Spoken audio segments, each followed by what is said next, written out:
Congregation, please be seated and open your prayer guides to the book of Revelations, Psalm 69.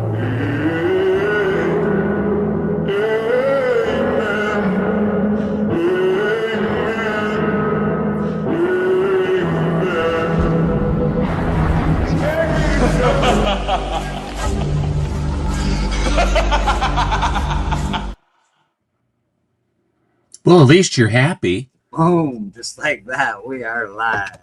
Yeah, it's nothing to not be happy about. Life is good, the sun's shining, we're on this side of the grass. What could be bad about that?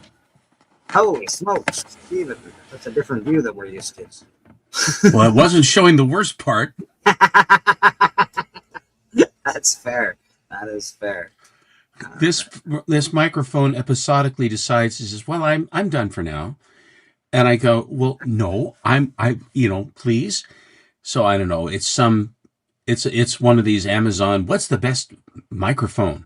And it's a good mic. Actually, it is. It's just that sometimes my computer says the gimmick says no. That's the thing with computers too. The computers go, it says I want to, do something. It says I can't figure it out, and it doesn't say, well, I'll try again. The computer's not going, they don't do that. They go, I give up. Restart, black screen, swirling screen. We got K muted in the chat. First, we got Mark's issues with Archie's comics. Who's terribly under followed right now on YouTube, by the way. He's got an awesome YouTube channel. And doesn't have enough subs. So if you're not subbed up to Mr. Mark's issues with Archie's, go sub him up, man. It's pretty awesome. Appreciate him being here. Lyle Hobson, how you doing? Says good morning. Mr. Lyle, I'm so glad everything has resolved so well. Comes the healing, and then back up to beautiful downtown Kamloops. I think it's wonderful, and good enough. Morning, Dan. How you doing, brother? Just watching Dan's Comic Corner last night. He does the Gotham City Lights podcast show on Saturdays. Him, Callie, and some guests. Steven representing the crew. Bleakers. I have to. Somebody has to. Someone has to do it. Someone episodically should say something. Hey, okay. What do we got here? I like that shirt. Okayest. This fine shirt brought to you by community member Taylor Winder at failureforce.com, a big sponsor of C3. We love Taylor Winder here at Castle Becker. So it's Castle Becker. Becker Manor. It was Becker, Castle. Oh boy. I do like me a Becker Manor. That does sound pretty sweet. Becker Manor, I think we're gonna go. Oh, she's got cheeks. She got legs for days.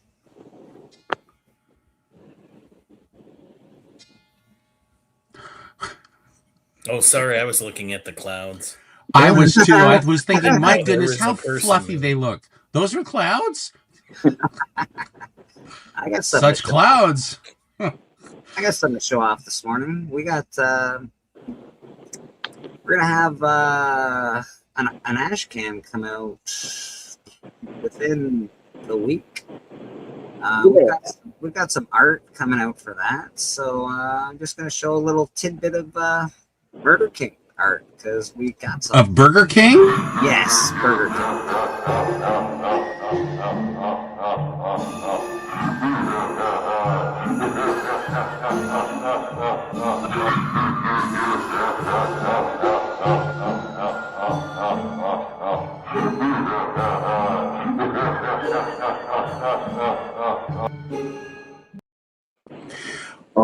I'm trying to get my hands on what mood are you trying to set with the blood and darkness and scowling and it's supposed to be a happy birthday party. Didn't you get that feel? I didn't see I didn't see the balloons or Happy Clown in there anywhere. Kid's birthday party. It's going to be great. It's going to be great.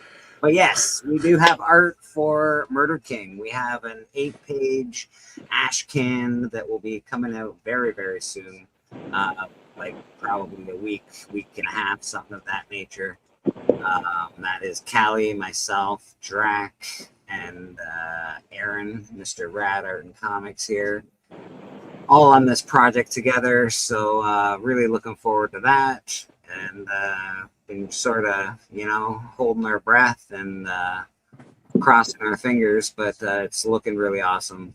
Really happy to have that come along. Excited.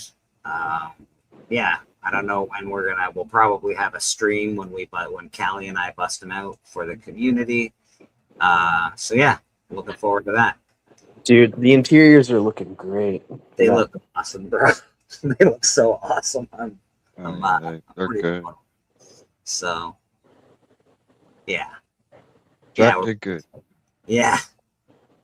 Yeah, we did. We've done all right around here. It's pretty good. It's looking cool. It's taken a lot longer than expected or wanted or thought, but it is coming along, and I'm pretty happy to what we're going to be bringing to the community. This ash can, I'm very proud of it. So it is taking a long time, but you like we don't, but you guys are seeing the progression behind the scenes, so things are happening. Yes. We've got things going. We've got all the stuff for the campaign. We now have an 8-page ash can. Yeah, man, it's just a matter of getting that art out. It's not easy. It's a lot of work. So, yeah, man, it's pretty cool. Wellbore in the house. How you doing, Wellbore? Good to see you, brother. Yeah, man, so that's my good news for this week. That makes me really excited. We had a meeting with all the people last night. It was a quick meeting, quicker than our usual meetings, but still a really good one. Drac, can't say thank you enough. Appreciate that. He'll actually be putting this ash can out for sale at a con that he's going to next weekend. So Friday, Saturday, Sunday, he'll have this ash can available at his convention, which is very, very cool. He's got Which convention is it? It's a horror convention, I believe, in Toronto. I'm not exactly sure which one it is off the top of my head. How many horror conventions in Toronto are there? I'm sure he will be around eventually to tell us what convention it is, but what will he charge for these ash cans? I don't think they won't be too much. I think we got to figure out how much they're going to charge, how much they're going to cost to print them, and then we'll be able to tell you a better number for that. Is this a Kinko's thing or a more formalized printing? No, this will probably be more of a Kinko's thing.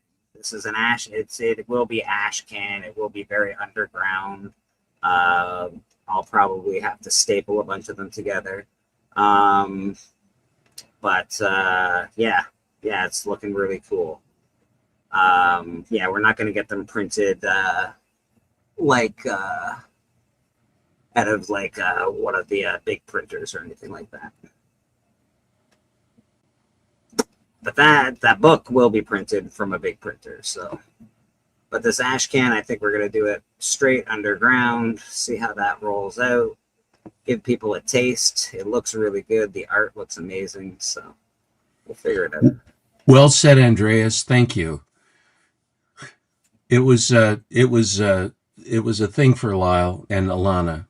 So it was a blessing. Things are good. And, very, very, very happy about that. Yeah. What did they went what on what was it? Thursday? No, Friday they went. They messaged on Alan's channel and said that him and his wife are doing better. It's good to hear, man. It's good to hear. The community is a great place, and I just want everybody to be safe and stay healthy. Do your best to stay with us as long as you can. Too many people we've lost along the way so far. So it's not cool. Lyle Hobson, I'm looking forward to it. You always bring fantastic books, says Kay Munin. Very nice. We got Rad up here. He's doing some Bullet Girl. I believe this is a piece for Mr. Steven. It is indeed. All right. Very nice. Also representing Murder House Publications. That is the publication Kelly and I came up with. Very cool. Christina Payne in the chat. How you doing, Christina? Good to see you. I don't know why I can't do anything on my computer for the moment. Brad, you're stuck there for a second. I'm sorry. That's all right. There we-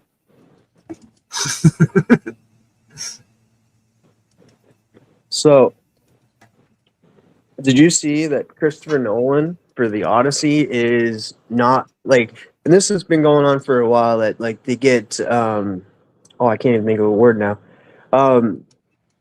They get influencers to go to movies and that, and to like hype up movies and stuff and that, but they even asking questions to the actors. They ask like, "Oh, do you like the color blue?"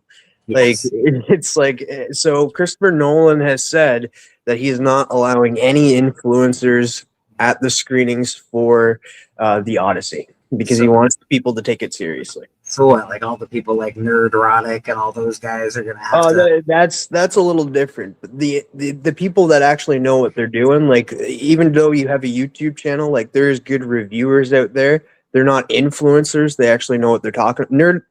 I don't like Nerdrotic. Yeah, I don't he's a want bit of to. an influencer. He's a bit of an influencer. What he says definitely influences people's Yeah, thoughts. it's just like people like Jeremy Johns. Jeremy Johns influences people, but his takes are like he knows what he's talking about. Like he's not like he'll break down a movie and tell you what he likes and what he doesn't like and what didn't work and stuff.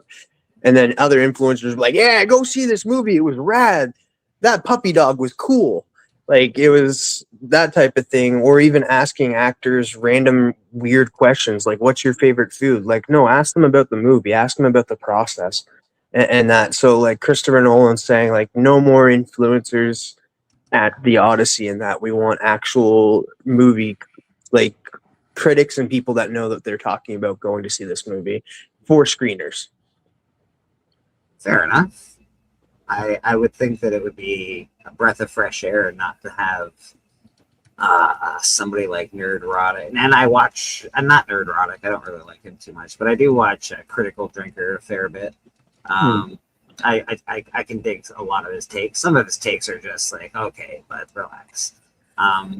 However, I would think it'd be a breath of fresh air not to have these people see these movies first so they can't trash them for 2 weeks until the movie comes out, because these people really bomb these movies, man. Like, what about the critics though? That it's been making the rounds. The critics who all panned Fight Club. Yeah, and those were professionally trained, learned folk of various institutions, reputable folks that use their left and right turn indicators that bloviate regularly about movies, and they sucked. They panned a movie that a lot of people found enjoyable. So how about screw them all? I think we become there's a world of influencers or critics that either write for, I hate to say one side or the other, but it just seems to become that way. And it's like, we love all of this, and then the other side that we hate all of this. Or vice versa. Well, I hate to tell Christopher Nolan that even if he bans influencers from pre-screening the movie, if the movie sucks, the world's going to know the movie sucks. Well, I've heard that the script for the Odyssey actually already leaked a few thousand years ago. So couple thousand. I always enjoyed the Iliad more than I enjoyed the Odyssey. Well, I've always the Iliad had Jason and the Argonauts. Odyssey to me. Well, Am I wrong? The Iliad is where you have the Trojan horse because it was Right, the right. Troy again, and the Odyssey. You have the Cyclops, and you have his wife is spinning a tapestry, and she will remarry once she finishes the tapestry, and every night she unravels it so that and his Odysseus's the house gal is with filled the with bad attitude and the pigs. well, Odysseus It's got some sirens. is Don't forget the sirens. There's sirens. In oh this. yeah, but Odysseus Like a comes home costume? to a house full of suitors who are all trying to nail his wife. That's true. Strangely, and of course that begs the question. Well, He's if a this was singer. oh hey Adi, if this was a concern, perhaps you shouldn't leave for years at a time with wax in your ears. I mean, it's just a thought. But his primary thing was he challenged the gods, and that is the big thrust of that. That it was man challenging the gods. I don't know. I have no idea how they are. If they're going to make an adventure, or if they're going to actually tell it straight. I have no idea. All right. Hey, I mean, Steve, that's my. this I mean, guy- you're. No, There you go. no. I was talking about somebody in the chat. Yeah, They're- not baiting you, Steppo. There was somebody saying things. And Oh, he's still there. Somebody get this person. The comments were Did they change their name that quick? They're no, gone. they're no, they might have gotten a word in. I have worked some computer magic. Banned. That's my first person I ever banned. Are you guys proud of me or what? Congratulations! Well- you used the button. I used the button. Well, they were really They're really going at it quick. They were asking. Yeah. Was it something I said? No. But for influencers and stuff, like it's hard to differentiate like who is an influencer and what they mean and stuff like because like Jeremy Johns, like I said, could be considered an influencer, but he'd be asked to come to the screener because he knows what he's talking about for movies. It's the influencers that are just there to get the clicks and they don't know how to ask the questions. They don't know how to talk to them. They don't know how to break down the movies and stuff. And those are the people that he doesn't want there because they for one, they're not talking to the actors. The actors are really not liking it. Like I remember way back when an influencer asked the guy from Dune, what's that kid's name? I can't remember his name, but anyway. Shamalami ding dong. Yeah, Timothée. La, la, la, la. And they asked him and one of the other actors in the movie. It was like, yeah, you guys seem to not like each other in the movie, but you guys are good friends here. How do you do that? Like that? What? Don't ask that. Like that was that's trying to start controversy. Is all that is. Trying to fill the bucket. And the simple answer is I was acting. Like, That's crazy talk. That's crazy talk. TM, please stop. I also don't. I don't mind. Like I don't want to see an influencer just bash it because they get clicks for it. I also don't want to see a shill just love it because they want to keep their job. So I don't know. There's got to be If someone. it's a movie I like, I want the shill. You want the shill? Fair enough. Fair enough. Fully barbed and feathered, please. Please just tell me it's amazing. I just want to hear that it's amazing so I can go see it. Be happy. That's fair. I can understand that. I used to try and before I started a YouTube channel. I used to try and stay away from all of the news, all of the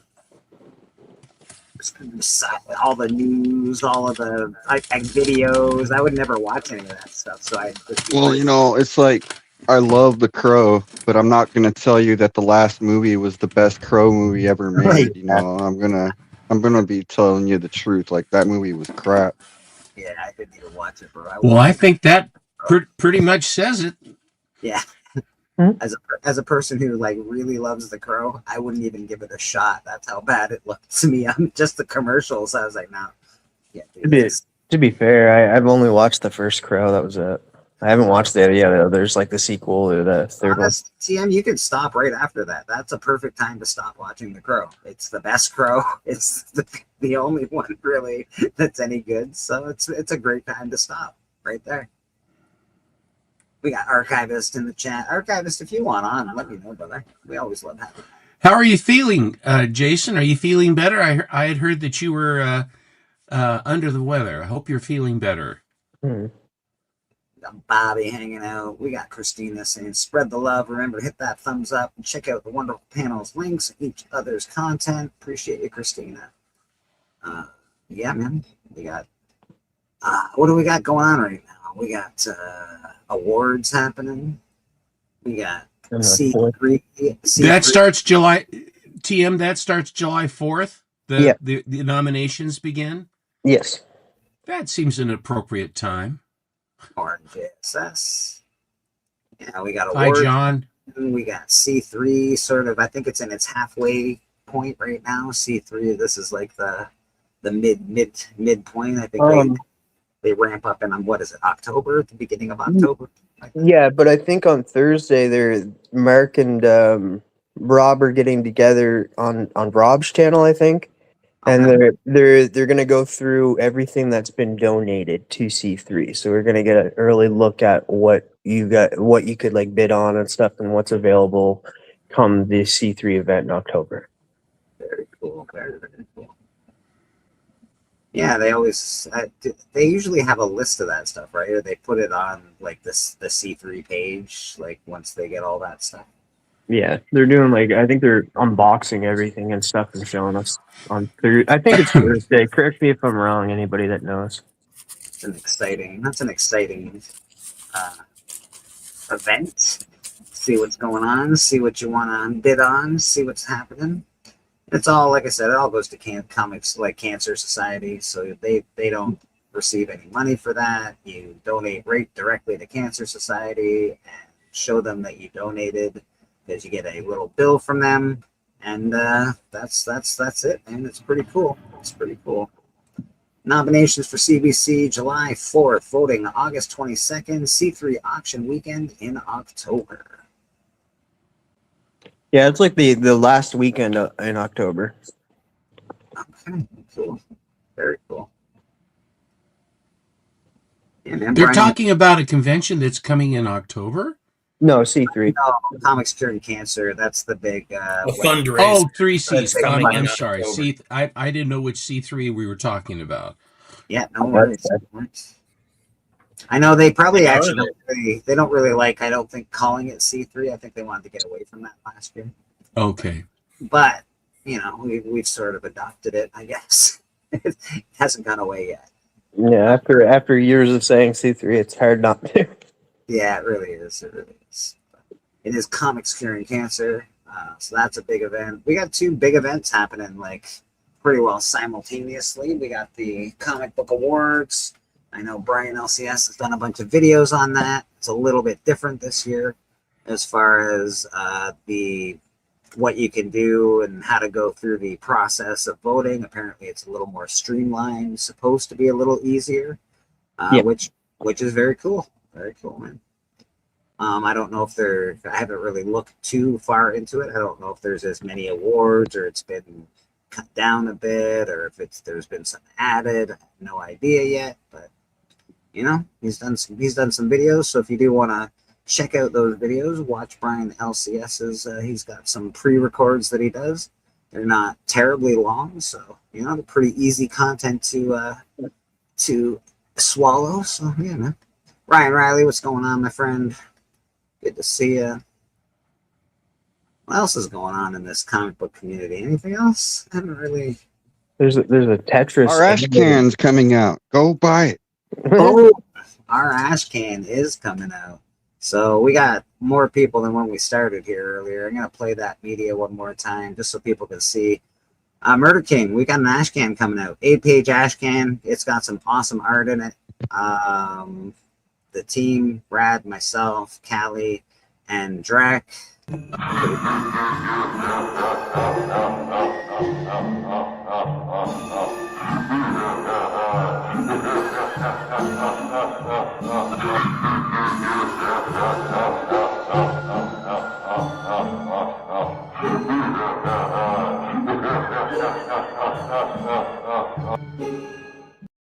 Well, at least he's happy. Yeah, the Roach is pretty happy too, so very excited. So yeah, if you don't know, we've got a Kickstarter called Murder King. The Where Ash, kids are king. yes, the Ash Can will be myself will have some KSS, Callie will have some, and Drac will have some, and Rad will have some. We will probably have a buy party for that at some point. We just want to get all our T's crossed and I's dotted, and then we'll probably throw a support the Kickstarter some sort of show and sell these things to help us raise money to pay artists and pay for the all the things that need to be paid for when it comes to this stuff. The ash can is done. It just needs printed. It just needs printing. So yeah, really, we just need to print it. It's basically done. I just need the file and we just need to print it. So pretty happy with the whole thing. So you've got a file, and each individual will go wherever they're going to go to have it printed, or is that how it's going to work? Yeah, that's how it's going to work. Will it have standardized dimensions and all that other stuff, or will some people make it bigger than other people, or what? It's going to be ash can size. It will have standardized dimensions. It will be ash can sized. 6x8? Yes, I believe so. Yeah. It's Was it you No, take it's like not. a 5x7 normal. is kind of small. 8x11 is like a normal size comic. 7.5 by 11 or something. 10. Bobby. All right. But yeah, we'll figure it out. Again, I don't have that complete information, but it is ready. There is a file. There is art. It is cool. The art is amazing.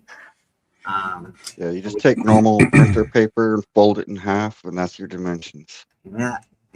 There you go. Yes. It's going to be great. Pretty excited about it. Oh, aggressively. There are variants. Nah, I don't know about the ash can. Not the ash can, but Maybe I'll use gold staples. That'll be like a 1 staple variant, a 2 staple variant, and a 3 staple variant. we would like to get some blood splatter going, so Yeah. we support it. Yeah. So you're So be careful with gotta the hit- stapler. We gotta hit stretch goals. your gotta blood hit stretch donations goals. will help for Murder King. No. Yeah, actually, that is true. So there will be and I don't know if you can see it now, but there will be a stretch goal for Murder King, which is adding blood to the panels. So it could be done in black, white, and red. That it really does depend on our stretch goals, but I think it's a cool stretch goal. So Now I have to ask: Are Yeah. you going to the Kiss route, and are you going to add your own blood? no, No? I will not be adding my own blood. I don't need anyone to make any voodoo I dolls. always thought you artists bled for your artwork. Isn't that true? And you can just hear TM's disappointment through. Yeah, you just crushed the poor man. He Yeah, was that's really what? hoping to get a hold of your DNA. Yeah. That was all it. No, I was just Good, I good thought luck stretching your way into his budget now. I thought you're going the same route as the Kiss Army, where they added all of their blood to the red ink. That would be cool. We could start a rumor that it happened, but I think the Yeah. FDA and everybody else would come in and basically Didn't burn the house down. didn't Stan Lee do the same thing, or was it just No, not one of his willingly. maids stole his blood? Yeah, or not something? by He design. didn't do if it he did. willingly. But Yeah, yes, not- that was done to him. Stan, hold still for just a second. Oh, Oh man, Well, they took his blood under surreptitious that's sad. means. They lied to him. Is another way to say that, and took his blood and had it made into an ink, and then used a stamp to just put some god awful variant of Black Panther is where most of them went, and they're not even real signatures, so they used a stamp into the blood ink and then put it on to these Black Panthers, and it's called DNA certified Stan Lee signature. That's awful. And- that really is revolting. Yeah, I they're didn't even know ghouls. they had done They're that. ghouls, and anybody who owns a copy, you're a ghoul. I don't That's like you. Dude, I don't even like the guy. Well, you remember what happened when that guy's all like, "Yeah, I'm gonna do a documentary on this." I'm like, I do not like. I don't like the idea of taking advantage of somebody that's in. I that know state. John a little bit, and I like him enough. I still agree don't with want that him to do it. decision. John, if that is what your real name, I don't want you to do that. Jonathan think it- Bowler-Jack, yeah. I think it's still happening, isn't it? Like It he is. got his funding from He someone else. found a financier.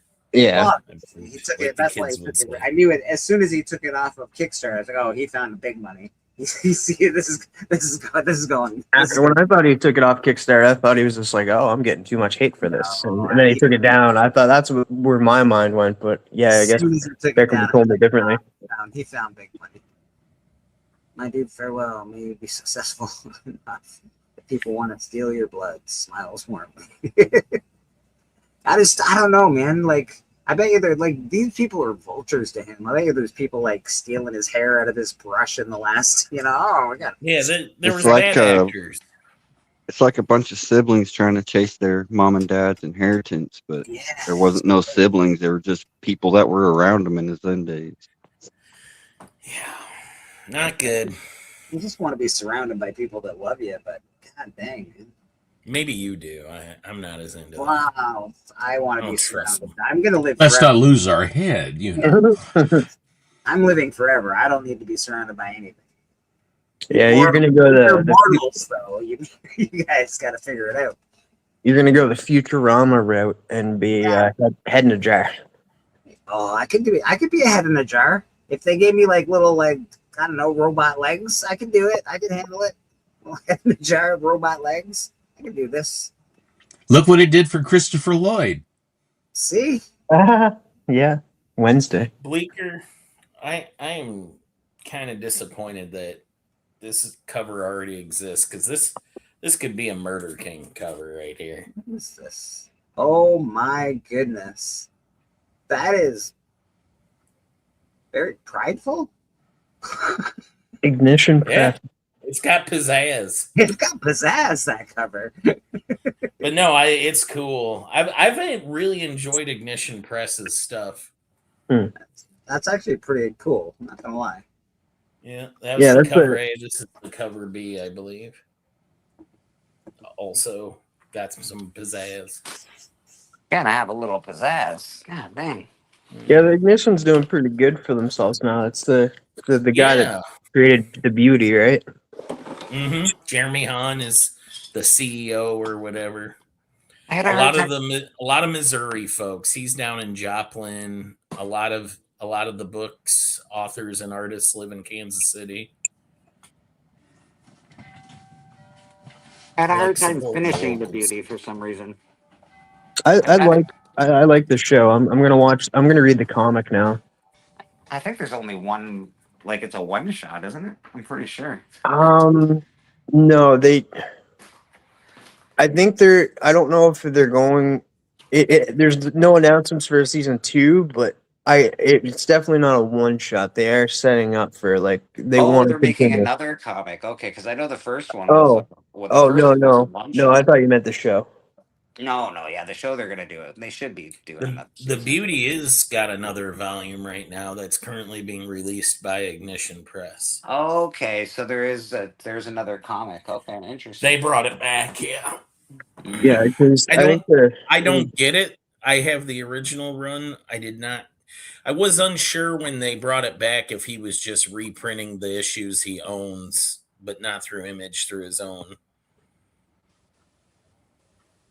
Ignition Press. Yep, there you go. Jeremy Hahn makes a hell of a drink too. Best old fashioned I've had, and Honestly, I've had a his lot name- of them. His name sort of sounds like a drink. Pour me a Jeremy Hahn, please. Yeah. I could use a No, Jeremy he Hahn. was he visited. He did a friend of mine's show at a comic shop I hung out at, and he made some drinks because at the time he was he was making an illustrated bar guide, like drinks and stuff. I used to be a bartender back in the day. I bartended. I was also I could picture that. Did you have the towel over your shoulder? Like, no, it was a like trash bar, bro. There was no. oh, you didn't like idly clean things with a rag and say, "What can I get you, bud?" I couldn't call myself a barman, if you will. Like I'm a real barman. No, I'm Not just, a barkeep or anything. just more like a dude behind the bar. Oh, this is disappointing. But I can make a good Harvey Wallbanger. So Did you call people Mac? I did. Harvey Wallbanger. God, are you freeze dried or something? Harvey Hey. Wallbanger? How old are you? They're delicious, Steven. They are absolutely one of the most delicious drinks I've ever drank. When you poured a beer, did you then? We had a bar, wing it down the bar. A bar. You can light them on. Everybody likes their Sambuca lit on fire. Well, just they float the 151 on the top and they light it and they go, "Wow, that's great. Fire's delicious." Yeah. then you got stupid drunk people doing it. So what they do is they forget to blow the fire out and they pour it on their face because they're morons. And you're like, bro, you gotta put them out. That happened to my buddy Rob. It was bad. It was Yeah. Extinguish the fire. That's the Yeah. I've only had a fiery shot once, and that was in Medicine Hat. Because in Medicine Hat, in Alberta, the legal drinking age is 18. And I went there like just before I was 19, and I was at a pub, and that it was called the Crossroads Pub, and they were like, "Oh, usually people when they turn 18, they have a prairie fire." And stuff, and stuff, and it's like half Tabasco sauce, half 151, and then you light it on fire and blow it out. And this is the rite of passage to throw that into your body. Yes. Pass. Well, at least for the fine folks of Medicine Hat, Alberta. I'm actually sort of shocked that I didn't know that. If I knew that when I was 18, I probably would have moved to Medicine Hat. Like, what? You can drink a year earlier here. On my way. Here I come. Yeah, Medicine Hat's tourism board really let you down there. Really letting me down, guys. Really letting me down, bros. I'm just saying. I heard the story of a guy that was so drunk that, true story. How drunk was he? He was drunk enough that when they had these flaming drinks, and at the bar they had these sort of goblets that were candles because they looked like a glass that were candles and lit. And this guy comes up to the bar, he says, "That looks good," and he drank the wax of the candle. Oh God. The flaming drink, he drank the wax, and he says, "Boy, that was kind of thick, but it was good." And the bartender says, "You're 86, and take him out. He's out." You've had enough to drink, sir. I think That sounds like the new Evil Dead trailer. Flaming Evil Dead trailer. She takes a candle and drinks it. What is the implement you are utilizing at this moment? Morning, Steve. Who, me? Yes, you. I'm the only person I can see using an implement. Oh, I'm using a blending marker to blend a color pencil. Oh, beautiful. It's working really good. It's not really shown on camera. All these trick implements, I love it. Yeah, I saw a guy use, what was he using? Nail polish remover or something to blend like colored pencils. It was really cool, to be fair. I don't know much about it, so I don't try that kind of stuff because that sounds like a way to destroy your art, frankly. Putting color, when I put color to art, sounds like a way to destroy art. Every time I start break out the markers, I'm like, all right, here we go. We're doing this. Well, all these fancy markers that they have now and fancy pencils. I mean, Rad, you were saying that buying those supplies has gotten quite expensive, and I've heard that from other artists as well. Yeah, it really is. I'm sure. So Big Pencil's getting their money out of you, is that it? Yeah. Yep. Big pencils. Big pencil. I think I won one of those at a county fair once. Oh yeah, that's true. Yeah. A, The B, eraser fell off though. hit some kid. Kinda- Ah, I'm blind. I used to have one of those big So- pencils, but I lost it. I don't know how. I actually have a golden age question for you, Steppo. I was looking at the preview for tonight's AEW Forbidden Door pay-per-view, and a Japanese wrestler who I had always assumed was a dude is actually a woman, and her name is the Starlight Kid. In Golden Age comics, was there anyone named like anything kid that was a girl? It's always a boy. Like, and in wrestling kind of follows that naming path where anybody that's ever been had the moniker kid with like the Laredo Kid or whatever, it's always a guy. Yeah, I've been thinking, and I cannot think of a female kid sidekick because it's like kitten. I mean, if you think of the different sidekicks, most of the time, if it's a sidekick for example, Bullet Girl, they'll have Hawk Girl and Bullet Girl and whatever girl, they would have that, but the kid would always be a little boy. Yeah, well, and I was thinking in comic books like Rawhide Kid or names like that, and yeah, no.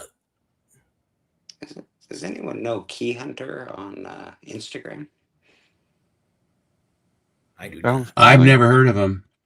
Okay, I got a message, and it says some leaders from the comic book club want to see if I'd be interested in joining our prospects, and I'm like, Oh. Oh, that's fishing. yeah. I I get think they're trying to get me to join a gang. no. I've had that where they've invited me for these nebulous things. We've seen your content. We want you for some nebulous. I won't play. I won't. If I don't know who they is, I will not. I won't play. Why Oh, doesn't that's- anybody invite me into their cartel or cabal or? Count yourself. Count yourself. I want the privilege of saying no.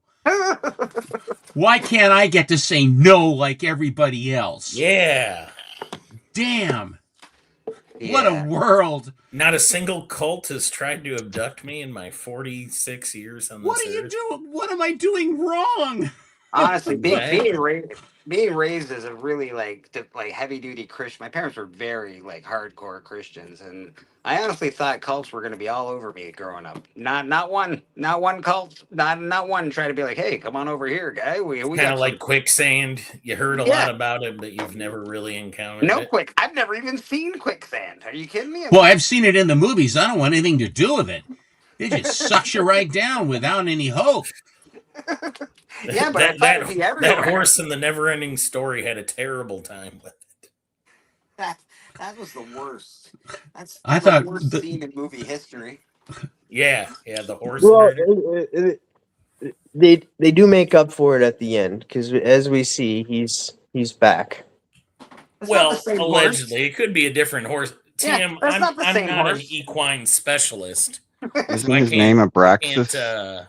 Araxis, I believe. Yeah. yeah, Atrax. Tracks? Artax. That's what it is. Artax. Artax. There you go. Move! You have to move, Artax. And then you have Atreyu. Yeah, just Which- a heck of a time in that swamp. I like the big stone guy. They were in my hands. They're such strong hands. Yeah. If you lisp, that would be Sean Connery. That's Yeah. My New heart. See these hands. Hans. There's somebody backstage. Well, I've had enough of this nonsense. Backstage, it's Madam. Boom! There she is. Maybe. Allegedly, madam. Allegedly, Madam. Why Still don't you have don't a know. picture of Austin Chris as your avatar? You really should, actually. It would Really, it's not that hard, people. Good morning. Good morning. How are you Man, guys doing? so photogenic. Not too bad, Madam. How about yourself? All right. And I would like if you would turn off your camera and add an avatar. how do I do that? Like, I'm really technologically like incompetent. You Well, press step one is go to any social media and get a picture of Boston Chris. Yeah. Another Boston Chris avatar.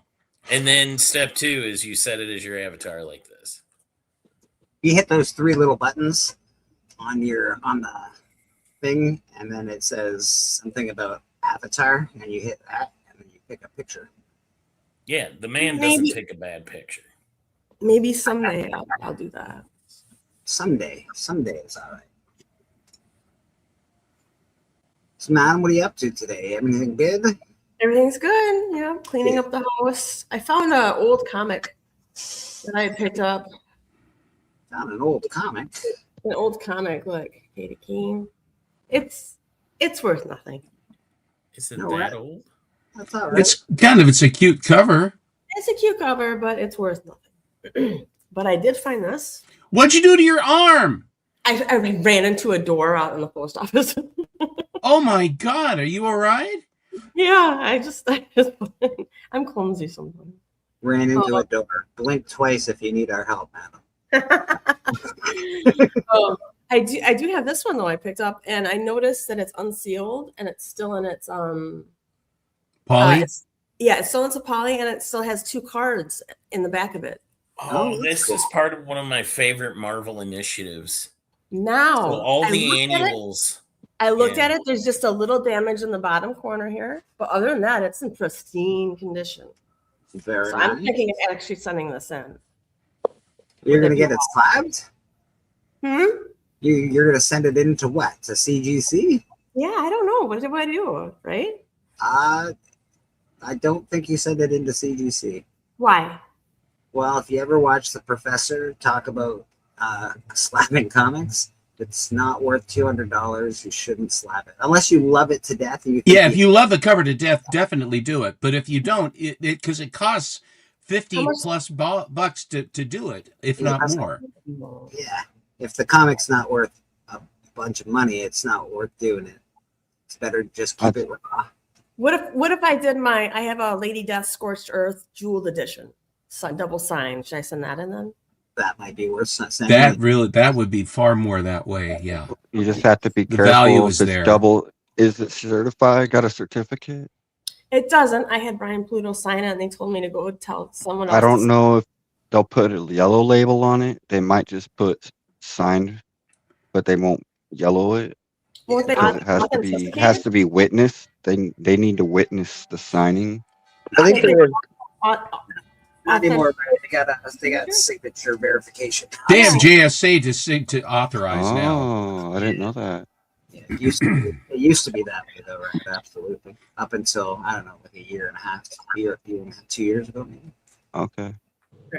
I also drew a picture. I was talking with Matt Heroes for Hire, and he wanted me to do a picture of him rescuing Sydney Sweeney.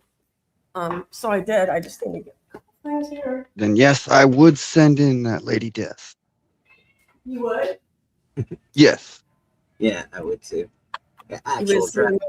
the lady, the scorched lady. Scorched earth lady. It's worth double if it's still in the poly. Okay. The Spider-Man, there wasn't really a key to that Spider-Man. That's why I wouldn't Well, it's do the it. first appearance of Annex, Well, yeah. and like one of the only appearances. there you go. Dang. Heroes for Hire with freaking Sydney Sweeney. I like the green screen boobs personally. I think you could really do a lot with that. Yeah, they look better without the green dots, but I assume that they do. Yeah. they look. The nipple placement is perfect. Perfect. That's what we like to hear. Drac says, Bleak, what do you pay on average Canadian to get a book slabbed with shipping? I'd say it's about $65 a book, Drac. with 65 Canadian? Yeah, like back and forth shipped. It might be more now. I haven't sent one in a while, but let's say $70 altogether for a book. So Didn't you just send some in? No, not yet. I've got to send some in still. I got 3 to send in. I had to pick out 3 to send in, and then I'm going to send another order after that. I think Tempest Fusion. Yeah, just waiting for my next paycheck. That's all. Do you have a membership with CGC, madam? I have a membership to CGC. Yes, I don't have like what you have, but I have like a second tier membership or whatever it is. Right. It's a hack that I like to do, especially if you're only gonna slap a few books a year, 3 books, 2 books, something like that. You get the CGC subscription. It costs about 200 and some bucks, and then they give you $150 credit. So you're basically the 3 books I'm sending in, they paid me to slap them basically, and all I have to do is pay for shipping to get them back. So it's a pretty good deal. So it's not so bad. If you're only the sooner you start, the sooner you get them back. And Yes. believe me, it's a process. I'm waiting and waiting and waiting and waiting. They've been slammed. That's actually scaring the shit out of me. I hate waiting that long. You are correct. But the sooner you Alright. start, there's no Does other way around it. By the way, my Does two anybody pay for their expedited service? Is it worth it? Does it really get your stuff done that much quicker? compared to the way it is going on, I have 2 walkthroughs that I did that they basically parked and forgot, which seems to happen with great regularity with them. Very frustrating. You pay for the service. Walkthrough. That's what it's Can you called, explain walkthrough.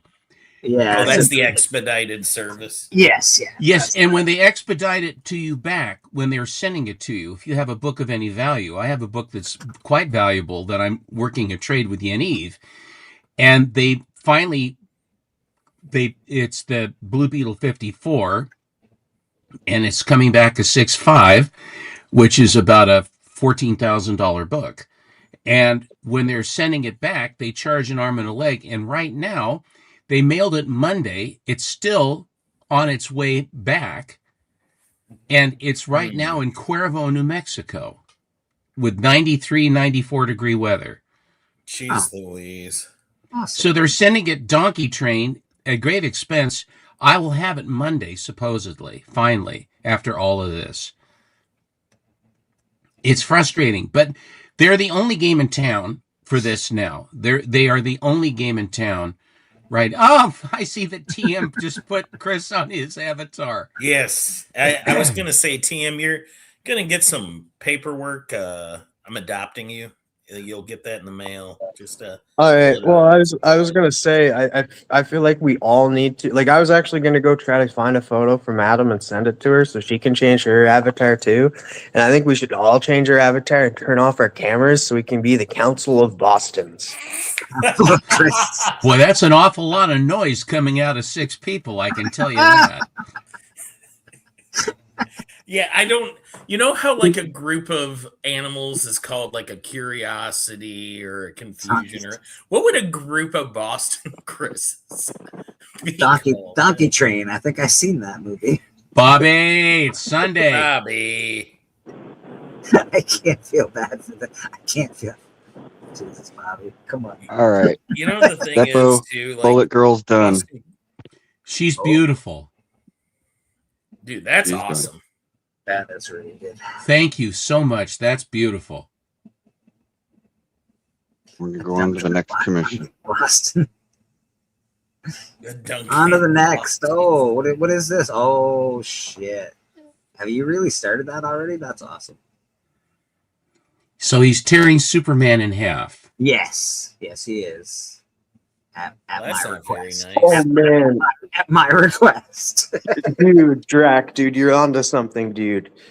The Boston of creams. Green pie of Boston. Yeah, I'm not saying that. Track. Ew! Track is in the house. Track. Excited. All we need is the file. We'll be printing an ash can within a week and a bit, something like that. So really excited to have that happen. Drac is here. I played this a couple of times already, but Excited. Let's play it again.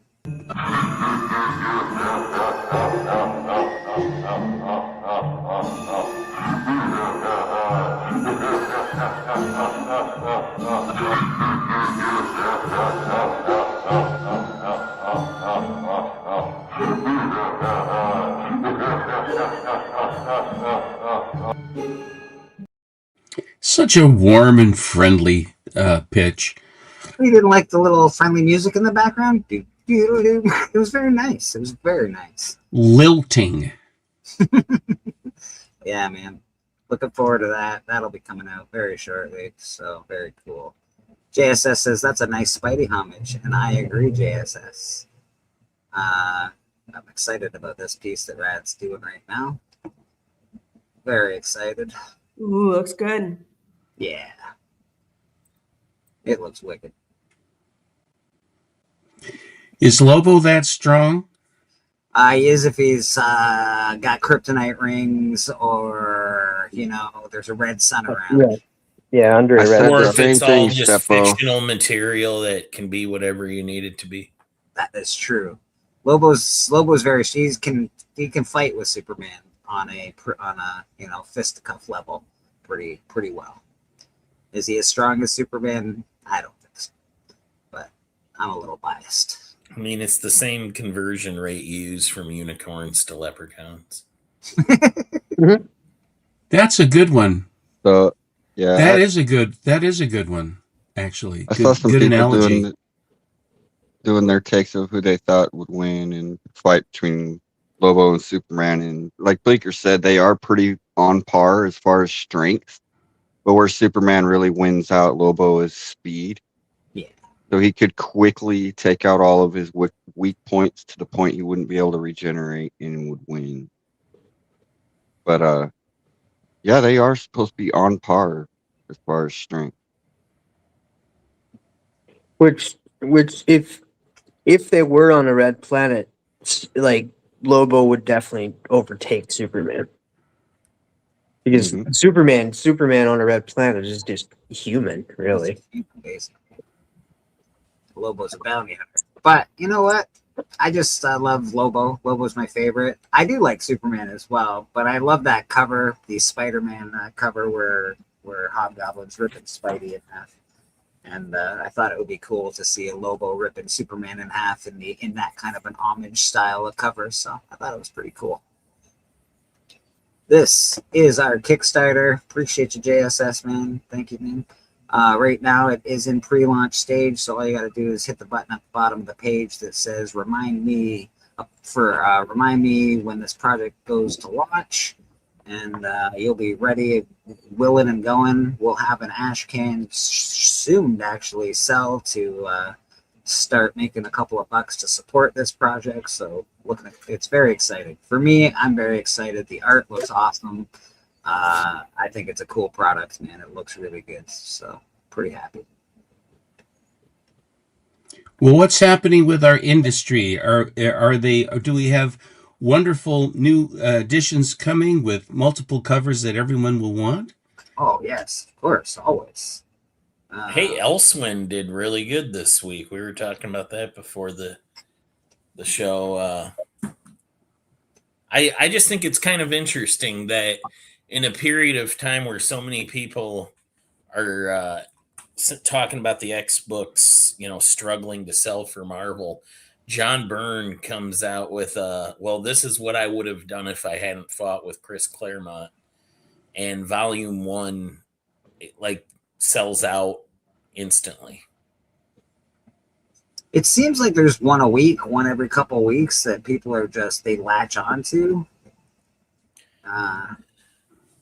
I kind of think it's because people miss the X-Men when they were good, before it became like the United Nations, and they all went to, once a year they go to a fancy party called the Hellfire Gala, and they all dress up. Like, come on, Don't they have that's not cool. Safe Space or something? Is there an Just X-Men jump out of the Blackbird. Yeah, no, It's cool stuff. X-Men 7's coming, so it's Krakoa, they all go sleep with each other. Yeah. Yeah, that's what we were missing. X-Men really got weird. I'll It just say did, that. and it became like they all became diplomats, and they go to United Nations meetings and sit in boardrooms. Yeah, that's what we were missing. Yeah, but that John Byrne thing, man, like, yeah, because like it's unreleased too, so people are going crazy for it, and like I know a lot of people are upset it's not in single issues and it's a volume, but Yeah, it's a still, hardcover. yeah, I was able to pre-order through my shop. Yeah, I mean, try finding it. In Kansas City, as of Friday, there were still a few people finding them in bookstores.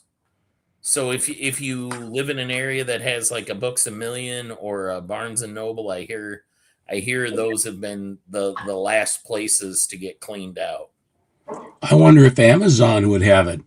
That's No, generally it's where I long go. gone on. It was gone on Amazon by Tuesday. Yeah, it's been and I was trying to tell somebody it's gonna be collectible, so that people are gonna go after it. And they were like, "Well, I'll just wait until it's on sale later." I was like, "I don't know if people are gonna get rid of this. Like, it's a Well, second collectible." printings will be available Oh shortly. yeah, that's true. And said it's going to get a second printing. So. There are things that are harder to collect, not because they're not available, but because people don't want to sell them. Like, it's hard to get a full run of Ice Cream Man because not everybody wants to sell those issues. There's things that are just harder to collect for some reason.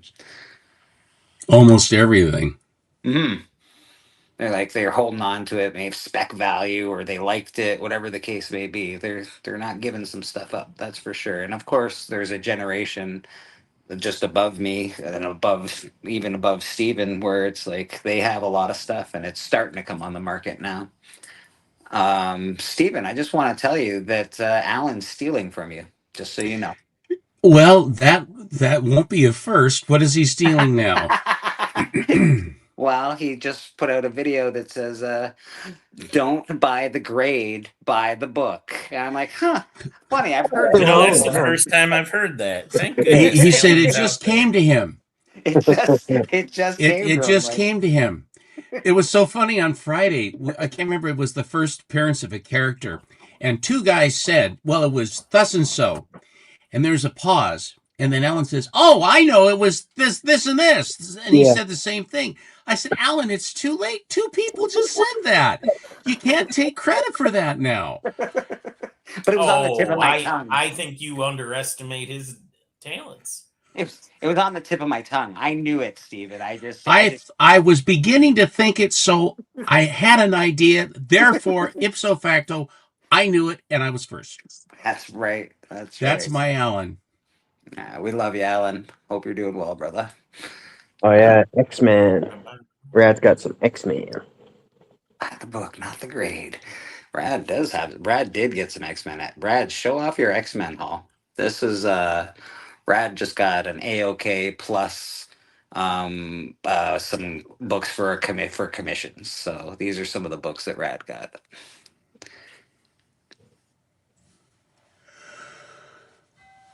And these came from Uncle Griff, I believe. Yep. Yes, Uncle Griff. Those are cool. Those little commando books. Those are neat. That is awesome. Your clock's a minute behind my computer, Steven. Yeah, these two are actually the ones I wanted the most. Were the first two that I asked for a trade. The Silvestri ones are awesome, yeah. Yeah, I'm a big Mark Silvestri fan. It's one of the coolest Wolverine covers of all. Like him just with his mouth, like that's just a great Wolverine cover, man. Yeah, turning into the Brood. Mm-hmm. It's so good. Got the Days of Future Past. That's another just a great one. You'll see that. I think you'll see that image in X-Men '97 this upcoming season. Probably. We saw it in Deadpool Wolverine, right? Yeah.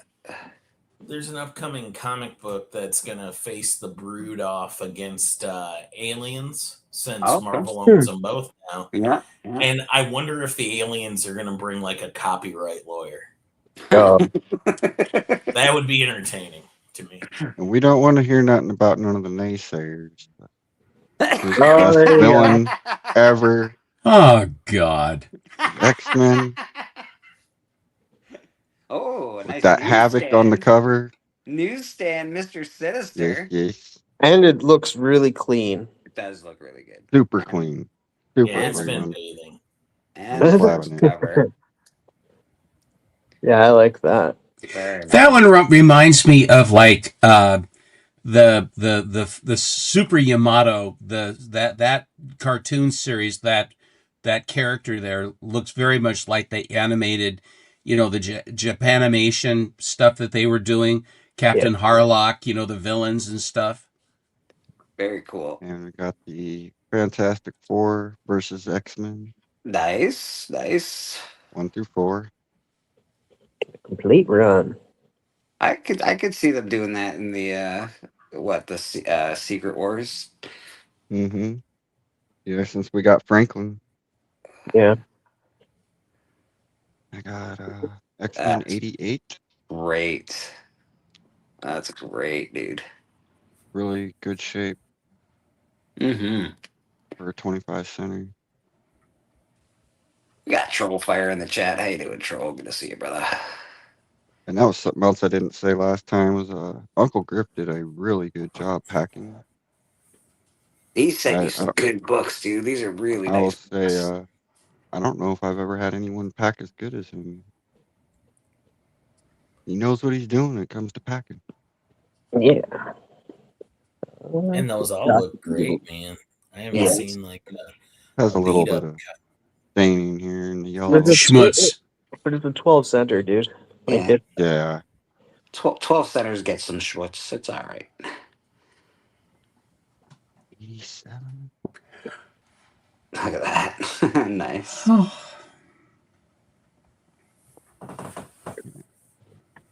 And finally, my girl. That there is you go. one of the greatest X-Men covers going, man. Yeah, I really like the Sentinel. Yeah, dude. That's such a good book. What a great book to get. That's such a good book, dude. Right. Yeah, really impressed, man. Really impressive. And Griff, thank you very much. I know you Yeah, didn't thank get me, you, but Griff. thank you for Rad, because that's awesome, dude. You did fucking great. I messaged Griff said hello, by the way, guys. He can't be on today. He's getting some AOKs prepared for some people in the community. So Hello, Griff. Very, very cool. Evangelist Sentinel. Yeah, he's doing a little jazz hands action right there. It's cool. I got to get some of I these thought he sent was off. like stretching, maybe trying to help Professor X get some range of motion. He might be listening to David Bowie, just reaching for the stars. Starman, waiting in the wind. Yeah, and those are great books, Rad. Those are really great, man. Steven, you got anything you want to show off today, sir? You've got some cool toys. I have a few things to show. Yeah. This is a celebration of rad art today, and the new one that just arrived. Well, since Steven's going to be showing it off, I was about to say I was getting ready for my nap. Yeah. I'll see you I guys later. figured that the minute I would come on, that would be the time. Well, I tried to leave during Rad's. No, but, you weren't. You were waiting for me. They you were were too waiting, quick for me today. making a political statement. Do you want? Well, you're welcome to. Obviously, welcome to stay. This is from books that I purchased from MT over a number of auctions that have accumulated. Here is a Elvira. Hello, Elvira. And a white cover. Crazy. Loverly. Yeah, this section is for Papa Wheelie. If you're watching Papa Wheelie, these are all for you. And he relinquished this. I'm still stunned that he did this. It's remarkable, truly remarkable. This is my $1,000 copy of Turok #1, double double signed, near mint, COA. Well, you don't- Turok number You need to one. get that sent in for slabbing. Immediate slab attack right there. you can stop collecting now. You've done it. You've done it. I've conquered all now. You win. You win, Steven. You've done it. Here is a star-stamped Mark Jeweler Creatures on the Loose number 29 with Thongor, Day of the Dragon Kings. Wow, Thongor and Dragon Kings. What more do you need in a comic book? Huh? Mark Jeweler, star stamp. Whoop and bleep. Whoop and bleep. I swear to God, they're growing these things on the astonishing auction. The Snake Men, didn't they? Wildboar says $1,000. What a steal! Oh yeah, he left so much money on the table. I feel great. You feel, yeah, I would feel terrible for how much money you just took out of the man's pocket, but you know, good. That's good for you. Well, Good. someone has to. This one was, I just thought it was just, I love the composition of this one. It's of a certain vintage. Early. Kind of looks like the city of Kandor. We got your bubble helmets. We got your everything here. The evil aliens. It's a cookbook. Giant jackpot prizes. I never had this a copy of this book when I was collecting in the day, and he had a copy that I've never had one, so I decided I would jump for it. Oh, Phantom Stranger. Number 1. Mm-hmm.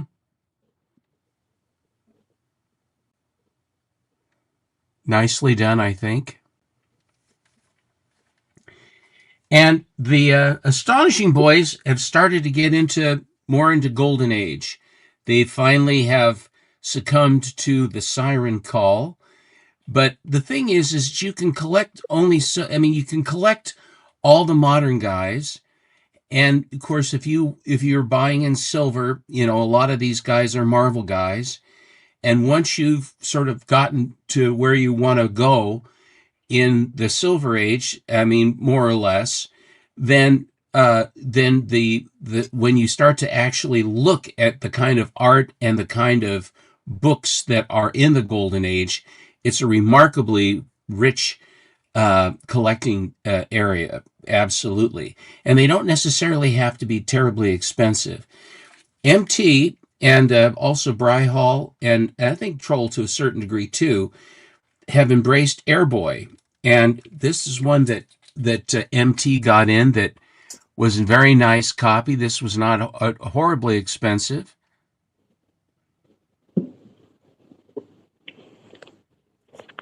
What we got there? Sorry, I wasn't paying attention. Good colors on there. And in this issue, The Wheels of Eboli, which I thought was rather intriguing. And another exciting Heap story. These are Hillman, and I saw this, and it instantly made me think of the War Wheel with the Blackhawks, But we have the War Wheels here in Airboy. I think this might predate the War Wheel with Blackhawk.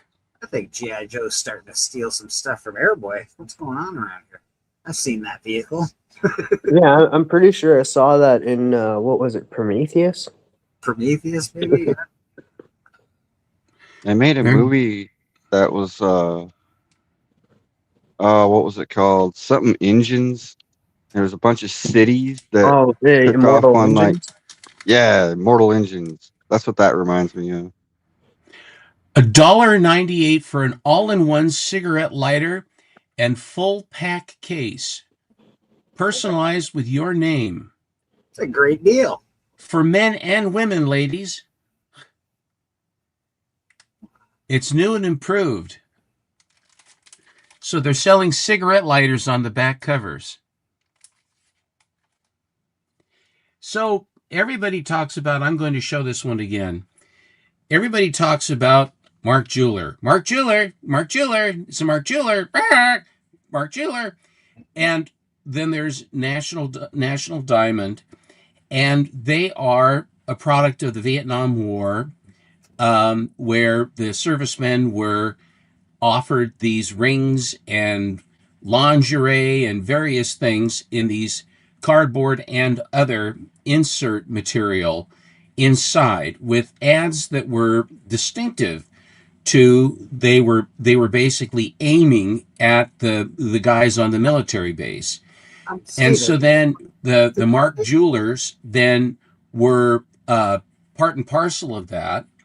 And when the books were actually on, one area where they've come together is that if it has a star stamp on it, it was actually issued at a PX on a military base. So in other words, you got one that's right there where the guys bought them at the base, and then they passed them around. They did.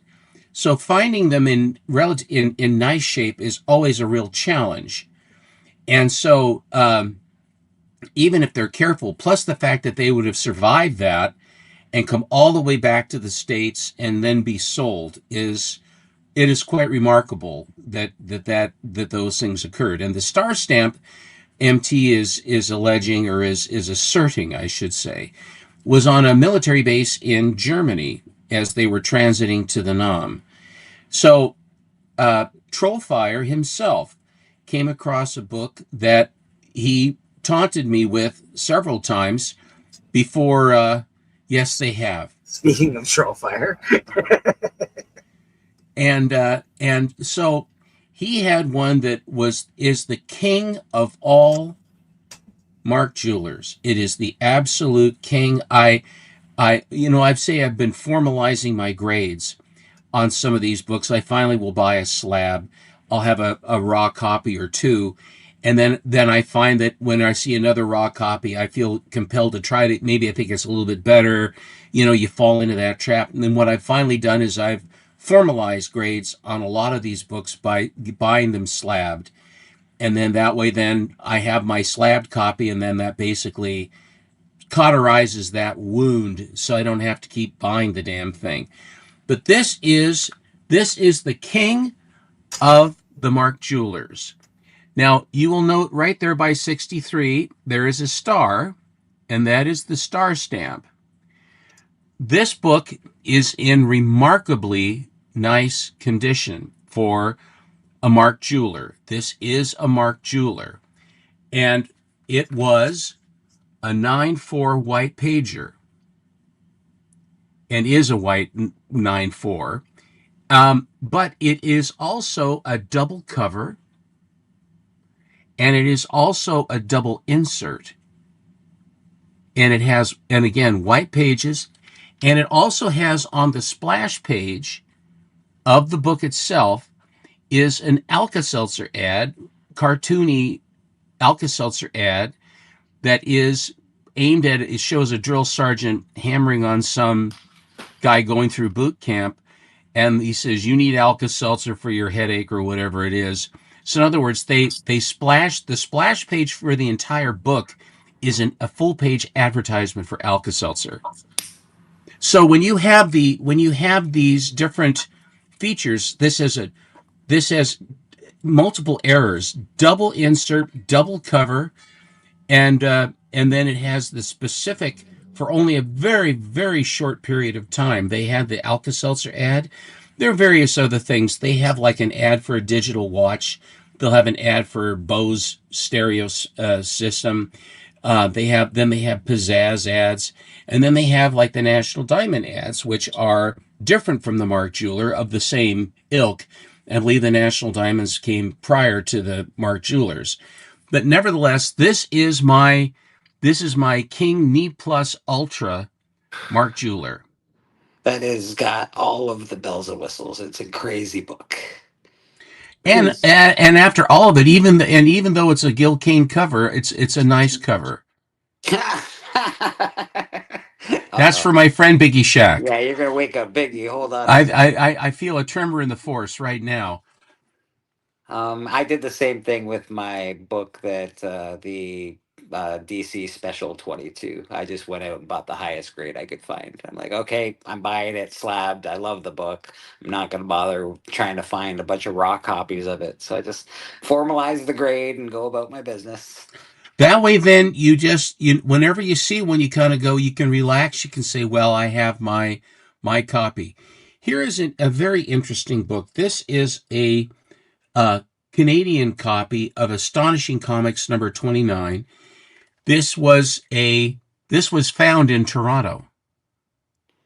Oh, very And nice. Alan found this, and then the star stamp would vary. It would be on one side or the other, depending on which guy that was at the PX who was charged with doing it, stamping them, would put them either over on the left side or on the right side. They will appear in different places on the covers.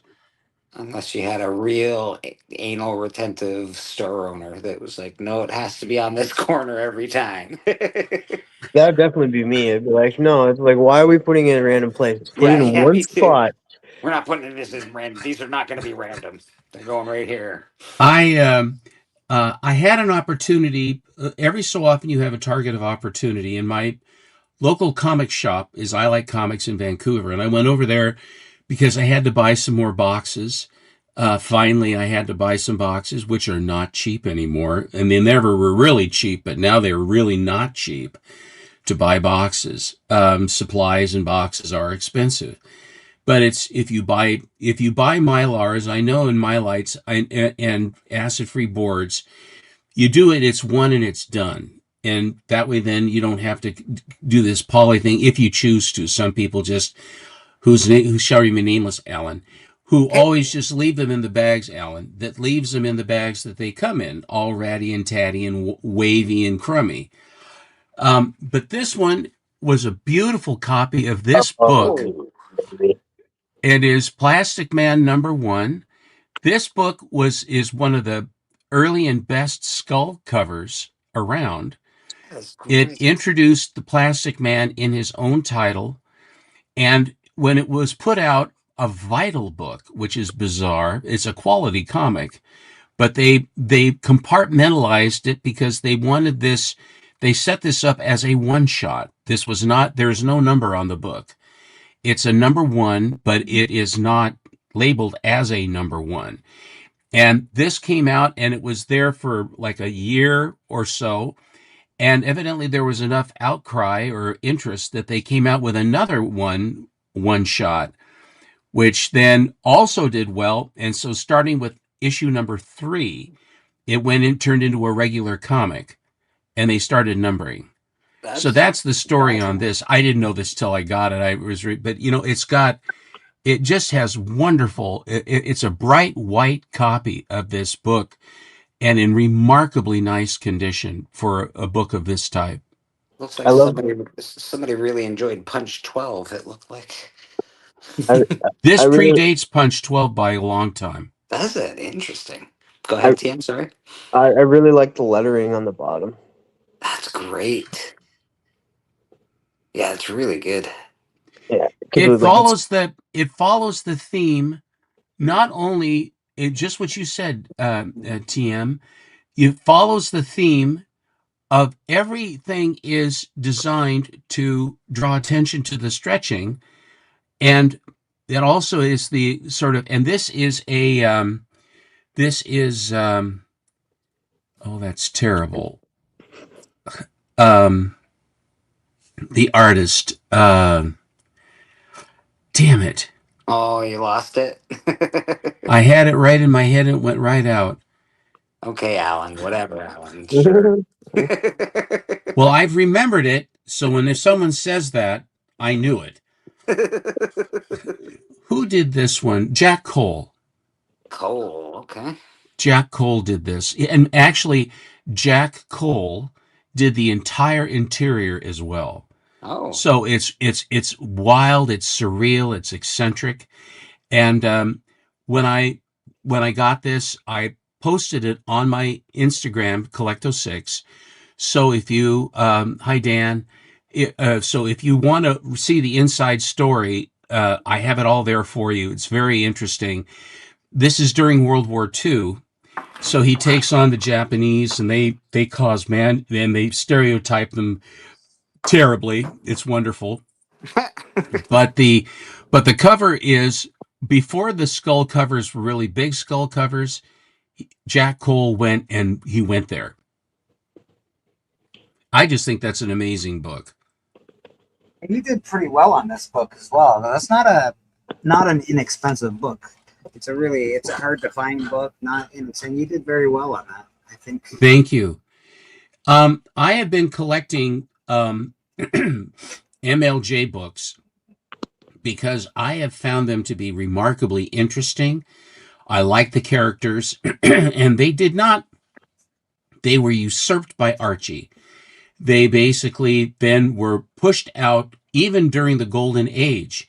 The heroes were pushed out by Archie, which is remarkable that MLJ, they had the Shield, they had the Hangman, they had the Black Hood, they had the Wizard, and a couple of the boy attendants. But here is Top Notch, which was another one of their titles, but it was a vehicle for the Black Hood.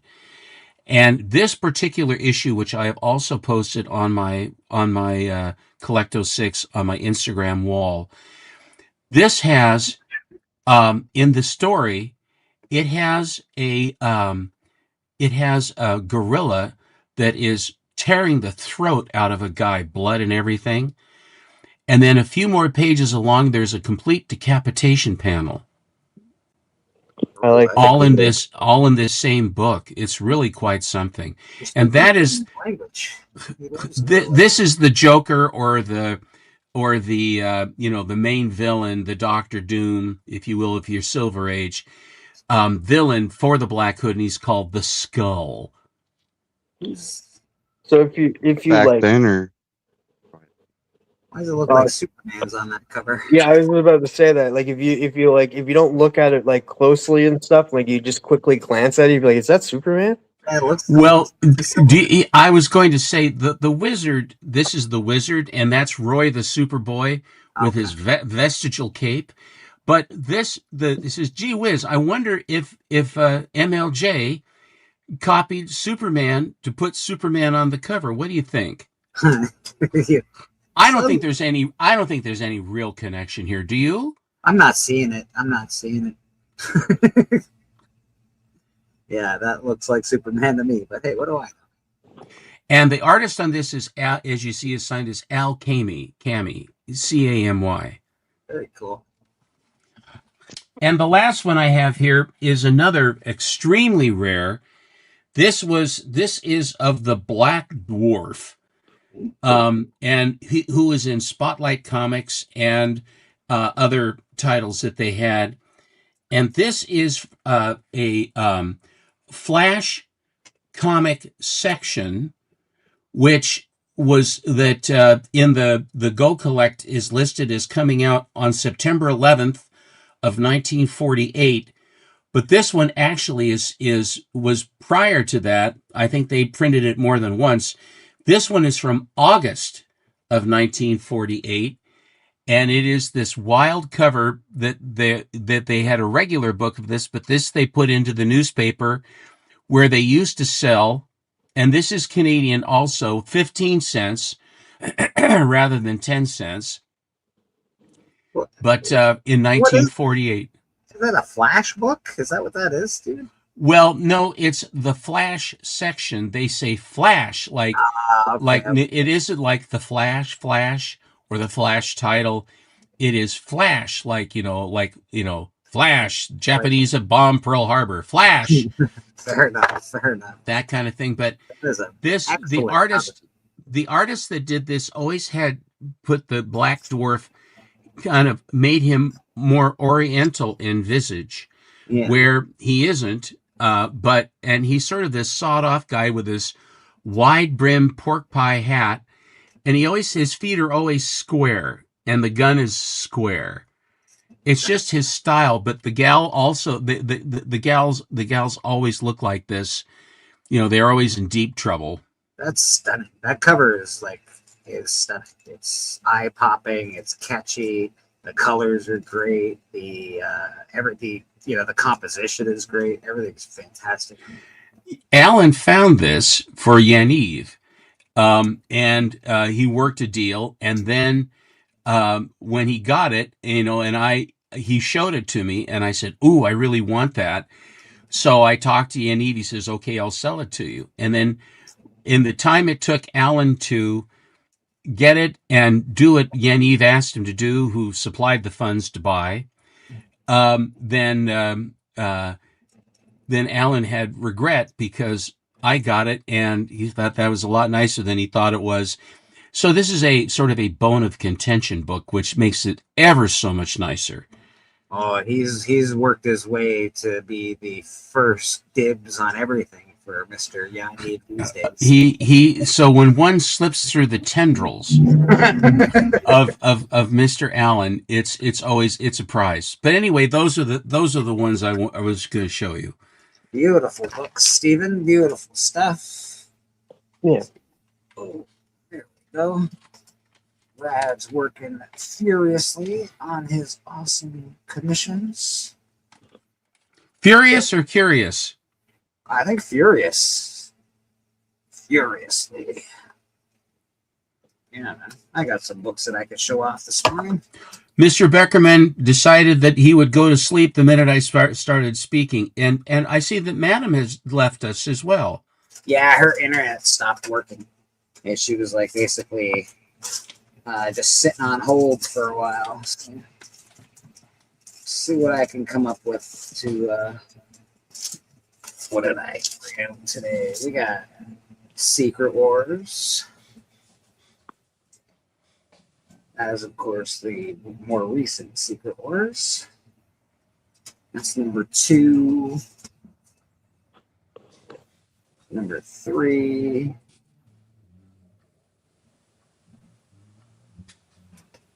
This one's just a great cover. Any cover that had a Doom on the front cover is awesome.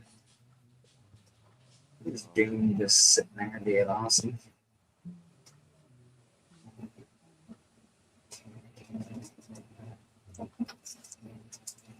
This was popular for a hot minute. I think it was in the Deadpool movie. Yeah, so this got real hot for a second. Another awesome Doom.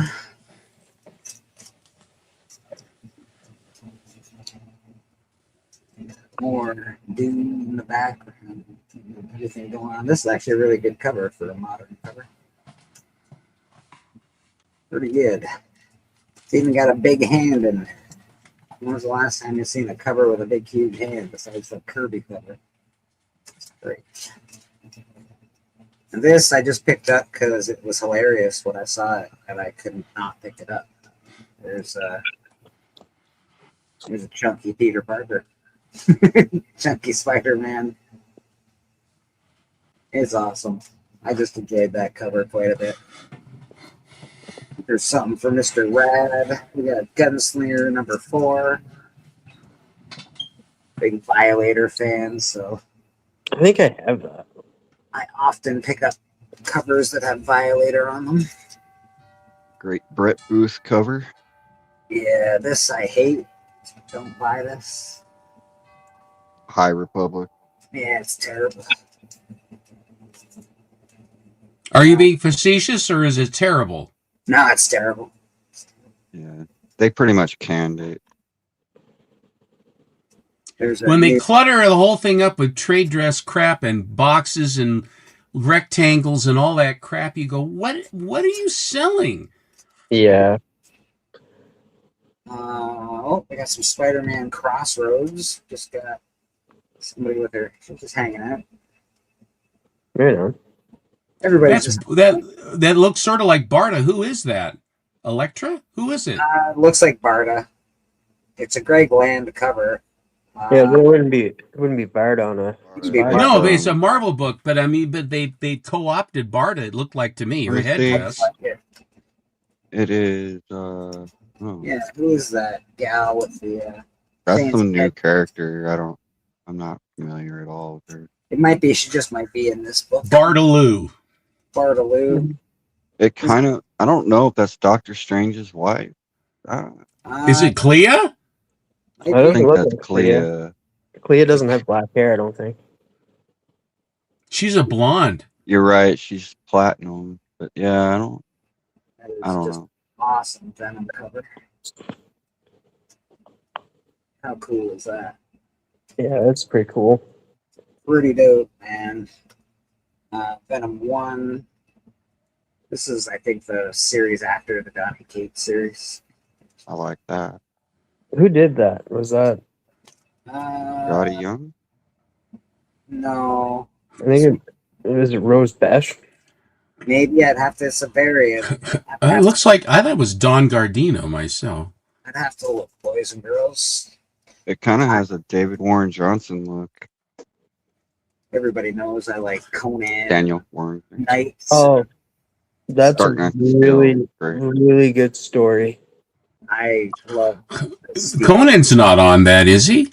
No, but I just like knights and stuff, and this is the DC universe back in like medieval. Yeah, and it's a little different. It's an Elseworld story. A little spoiler in that story, Batman actually has the powers of Superman. This is a really cool story. This was Blade, Darkhold #1. Because Blade, that's why. Yeah, I don't need any explanation. We got Dark. This is just a box of random books. Dark The Age. spectacular Spider-Man Bleecker. Last night on the auction, they had like issue 6 and 7 that were both Morbius Yeah, issues. Do you have those?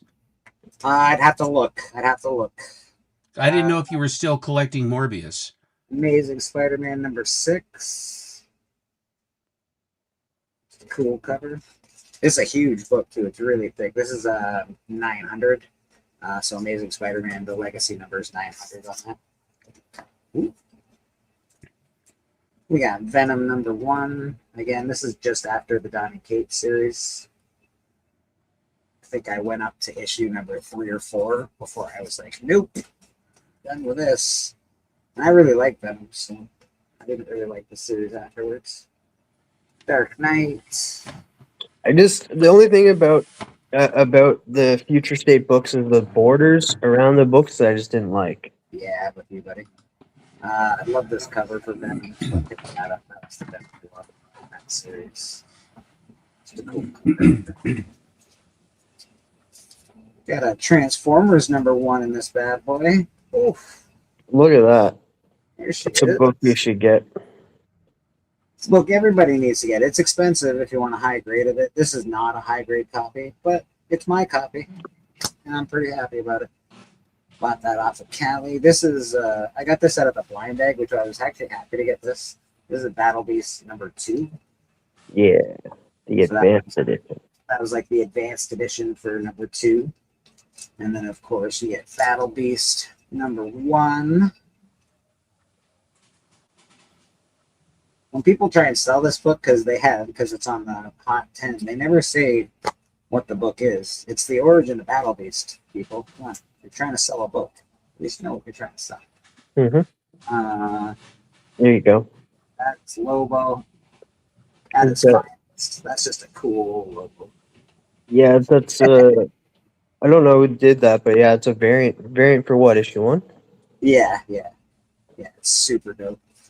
This is the Black Panther, the Jungle Action Black Panther run. I didn't break up the other ones. I had 2 out of the 4 so far. I got that from Hudat. This is where Black Panther is fighting the Klan. I've got the one where he's jumping off the cross. This is another one where he's Klan member on the horse and he's fighting away. I'm gonna give this guy a press, but there's my copy, my newsstand copy of X Factor #6, First Apocalypse. Who's gonna play a huge part in X-Men '97? Yeah, it's got a little bit of like waviness up at the top, but other than that, it's a really, really nice copy.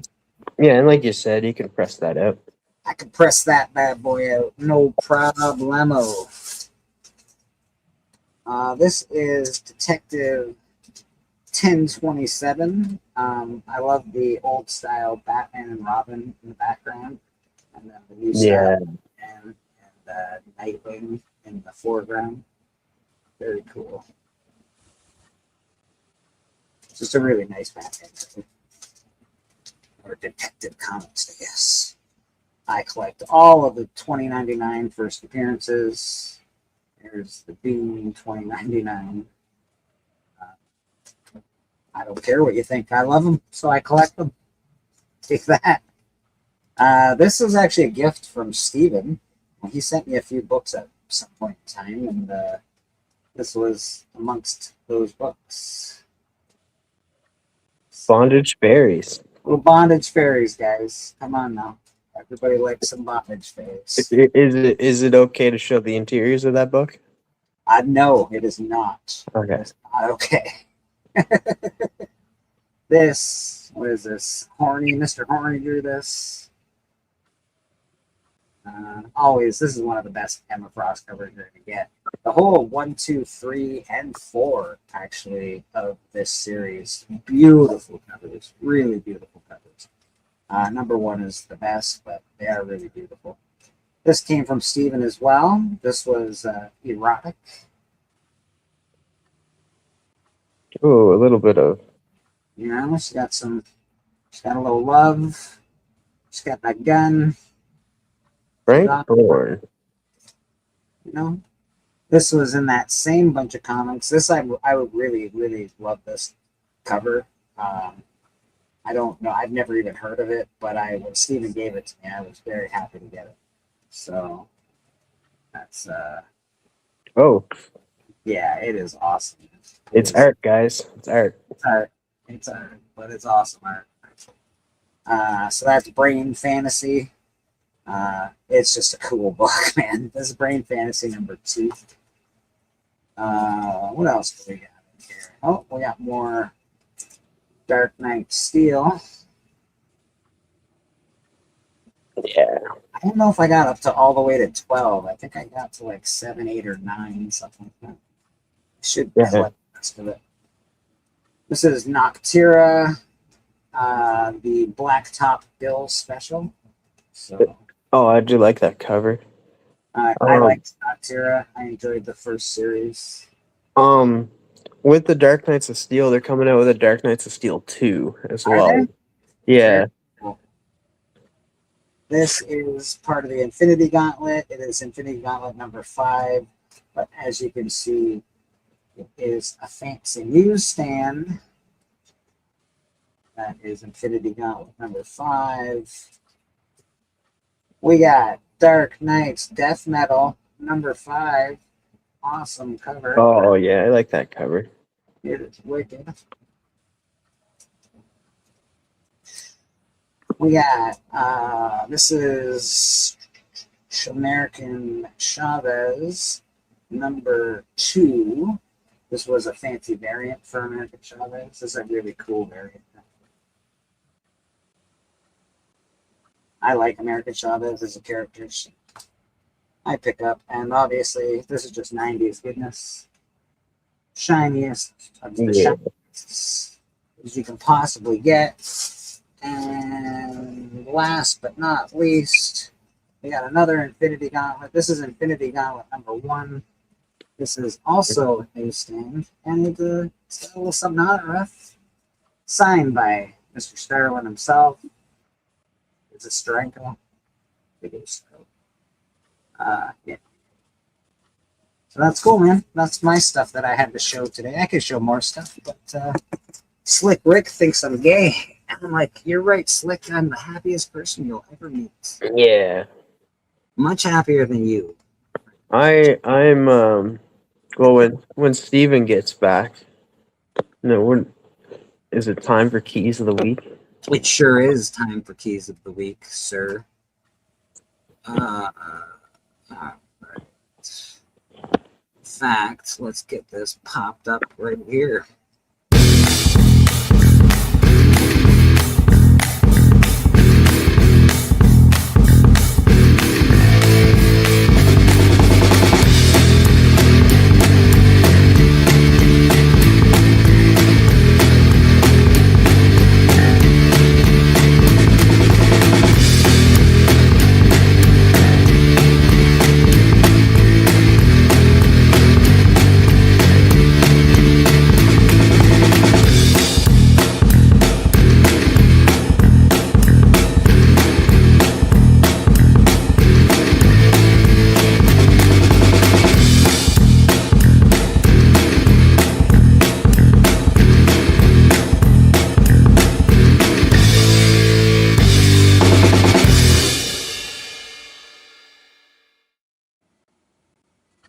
Oh, keys of the week.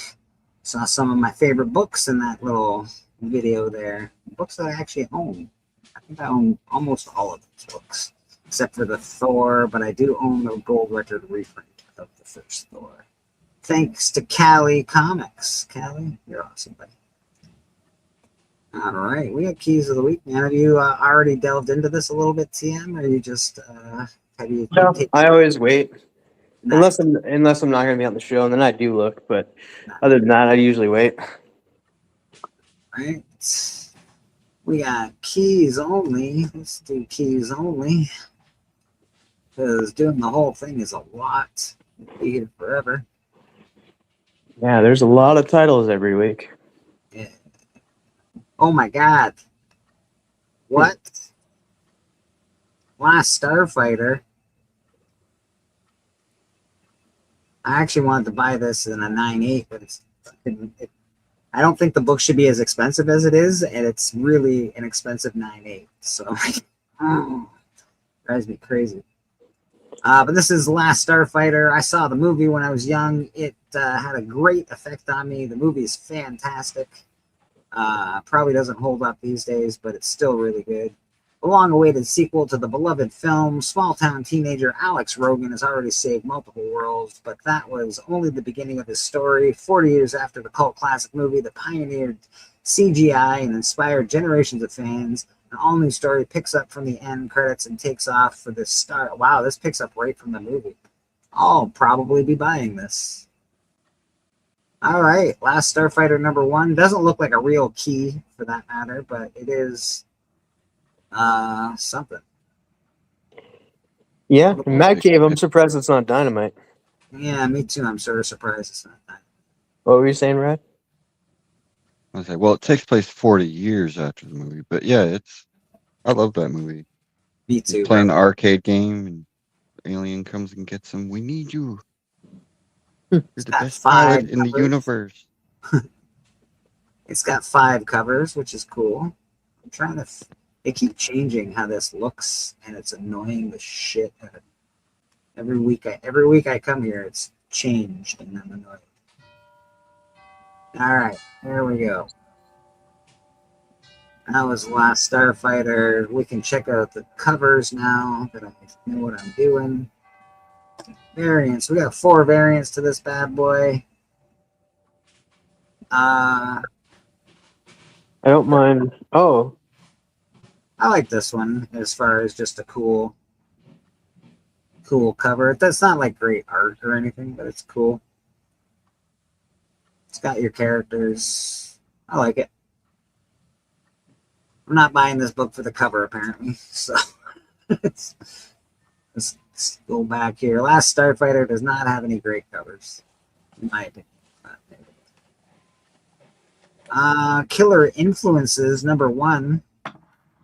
In a pack that threatens to destroy their lives, aspiring serial killer Melvin and struggling true crime influencer Kylie team up to build his brand as an iconic American nightmare while propelling her to fame through her coverage of his exploits. So it's Superman and Lois, except it's a serial killer. And okay, gotcha.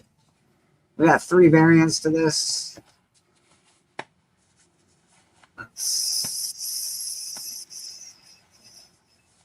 I don't know. Sounds like a funny story, I guess. I'm not super interested in it. I bet it could be a TV show though, like a teeny bopper kind of TV show. well, they kind of already kind of do something like that with Only Murders in the Building. Yeah, Because they're like a podcast, like a true crime podcast, and they actually solve the murders themselves. yeah. This one is they're 2 friends and they make a little pact to be like, okay, I'll do some murder and you get me famous by writing about it, which in turn will make you famous about writing about it. Yeah, Fair enough. it's how everybody's trying to be famous these days. So I'll just murder somebody. Yeah, sounds wonderful. Yeah. Beast of Borican #1. In contemporary Puerto Rico, activist Loli Flores battles outside developers while uncovering the El Chupacabra, is a brutal ancient protector tied to the island's indigenous past, as both move toward a violent collision marked by escalating destruction. Not that interested, but I appreciate it. That's a cool cover for Chupacabra. That's a cool cover too. They got some cool. This was a cool cover. Nice. I could see me buying something like that just for the cover. Pretty cool. Not seeing any actual keys today so far. Got a lot of. I guess if it's their number ones, the first appearance of those characters in the comic, I guess, I don't know. Yeah, there's just it's all. Most of it's indie stuff, right? So far. James Crowley, a dead demon hunter bound to serve heaven, is sent to a remote town of Dead Acre to track down demonic forces threatening the mortal world. Typical story. Dead bounty hunter tracking down demons. I don't know. You kind of put Crowley and demons together. All I think about is Crowley, the king of hell. Not gonna lie, I know they're probably gonna use this cover and do all sorts of different colors to it, but this is a really cool cover.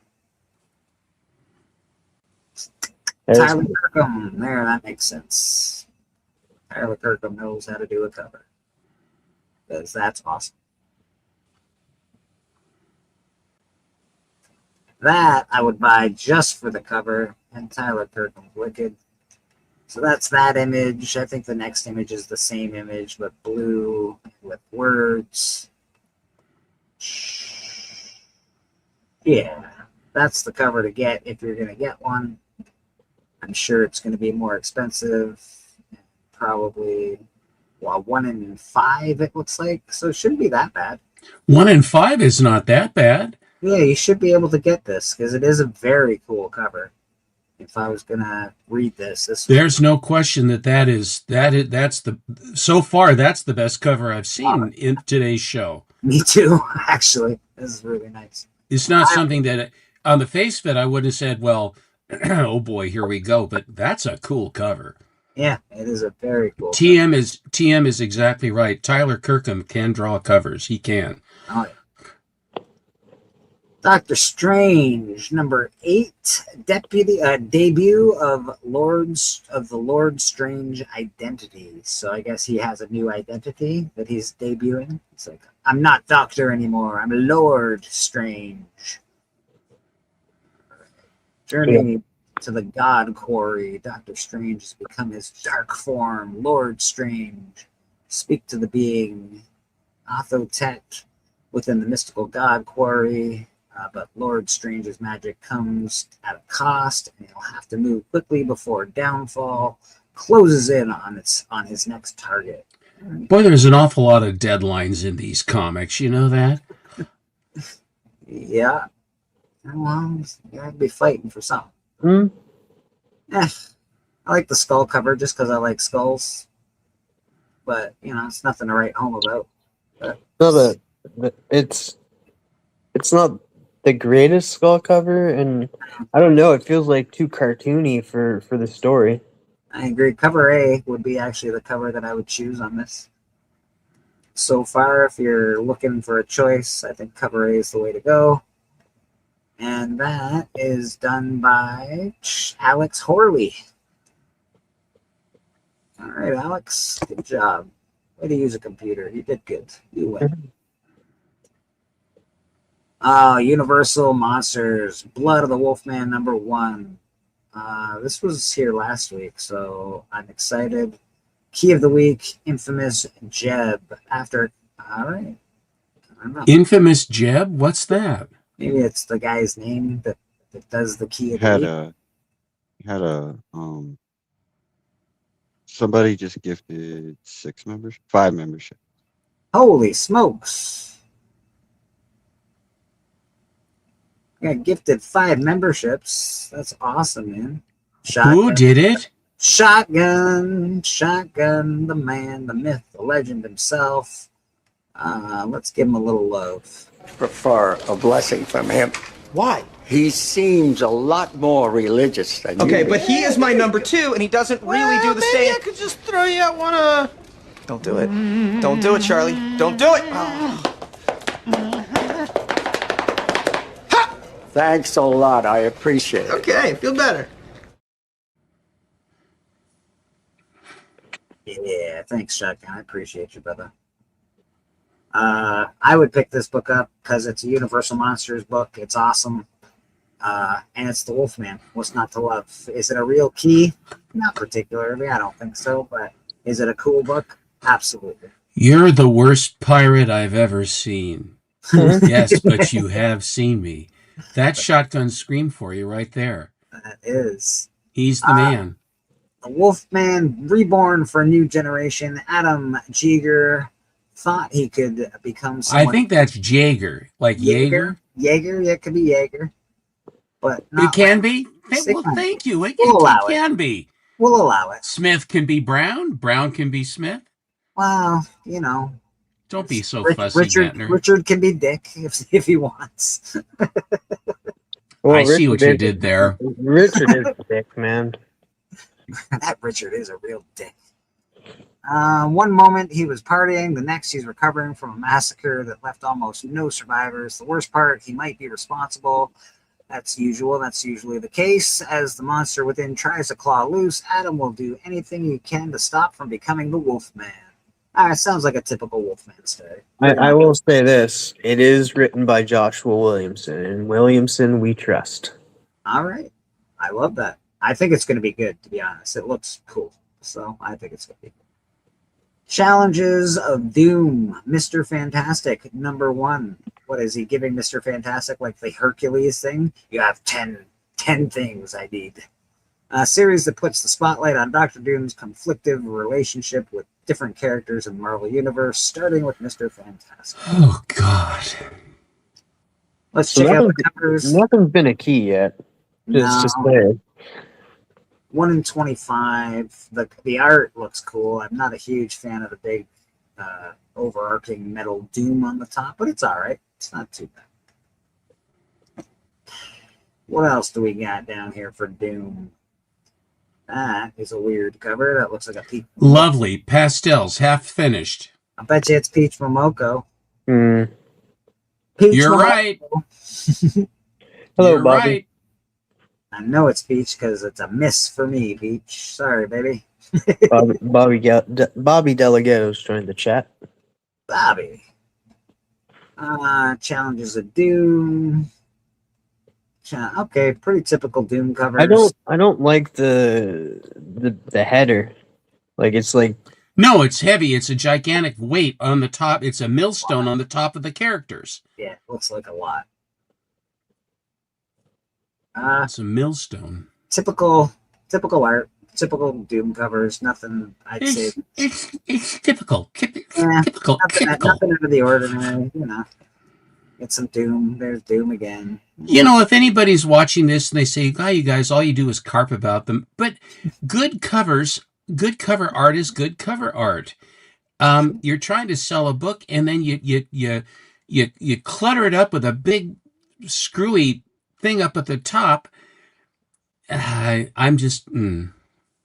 Cover A is actually not too bad. If you're gonna pick up this series and you don't want to get all the extra. The A is not bad. The A is not bad. The A is not too bad. I would grab the A cover just because I'm not interested in the series, but other than that, it's all right. Oh, the Dog Sitter. That sounds like I want to not read it. Gemma Monroe puts her dreams of veterinary school on hold while juggling flower shop shifts. Oh, come on. This is a comic? yeah. Oh dang! Oh no! She has a messy transactional love triangle with what? With who? With which creatures? What are we doing here? The funny thing is, we were just complimenting this publisher earlier. It's from Ignition Press. Ugh. Ignition. Come on, guys. Let's see these 3 wonderful. How did this see the light of day? How? Oh my goodness! The Dog Sitter has all crummy covers. This one's very. Oh yeah, I like that one. That one. Yeah. I don't. It's Disneyfied. Who did this? Nicoletta Baldari. Whew. Good Irish name. Yeah, it's hard. That's a nice. That's pretty though. It is pretty. She knows how to do that It's cartoony. cartoony, pretty style. James S. Rich and Megan Levins. Hope it works out for you guys. Not interested. For the dog sitter, come on, man. I don't know. Maybe people might. I don't know. It's like you looked at stray dogs. I love dogs, but it's not aimed at me. Not me neither. Brad, you're probably getting the dog sitter. I know it. I know it. Brad's I can feel it. Can Come you on, feel the Matt. love coming? This is He gonna be doesn't know so what to cool. say. He's verklempt. I stay focused. Spawn only. Oh yeah, you're focused on Spawn right now. Well, it's hard to like not. I thought it was Lobo. If you're focusing on Spawn, Spawn's heavy. It's like they have so many titles right now, so So many Spawn titles right now. so that's a feat. It's like being a Batman collector. You'd be like, God dang it all, another Batman book? Why? Why? But apparently they're all good though, so that's the upside.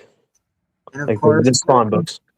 Boom never ever disappoints. They always have at least 10 variants. So you got Power Rangers Unlimited, Across Time and Space, the Striking Tiger Unlimited Ranger assembles Power Rangers from every era at secret Aquitar base to form elite teams and confront a rising evil threatening the entire Morphin universe. Woo! Intense, man. Oh no, Steven's not liking it. I heard the sigh. The thing is that this definitely will sell because Power Rangers always sell at Boom. It's like one of their highest selling comics, I think. This is a nice cover. You know, as far as covers go, that's a pretty nice one.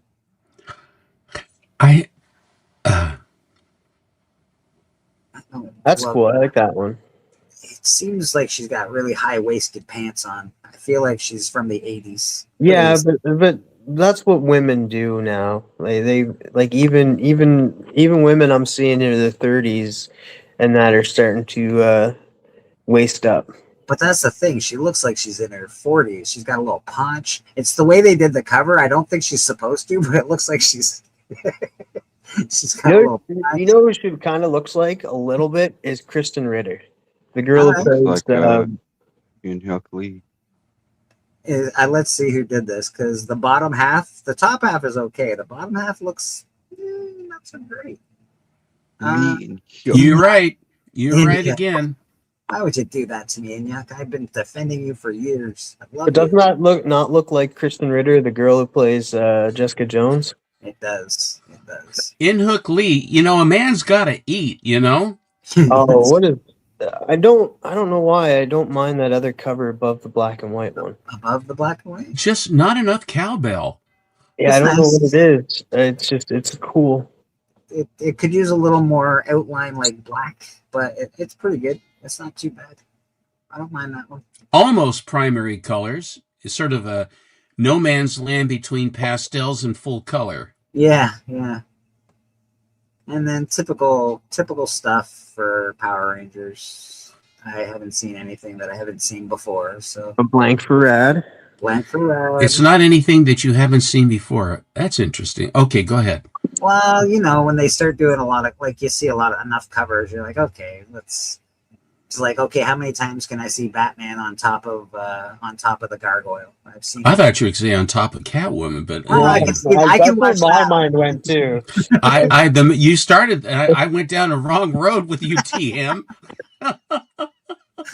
or perhaps the right road. I don't know. You guys, come on. Faceless, the family, Maze of the Mechanical Aliens. Number one. This is a hell of a title. Jesus. Cover. Terrible. Okay, we've got to get Faceless in there. Okay, we got to have Maze. I don't want Maze. I want that Z. I need that. What do we have? We have to have aliens. What kind of aliens? Mechanical aliens. Yeah. Okay. What was it? Let's go with that. Not just any aliens. I don't even know how to make out that cover. Like, what's going on? It's awful. It looks like a mutated stapler. Yeah, it's not great. Looks like, I don't know, a science lab. Who's trying to take my blood and look at it? Looks like one of them things. Faceless and the Family. Yes. Faceless and his found family of spacefaring rogues are drawn into a surreal and dangerous odyssey on the class-divided Hain planet after he becomes bonded to a living extraterrestrial armor. I'm sorry, no, stop. It's too freaking complicated. What the hell? Well, the armor refuses to release its hold, forcing them into a perilous quest through Not just a regular quest, mind you.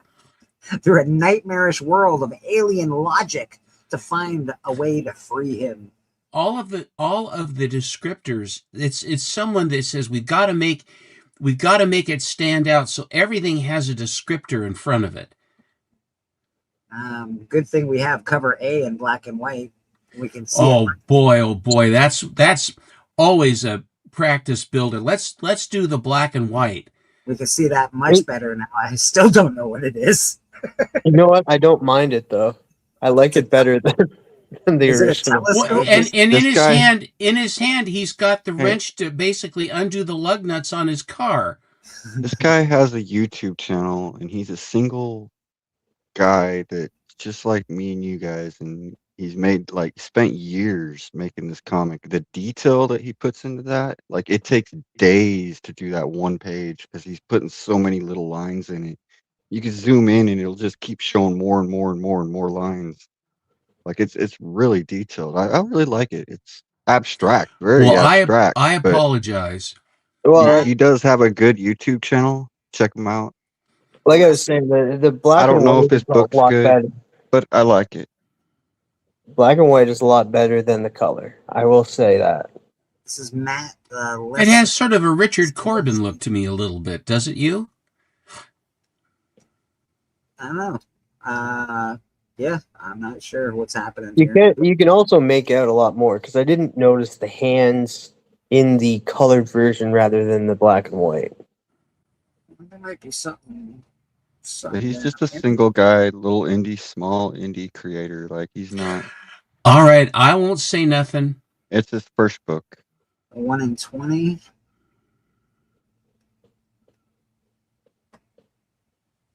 One in 20. Well, at least I can see what's happening on this one. I like this one a lot better. I love the black and white. I think it's cool. And what else do we got? All right, so a colored version of that one. Oh, it's Oni Press too. This I'm not a huge fan of. Yeah. But it is got a real underground look to it. It's a variation of a theme, very underground indie look. Yeah, very indie look. It's cool that way. I don't love the color of the trade dress. I think the orange and the yellow, maybe. I don't care for the font either. Yeah, but it is a book, a new book, and then if Rad's saying go check it out, you know what? I recommend going. I defer to Rad. I defer to Rad's taste on this one. I'm thrilled with Bullet Girl. Aaron, you did a beautiful job on her. You really did. Thank you. Thank you. I had fun doing it. And that happens to be the last book in Keys of the Week. I almost didn't see any actual keys, but they are first books. And I didn't really see a lot of keys at all, except for a possible first with the Doctor Strange being Lord Strange. Lord Strange. That's, I think, the only real key that I... and it might be. It's just the debut. You never even know if it's actually going to happen. So we'll see. We will see. Let's go through the trending 20 quick just to see what's going on in the world of comics. Final Boss. Same as the old boss? Yeah. Yeah, but I think it's getting a series, right? I think so. Yeah. It's Tyler Kirk teasing a major announcements that coincided with this week's release of issue 7. So I think this might be getting a series. I haven't seen any of these. Everybody's got a series, and then I never see any series. Is it just me? No, everything's up. He's got a series coming. When will it come? Soon. They eventually drop them. It's just a matter of when. Sometimes it takes years, just like this. Hellmask. This was written by Glenn Danzig, I believe. I actually sort of want to read this because I like the cover quite a bit. But this is going to be a thing, apparently. TM, what do you think of Danzig's writing, or are you familiar with it? I'm not familiar with it. Okay, I'm not either. I don't even know. Glenn Danzig is a I know. yeah, he's a rock punk rocker. He's a misfit, isn't he? He is a misfit, sir. He is a misfit. If I didn't have that right, my son would hand me my head. He did. He wrote an opera, basically, the Danzig opera. It's really good. Batman, Sword of Azrael #1, first appearance of Azrael. We got a lot of Batman news this week, actually. So Azrael will be in that TV series. It will be a animated series. Feature film adaptation on Danzig up above. Did you see the bottom of that? Yes. So this is pretty cheap. I don't think it's a book that you're going to get that's going to... Will direct a feature film adaptation of his creator-owned Hellmask with James Cullen producing. If it ever happens. With that Azrael, it's Batman Nightfall Part 1, and there's going to be a 3-part animated movie. Do they have an idea of when they're dropping all these parts, or we just know Part 1 so far? We know that we know Part 1's. I forget. I don't think they. No, they did. They do know it's available now for pre-order on Blu-ray. Give me a second. I'll look it up. So Azrael, did he come in when Bruce Wayne had his back broken? Is that when he came in? Yeah. And what's Azrael's motivation? He's too much of a vigilante. What is it again? Yeah, he kills. He doesn't mind killing, whereas Bruce doesn't. So he sort of messes up Gotham, but he does help Bruce out quite a bit. He gets rid of a lot of villains. You'd figure that Bruce would be pretty happy about the whole thing. So basically, he's the cleanup crew. Really, yeah. Like, all right, we've got too many villains. Let's bring in Azrael. Bring in Azrael. We got some cleanup on aisle 5. Yeah, Batman. We'll put Batman on ice so he can't beat up Azrael, and then we'll just get some cleanup done in Gotham. He'll wring his hands in the Batcave. Azrael's killing all these guys that I have to fight over and over. Why is he doing it? This is Veritic #30. This is the actual first appearance of Hellmask. So if you are interested in the first appearance of Hellmask and are interested in trying to, either flip books or just interested in the story itself, this is the actual first appearance. Veritok 30. It's got 4 variants. We'll make this a little bigger so we can see it. They are cool covers. Boy, that's a busy cover, isn't it? Like, they are pretty awesome. I'm not gonna lie. Like, that's pretty cool. Is that still Mr. Tyler? No, I don't think so. This is somebody Who else. did it? I shall let you know, sir.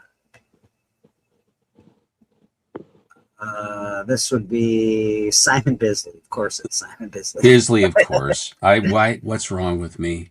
Yeah. There isn't enough time to tell you, Gettner. That's great, especially Bisley. If you can get a Bisley cover for this, that's awesome. Bisley's the man.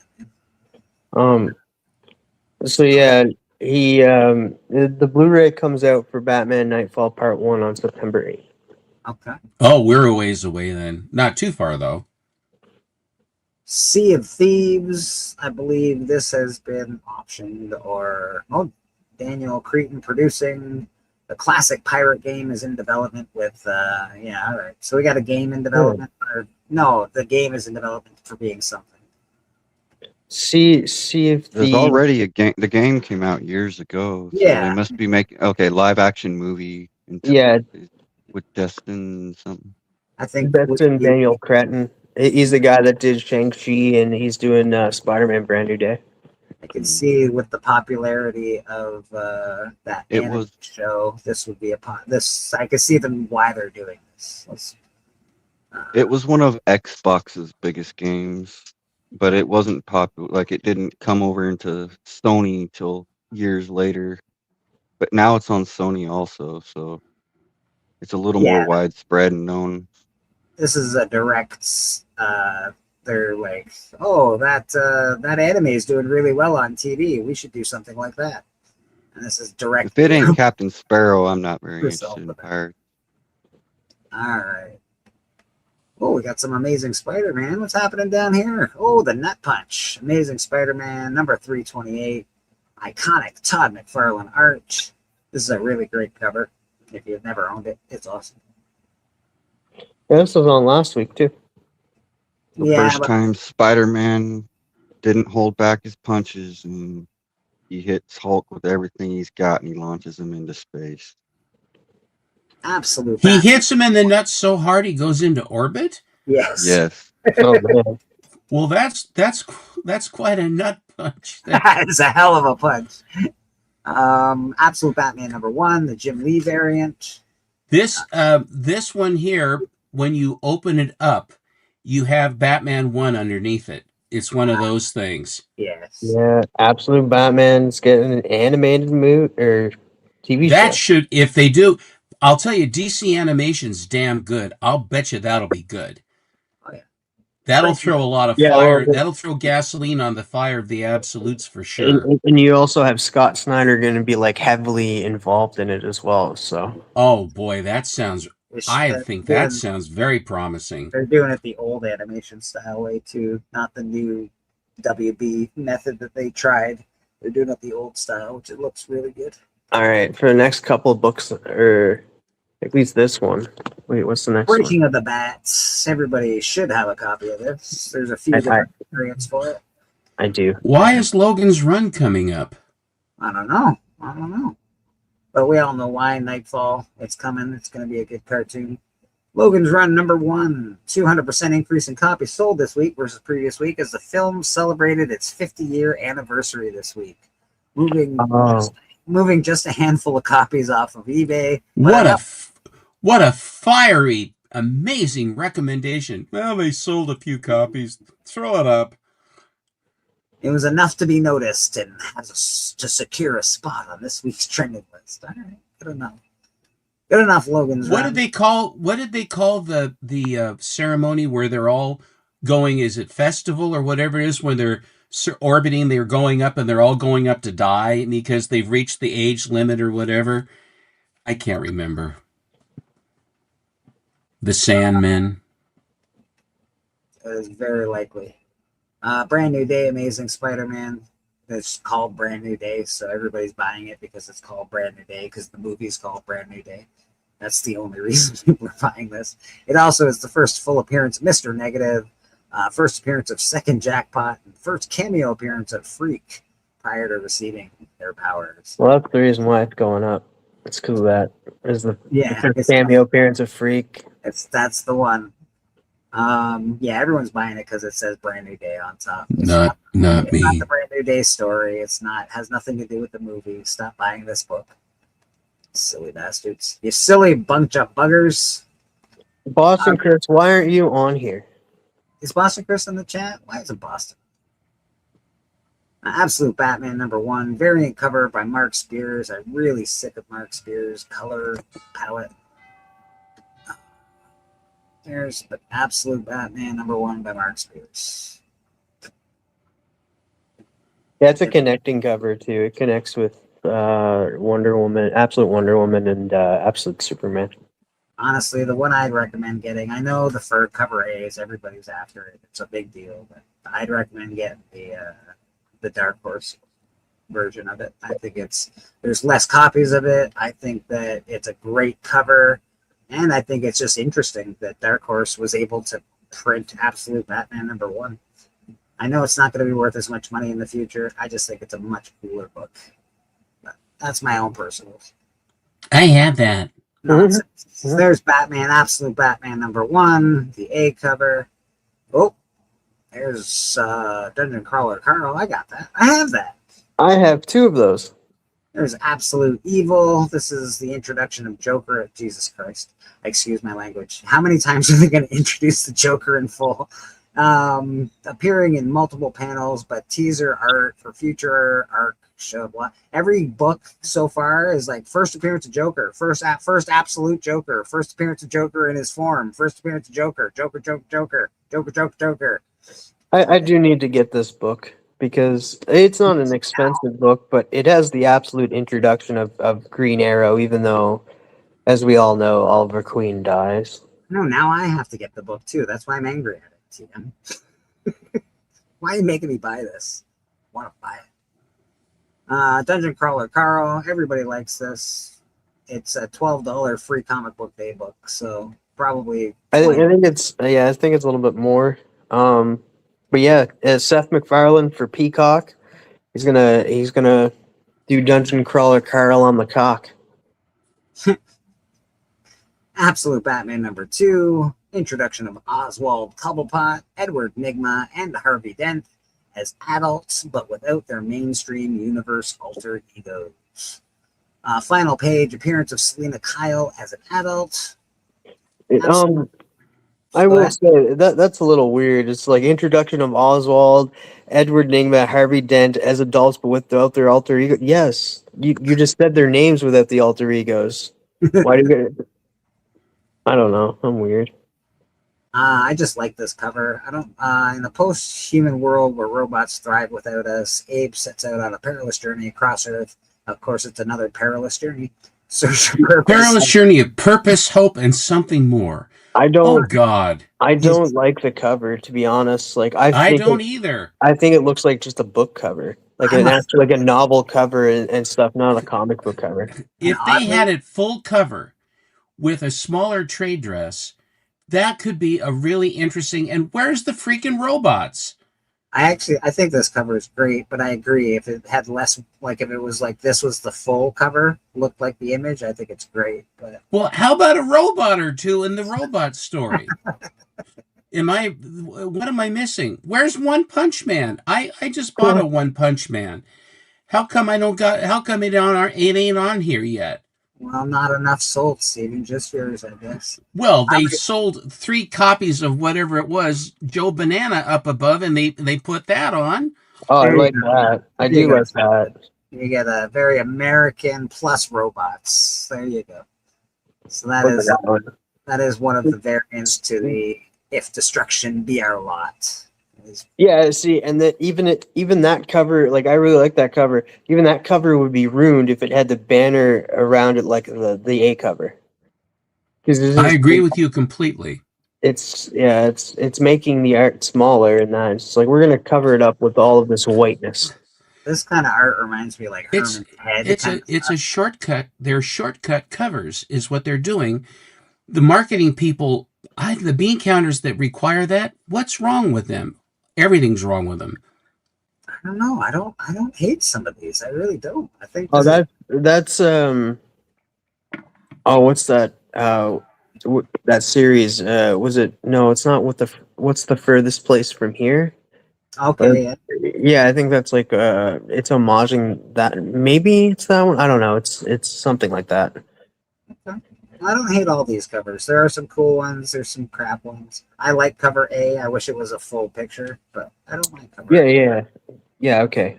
Yeah. What's the furthest place from here? Callie said it. Thundercats #1. First team appearance of Thundercats. Lion-O. Blah blah blah. First appearance of Mumra. This is more expensive than $70. Good luck. By a long shot. Yeah, well, unless you buy it for me. I think I sold Callie one for $60, but it wasn't a near mint by any stretch. So, listen to chat. What's that, buddy? Yeah, he can't see the chat whenever he's on that Apex. When he's on the other thing. I can't see the chat, but these are all Batman stuff's happening. We got Bane. That's the first appearance of Bane. I had that. You do have that. Obviously, Nightfall's coming. This is the origin of Bane in the Absolute Universe. I don't like Bane. I don't like the whole plot. I don't like that story arc at all. I never did. That's why I tagged it to my post. That's the killer. Thanks. So yeah, lots of Absolute stuff. We're gonna get inundated with Absolute stuff for a while. It's people like it. It's not going away. They're making a cartoon, which is going to solidify it even more. So, well, and that's the thing too. Like, as much as we say, like, it's brought in new people, to like comics and stuff. Like people are picking this up that are new, that are younger and stuff. But it hasn't brought in everybody. Once that animation hits, that's going to be a whole different fan base that is brought in through that for that character. They'll do a video game of it soon. Yeah, I mean the gamers, if they basically put together a really cool product with that. Hello, Chris. Hello, Boston. How you doing, brother? There we go. It has definitely. Last Ronin, it definitely could be a game. It's definitely going to solidify it. Oh my god, this is looking awesome, man. Mm-hmm. You don't know, this is a piece for me, so I'm pretty excited.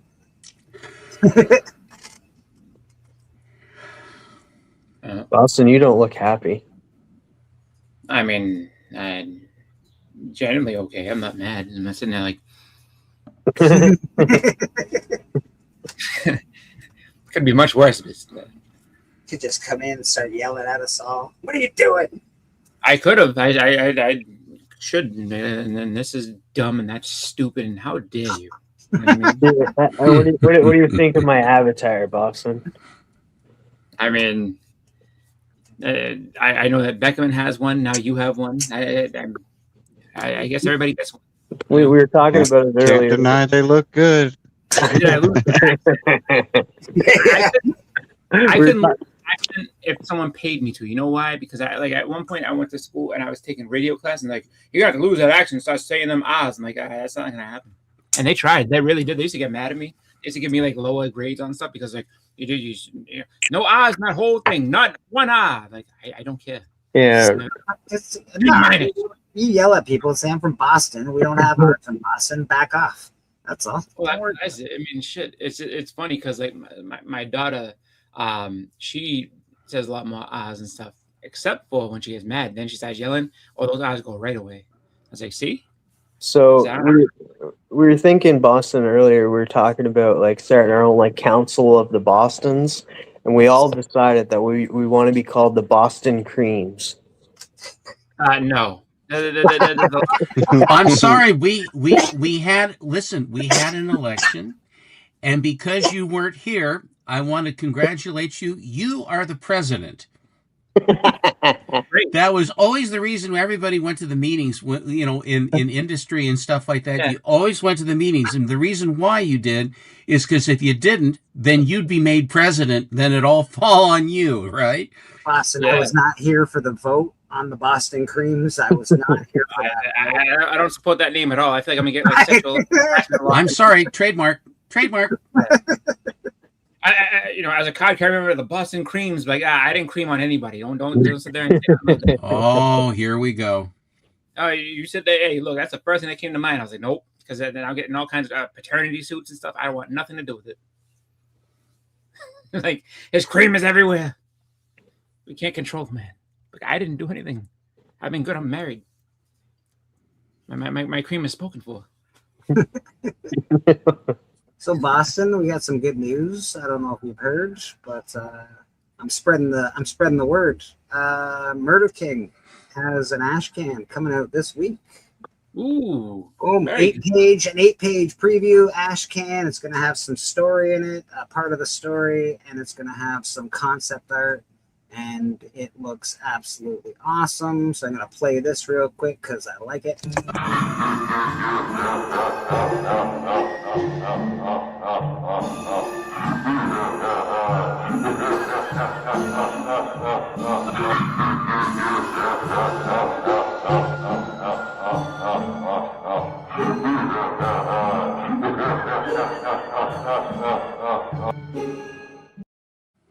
Well, at least he's happy. No, I can't tell my mom on them because eventually it'll still be my fault. Like, why'd you let him do that to you? You should have been in control of your name the whole time. Like, apparently I'm voted out, so whatever happens, I can't get in trouble for. So that I don't mind. I have no association with the Boston Creams whatsoever. This is the Murder King. No one believes you, Boston. Sorry. That's the problem. This is the Murder King page on Kickstarter. It's awesome. If you go down here, notify me on launch. That'd be awesome. You'll get notified. But this week, the ash can's coming out. Can't wait till that happens, and it will be for sale very shortly. We just got to figure it all out first, but it'll be for sale pretty soon. So appreciate everybody for their patience. I'll tell her about that. Yeah, man, the Ash is very cool, man. I'm excited. The art looks really good. So, bam, Murder King. Why would anyone stay in a town where murder is king? Wouldn't everybody just get bug out of the place? They can't, Stephen. The town has cursed, and people that stay there can't seem to get out. Even though they all want to get out and they all try, for some reason it just keeps dragging them back in, like the mafia, I guess. It's just like what's it called? It's just like the Lost Boys. Like, you know, all you see is "Welcome to Santa Carla." You got to drive past that sign to see "Murder Capital of the World." They put it on the back. Can you lose the Cali Comics comment? I sure can. Yeah, it's like what's that one movie? The guy was riding a bicycle. The old guy, he's like, they just won't let me out. They just won't let me out. Doesn't sound familiar. In the Mouth of Madness, I think it was called. Oh, maybe. If you've never seen it, great movie. Yeah, just can't get out of that dang city, side city. Pretty cool. Mm-mm. There was a video game like that. It was what was it called? It was a game where you basically I forget what it was called now, but basically these people got mad. They're like, you know what? I'm leaving this stupid bridge. I'm gonna cross that bridge and get out of here. And they crossed the bridge and they went right back to the same spot again. Like, I know I crossed that bridge. Like, not today, you didn't. Yeah, man. But I'm pretty excited. I find those things kind of frustrating. I mean, I've seen a lot of Twilight Zones like that and various, Outer Limits and a lot of shows where you're trapped in a town. It's one of those things. So you have to contend with what's coming, sort of a thing. That was like Bill Murray in Groundhog Day. Like he just had to find the right combination of things that day would end. See, he did all that good and changed himself from a schlep to a nice person. Yeah. Too bad it didn't happen in real life for him. The town grew around murder, and the town needs murder. People that move there, they get stuck. That's all. It's a terrible place to live. I don't recommend it. It's a great recommendation. But it's going to be an awesome book. Terrible. Don't you want to read about a terrible place to live? Come on now. A dystopian world? Yeah, Stephen, I know how much you love it. Those are actually very good numbers. Like when everything's cool, it's like, actually, it's funny. Whenever they have a movie where everything is great and everything's amazing, there's always someone like, dude, there's some bad things going on behind the scenes. You got to make sure that you're careful around here. It's like, what do you mean? This is paradise. Like, you'll see. Don't eat the pudding. That's all I'm telling you. And next thing you know, you're like, what's in the pudding? Like, Soylent Green. Well, yeah, they asked me, what's I heard something about the pudding, and all of a sudden everyone stops, and all of a sudden you become public enemy number one, and then all the horrors. There's no. Well, at least you're number one. At least you're number one. Not for long though, because usually they grind you up or something. There's no greener ground than town, man. There's no greener ground than town. We're trying to DC horror, yeah, and that's how it started. Honestly, we talked about doing like a anthology kind of stories, and then it just turned out to be a much bigger story than we thought. So. Pretty cool. Pretty exciting. It's like when church was first starting, Steppo was showing some older books. The one with the skull cover. Yes, yeah. The Steppo was showing, you were saying, they had a decapitation on the inside. So I mean, they've been doing murder books since the golden age. Yeah, so there's definitely an audience. But it's not the meat. It's not the meat you got to worry about, Boar. It's the honey. It's the honey, buddy. There's the immortal Biggie Shack on his way for breakfast. Doing some driving around town. Biggie Shack in the Santa Monica Boulevard. Great. Yep. Dude, it feels good to have that Spidey Super story been hanging about for a while. It ain't mine, but it feels like it's mine for now.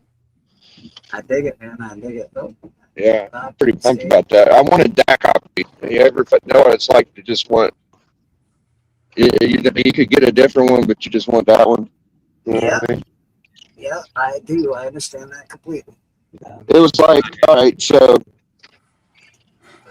there's a nice little stash of Spy Super Stores at my shop, and every one of them were a mid grade. And I just wanted that one, dude. I didn't want another one. I wanted that one. That's all I'll say. Number 16, did you grab? Yeah, I got 16 for now. I'm figured out. I'll get it. I know I wanted more Spidey of those. Super Stories? Yeah. Yep, It- yep. Which When I went what are we talking about? So it's the Super Stories series that had like the electric company and stuff like that. So they were Oh like, yes, and it's funny enough, like I would have going to Hero, the amount of books, I mean, just all kinds of great books that's in that room. I would have never believed anybody if I didn't see it for myself. Like, oh, dude, like people are going crazy for Spider Super Stories. I watched like 5 or 6 different people go up to different vendors all around the thing. You have any Spidey Super Stories? And the dude's like, I just sold mine to this guy over here. Oh man, and then like it was crazy. Like so, people absolutely are trying to collect that run. I don't know specifically 100% what the deal is with it, but like I mean, and condition really didn't matter to these people. They were just like, yeah, like if you have them, let me see them. And they're like, oh, It's very hard to get them in higher grade than mid. It's not easy to do, especially the ones that are people were chasing. Yeah, exactly. Like there was a couple of them that people like really wanted, and they were just like, and because there was one, I don't remember what number, but the guy's like, well, it's kind of beat up, and it's like, but you have, Spidey, issue, blah blah blah, and he's like, yeah, I have it, and he's like, let me see it, and he's like, all right, I'll take it, and so it was just like, because I guess the guy had been scouring all his shops in his area and just can't find it, so he found it there, and I mean, literally, it was a scavenger hunt of these people going to every vendor asking. And then, we've been talking about the ash can all morning, Callie. We've seen the video 4 times already, and I missed the first one. But yeah, like Spidey Super Stories, people really seem to like those. So if you see them in the wild, like pick them up. If not for your own curiosity or wanting to collect for your own run, maybe you know someone that has or that like wants to complete that run, doesn't have that issue, and you can be, hey, like you want to make a trade? Or Sounds to me like it's completists of Spider-Man trying to pick up the ones that are harder to find, preparatory to some of them taking off more than you would have expected getting in at the ground floor. I don't know. I think just in general, it's because it was a kid's book, and like with all kids' books, I think a lot of them got read to death. So it's hard to come across. Like most vendors don't have them, and so it's just like when you see people that do it, like people try to scoop them up so they can get the Who's the moderator inside that? I can't remember if the electric company isn't it. Was it the black fellow? I can't remember his name. Who? Morgan Freeman. Morgan Freeman. That's it. I'm on my phone. Thank you. He was easy. Yeah. So I got the Jaws homage, and I'm gonna be switching up my tactic on it, and I'm not going to tell people because I was talking about last night, and one of the 2 Jaws homages got bought on eBay for like 20 minutes after I started talking about it on there. You're a trendsetter, my friend, and you know it too, don't you? Every now and then that happens to me. I'll talk about a book. Don't even have anybody watching it, and it'll get bought. But I won't even do it anymore, Biggie. I won't talk about books. I'm not going to tell them the next Spidey Super Stories I'm getting. I'm not going to tell them. It's an expensive one. It's one I never talk about, so that's what I'm going to do. And what book is that again? Tell me. I'm not saying nobody gets to know.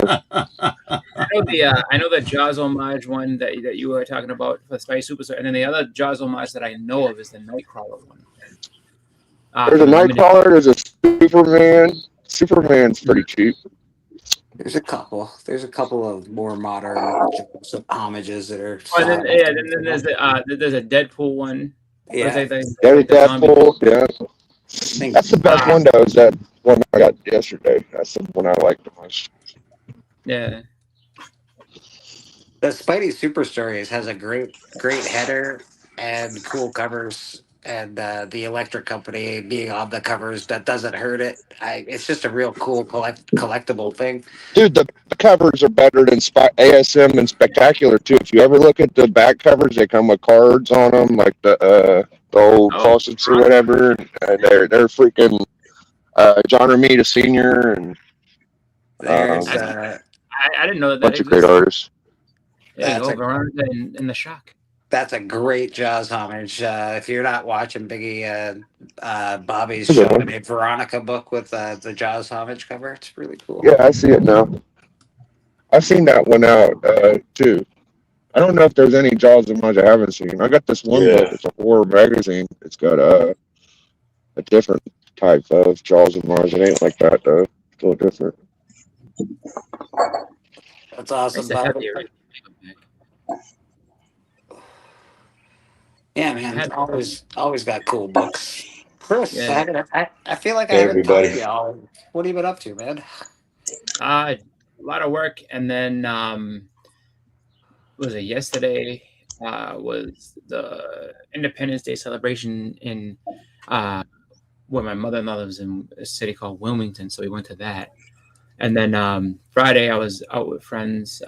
We just got together. Actually, we played. This is how you know that, like, you know, you're getting older. We played. I think it was like an 8.5 inning game of wiffle ball. It was like 5-on-5 game of wiffle ball, and neither team could score a run. We had to put automatic runners on second to get the game to end because, like, we were just that terrible at wiffle ball now. Damn. Yeah, like, people were getting hits here and there, but there's like nobody could score. It was pretty pathetic. A bunch of adults can't hit a wiffle ball, man. What the heck's going on? We were hitting the wiffle ball, like we were hitting it, but it's just like, I mean, what the way that wiffle ball works is like, oh, like if it's a grounder and you field it, you're automatically out. It's over. So it's like, you know, so a lot of ground balls got hit to people directly to them. I'm like, all right, this is like batting practice, like when you're hit, but like nobody was getting real hits. It was we got, I mean, think about 3 or 4 real actual hits, and the game ended, and it was just people were hurting after. There was a couple of my friends that were just like, oh, they had to like sit down after, like, whew. I'm like, yeah, this is gotta start eating our vegetables, guys, because bro, as an adult, I don't even like. I went and when I was at college, when in my 30s, I went back to college, and I used to be very good at basketball. I used to be on the like grade 9 and 10 basketball team and all that jazz. And college rolled around when I was 30 because I didn't go to college after high school, and I started playing. I couldn't even hit the net. Like I couldn't even hit, like it was air balls. Just nothing, bro. It was awful. Adults, you gotta, if you don't use it, you lose it. Let me tell you, it's the way it goes with sports. Yeah, it's funny because like it's just like, you know, I mean, we just do it once a year because like you know, they went like, so they golfed earlier in the day, and then we were just kind of hanging out. You know, like, so my buddy has a house it's in a city called Gloucester, and like his house is, I want to say, like 4 or 5 houses away from the beach. So like it's just like he's got a really, really nice spot to hang out at and everything like that. So we're just having a good time doing that, and like we just play wiffle ball for fun. But of course, everybody has in their heads that, you know, we're a bunch of Ken Griffey Juniors out there, like, you know, just like we're living our glory days. Like everybody's glory days are gone. Glory days have turned into glory nights because nobody's good. Nobody's good anymore. We're all old. American Discord's on your side. He wants to play wiffle ball. He started a team in '92. I'm like, that's a long time ago, American Discord. Have you tried playing? Wiffle ball is fun. It really is, but it's just, you know, it's just one of those deals where it's just like, you know, you just kind of get in your head like, oh, I'm gonna crush this ball, and you swing with everything you have, and it goes, you know, like 30 feet in front of you, and someone's like, all right, good, you're out. To be fair, around here, there's a lot of like softball beer leagues and like hockey beer leagues, basically. Like, you know, the guy, like my 62, I think he is now. He plays hockey to this day. He will not stop being in a league. He's not, you know, he's 62, so he's not super athletic anymore, but he's still kicking it, man. He still does his thing. And there's a lot of that. Like, I mean, there's plenty of guys who will play softball, and like, yeah, like I know friends that played in like hockey, so, like older guys too, and they're just like, yeah, you know, this is my exercise. So it's just like, if I have to exercise, instead of lifting weights, I'd rather go out there and just like do this, because at least I enjoy this. Like, I can go out and play hockey, and so they'll you know, skate and do their thing. For some people are competitive, man. Like, it's sometimes it's not fun to lift up weights or run by yourself. Sometimes it's just more fun to, you know, play against other people. Yeah. Well, that too, and it's just like I know for me, like going to the gym and stuff like that, I always feel, I know no one's watching me, but you kind of do feel like, you know, you just, you know, like you're an exhibit, and people, I know people like, oh, that's not how you do that. You call that a sit up. It's like what? I'm doing the best I can. Leave me alone. I went to the gym and my buddy put me on one of these stupid machines, and it was like to work out your thighs or something. And I'm like, no, I'm not doing. No way, I'm not doing this bloody exercise. It was terrifying. It was awful. Didn't look great. And I couldn't do very much weight on it either. I was like, nah, this is the worst. I'm out. That was the last time I ever lifted weights.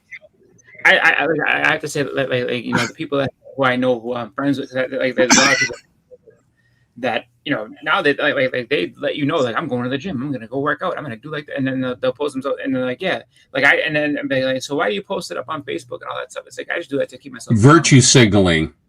Yeah. Well, it's just for them to you know, they say it to keep themselves accountable and everything like that, but they're just like, yeah, I go to the gym, even if I don't pull it up that, like, I just do it because I need to. I was like, yeah, good for you. That's awesome, man. Yeah, man. That's worth it. Yeah. So that's Supergirl. Yeah. Where are you at? You look like you're looking for supermarket or toys, maybe. Oh no, I'm in the corner store. It's crazy in here. Check this out. You got you got like all the machines and shit. People sitting here and throw a quarter in that one, man. I'll get $2. Slots. I'm all right, man. I try not to do that because it's an epidemic out here, dude. I'm telling you. I used to do it at my pizza shop. They don't even really give that good at freaking prizes, you know. Like, it just whatever should change. Always the track. They're shiny and glittery, and you want to win. I mean, that's the human condition, is it not? Yeah. Get a little bit of money out of something. It's also a great thing if you're shopping and you're like, oh, here's $2. Go play the dang video game. And then you can, you know, your kid gets entertained and babysat by the claw, I guess. Well, luckily now, like, you know, with you know, iPads and phones and things, it's like, you play the game on the phone. Then you're like, all right, I'm saving money. I don't have to give you anything.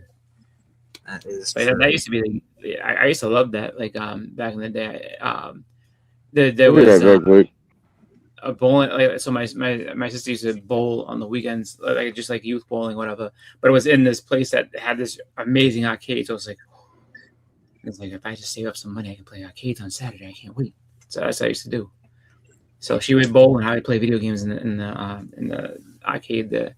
And I used to play Street Fighter 2, and I remember when they rolled in Mortal Kombat. I didn't know what Mortal Kombat was. They turned it on, the entire place was like, and then like people started playing it, and then, you know, they started figuring out, oh, you could do fatalities and stuff, and then next thing you know, you couldn't get it anywhere close to that. Do you think they're like, okay, so they have a huge arcade where I live, but it's like basically it's like it's in Niagara Falls and it's like near the casino, so it's like you know, you go there, you gamble, you play video games and all that jazz. You think they're like, when I was a kid, there was a lot more arcades and places to play video game. Like, it was a thing. It was a real, like, nowadays. It costs an awful lot of money to maintain them. Is that what it is? In order to have people come in, you have to have the space, you have to have the air, you gotta pay the rent, you got the utility bills. We've got one here in Hillsborough, which is, I think, one of the largest pinball palaces anywhere, literally anywhere, where they keep the machines up and stuff like that. And I do like to play pin. I'm a good player, but the thing is that to have to go and you pay $25 or $30 and everything is free on the inside, but they maintain the machines. The thing that I truly don't like is that if you have a solenoid on one of the flippers, cannot flip the ball to where it's supposed to go. I mean, the flippers don't have the strength to push the ball to basically harvest and go into multi-ball and all the other stuff you want to do. There's no point playing them because you can't, they set it up so you cannot win. I know they want to suck your quarters, but it's that kind of a thing when they don't take care of them. And that is a problem. The machines I have are all pretty much like new. So when we play, everything works. Everything it does is it, and the flippers. And the other thing too is if they set it on the skill level of high, forget it, because then they kick even harder and you can't control anything. So I leave it on the easiest setting, because believe me, it's hard as hell even at the easiest setting to really turn the machines over. Yeah, I was gonna say the thing too, another thing that you have to have in that, like if you are running an arcade, is you have to know how to solder and stuff too, because things get messed up if you have to order a new board. Because that's a lot of things that happen. Sometimes the motherboards will burn out, and you got to go and find one, and then solder all the pins and everything that you need to make it work again. So, it's definitely, if you're running one of those retro arcades, it's definitely a lot more work than what it looks like to get those games running. Also, the 70s machines, it depends on the machines you have too. The earlier machines, the play action on the early machines is really terrible. And in the 90s was the absolute, in my opinion, the absolute pinnacle, because the electronics were just coming in, but they didn't overwhelm the actual play. So you had some of the electronic stuff that are fun and sound and things like that. And also on the early ones in the 90s, you had quite a few more features and drops and things like that, ball kicks and things like that. Now you have maybe one or two tricks in the front of the thing, and all that's left are just little bumpers and lights, and that's all you have, because that's the only way they can get them to pencil to put them in. And and the companies come and go. I mean, like, they'll go out of business, they'll come back, things like that. Nice. Rad to start up a pinball game now. Yeah, they have a lot of, actually, that's another thing too. Is they have a lot of electronic pinball games that you can play that are really, really I mean, machines they never thought about making, but like they have them. Like there's a Halloween machine like Michael Myers. I just don't know like how fun an electronic pinball. I like the silver ball myself. Like you put the ball in play and you don't know where with those machines, if you know the trick with an electronic game, and of course it's a hard trick to learn, but you drop your quarters until you figure out how to get past level 4. The monster at level 4, there's a trick to get around it. Then there's a cheat book to find out. With a pinball machine, you don't have any of that stuff. Yeah. The pinball machine, you put it in play and you just got to play it. And the ball goes where the ball's going to go. Although there's some hip into it. Yeah. I do think there's magnets and stuff that make it like. Oh, there's definitely magnets. Yeah, there's things in there that are like, come on, that ball shouldn't have done that. Well, I swear to God, because I own these, the ball would always go into the sides and they would drain. Yeah. And I said, okay, now I'm going to find out, because I swear to God, there's magnets in here sucking that ball off the side and going. And I opened up the machines and there are no magnets. There are none. Because if there were any, I would have yanked them out. Because that ain't no fair. It's hard enough as it is to keep the ball in play. Steven, did you like that song Pinball Wizard? Sure do. I figured you would, man. Yeah. It's a good the one. Valley Table King. Yeah. I just handed my pinball crown to him. There you go, man. There you go. Madam is back. I froze for some reason. I froze up. Oh, hey, Madam, how you doing? Okay, how are you? We're I'm all right. I'm frozen solid, but I'm all right. The game I think that I ever played was the Addams Family one. Like that was just because it was. Thank you, Thing. Yeah. Oh, I love that. Such a great one. But look, yeah. Oh, is it a Venom game? So it's a virtual pinball machine. Yes. Wow. I wonder how the feel of it would be. There's a certain feel to a pinball machine. Yeah. You want to, thrust your hips and. Mm-hmm. You can't be bumping the machine with the. I mean, you can, but you just can't get tilted. Yeah, you got. Yeah. You can do a little bumping. Yeah, you can do a little bumping. What is this? They're gonna have a showdown. Yeah. Dun, dun.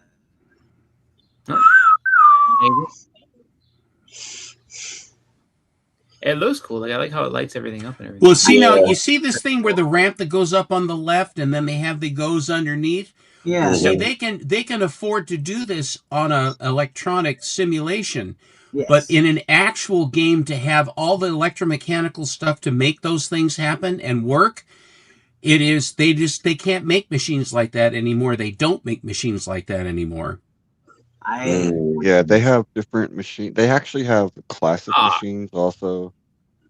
I was getting excited. I was about to see like Rat and we're on the ball. It's very realistic physics. But I They understand use that. special physics to they actually measure the ball's spin. So when the ball's spinning, which direction it's gonna go when it hits something. It's like crap at a Demolition Man pinball game. It used to be- Do you know there was a Dracula one where they have this thing where the ball goes up to, like, if you look at the rectangle in front of you at about 2:00, and then when it's doing a certain thing, there is a magnet, and if it catches the ball, it walks the ball all the way across the field to the left-hand side and then drops into a thing, and Dracula comes out or whatever it is. But that's a pretty cool one where they have the magnet actually take the ball around. But Twilight Zone is probably the pinnacle of the pinball machines. That really was the pinnacle where they have all those different things that the machine can do. It's a slightly wide body kind of a thing, but this sort of stuff is just impossible for a pinball machine. Infinity Well, it's a Gun. lot like Yeah. playing it's a lot like playing cards on a computer, right? It's all like mathematical. Like I don't know. I feel like there's better odds if it's a physical thing. But it's pretty cool. There he goes. This is So- it. Cool pinball. And the Silver Surfer's like, hit the ball. This is really hard one hand. I'm not buying it. When you get the whole multi-ball thing going on, that's always fun.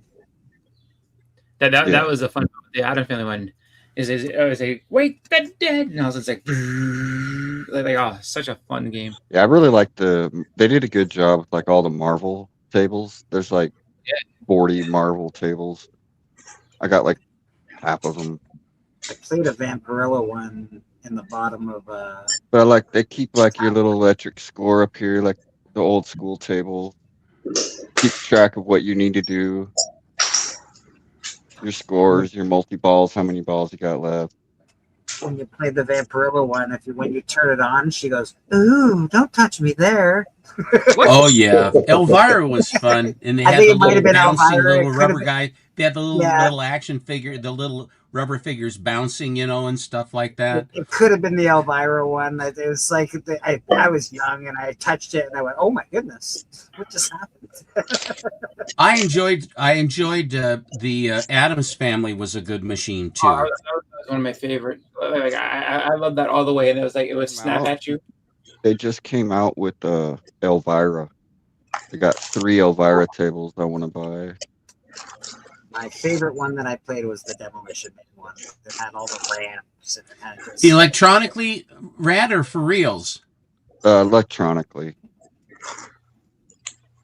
That's cool. Can't remember They might be based on real tables. I'm not sure. I think I also like the Star Wars. Star Wars has some good tables. I see that Madam managed to get Chris Avatar as well. Avatar. Yeah. Well, thank you so much. I was working very hard on that, and I thought, you would be most impressed with my technical abilities. So That's very impressive. I'm over here now. that's cool. I got to go now, but that's all I want to do. So.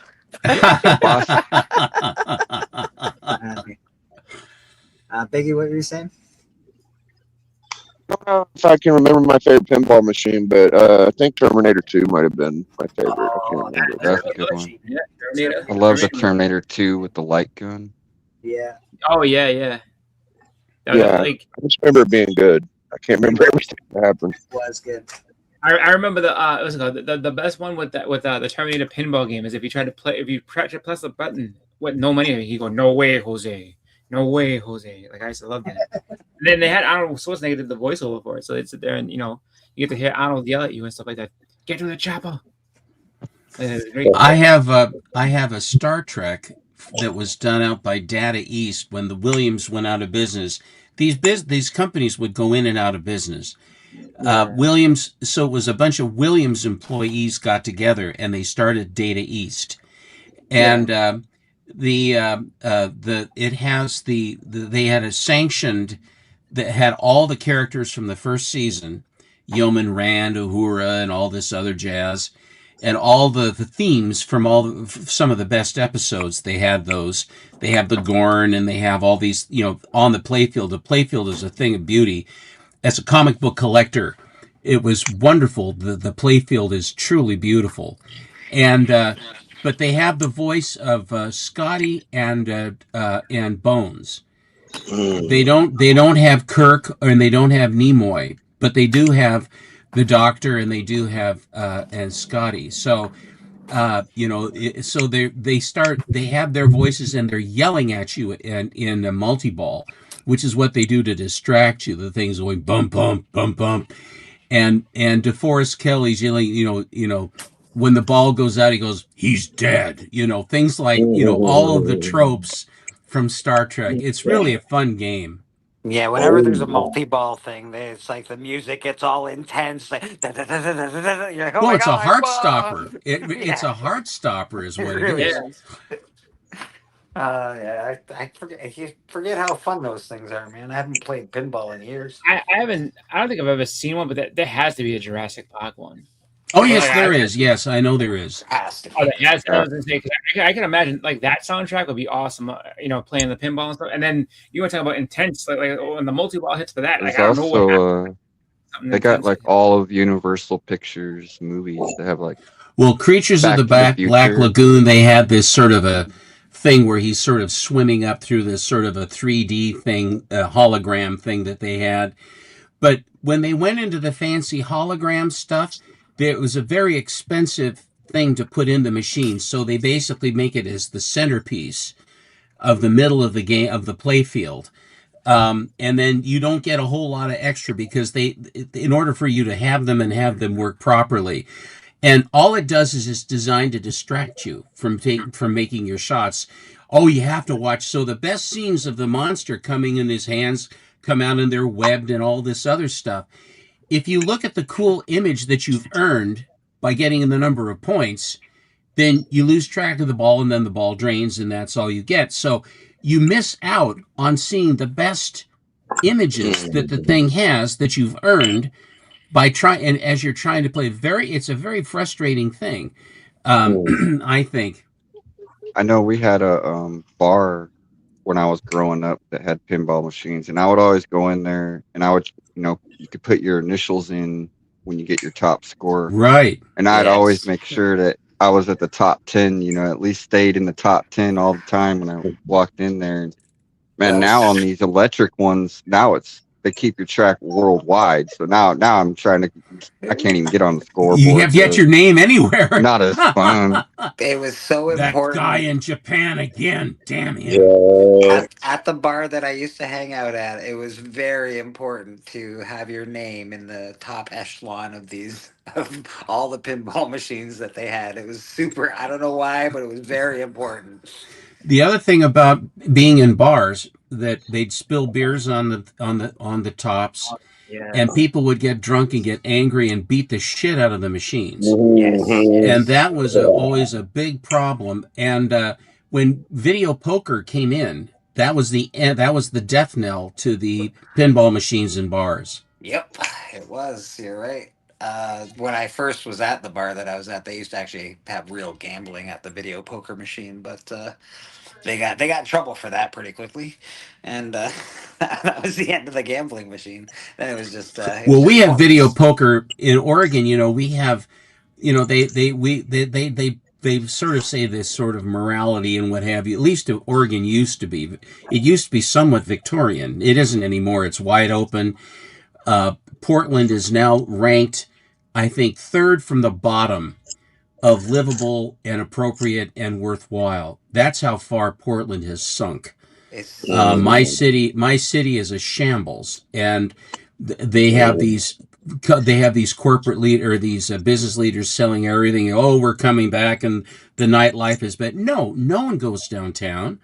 There are no restaurants that stay open late. They don't have stores that are open late like they used to. Blah, blah, blah. I sound like get off my lawn, but Portland has been ruined by the management of the people that are running it. And it's been run that way. and in the summer of love of 2020, it was basically, it destroyed our downtown, a lot of it physically, but also we became a national joke, and we are a national joke, like Chicago and Seattle, LA. I mean, we're the New York City. We're right in there in that conversation. I'm so proud. But but the whole thing about the pinball machines that used to be, where you go into a bar and you could have a lot of fun, and when you gamble, you say, we'll whoever wins, whoever loses buys the next pitcher, or whatever it is. And that was fun because it was a social thing that was involved other than the gambling, but there was a real social thing where you could all, if you wanted to be able to play. And I always found, I'm a pretty good player, but when someone came in who really, really knew how to play the game, I mean, knew every single trick, I'd love to sit back and watch a master at work, because that is the hand-eye coordination and the ability to make the killer shot, because the money shots come. And a lot of games, there's only one money shot, but on some games, there's two or three. You have it sort of ascends. There's the first money shot, the second is also harder, and then the third money shot is virtually impossible, because then you got the whole machine bouncing at you and lights and sound to stop your heart when you're trying to hit the thing. And then you hit the thing and then the machine goes wild and it makes all these noises, starts screaming and stuff. What fun is that? I love that. It was a lot of fun. I'm not gonna lie. There you are, Biggie Shack. That's the one. What's Biggie got? That's the baby, yeah. Oh, yeah. That's great, Biggie. That's the money. That's the money book right there, is it not, Biggie? Yeah. It's a big Yeah, it's a big one. Maybe not high, but it's hard to get. It's the hardest. Yeah, it's awesome, dude. Mm-hmm. That's really well awesome. done. Yeah, that's really cool. Very nice copy. Yeah, very, very impressive, brother. Thank you. See, that's the trouble when you basically find a surprise, you find something really good and you want to share it.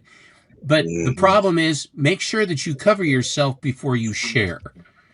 And that's not being mean. That's not being mean. You figure it out. You should be able to profit from seeing something that someone hasn't seen quite yet. I have such a cool little secret under my helmet right now. I gotta go buy a 9.8 of it real quick before I tell everybody. Go ahead. That's why I try to, whenever I do the Hot 5 and stuff, I make sure to usually either have them in hand. I already have the book, or I already have it in because when I buy comics and stuff from certain shops and that, they have hold boxes. Mm-hmm. So I've already bought the book, so I don't have to, and then I bring it to the Hot 5 and stuff. I already have it, so it's just it won't go up in price and stuff for me shouting it out and stuff. Maybe oh dang, I didn't buy that time. Mm-hmm. When I was writing for the comic book marketplace, what I would do is when I'm collecting the books, and then I would see something and I would buy it, and then I liked it because I had to provide the graphics to do the articles. So, I couldn't very well show the book that I'm talking about unless I had the book in hand. So the thing was, they started to, when I would basically expose these various books, More Fun 73 was one of the ones I put on the map. Fight 35 was another one that I put on the map. There were various books that I brought forward in the magazine that people would see what I wanted. And they started to call it the Gentner factor, because then whatever book I would show would then bump. And it wasn't necessarily that I was this oracle, but a cool book is a cool book. And if someone hasn't really registered on how cool the book is or why, by paying attention and doing it and then showing it, then the things would take off. And a lot of times, so they say, well, you always get the book before you show it. I said, how can I take a picture of the thing before I say, I've got a lot of books that I haven't pictured. But what are you going to do? But that was a lot of fun. There was a lot of buzz back in those days, because it was a magazine that was dedicated to comics, which we really don't have anything that much anymore. that you have, because the information that's available online, where before it wasn't, you'd have a magazine that was actually worthwhile to buy to give good information like that. Mm-hmm.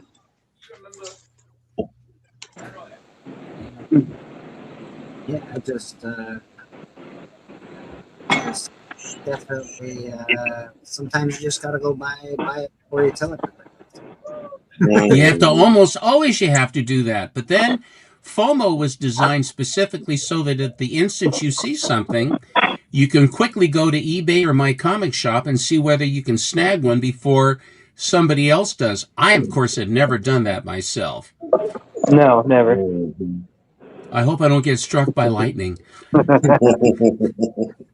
So, has everybody? I'm gonna share this now because I just went and bought that book. So this is really interesting. It's a character that I really like. Does everybody know what book the first appearance of Old Man Logan is?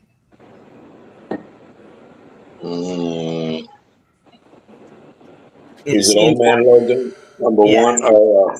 It's in Wolverine 66, actually. There you go.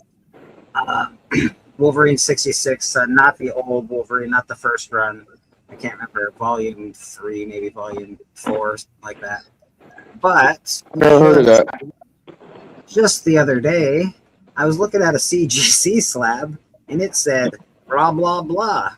And I went, what the hell do you mean, blah, blah, blah? That's not the first appearance of Old Man Logan.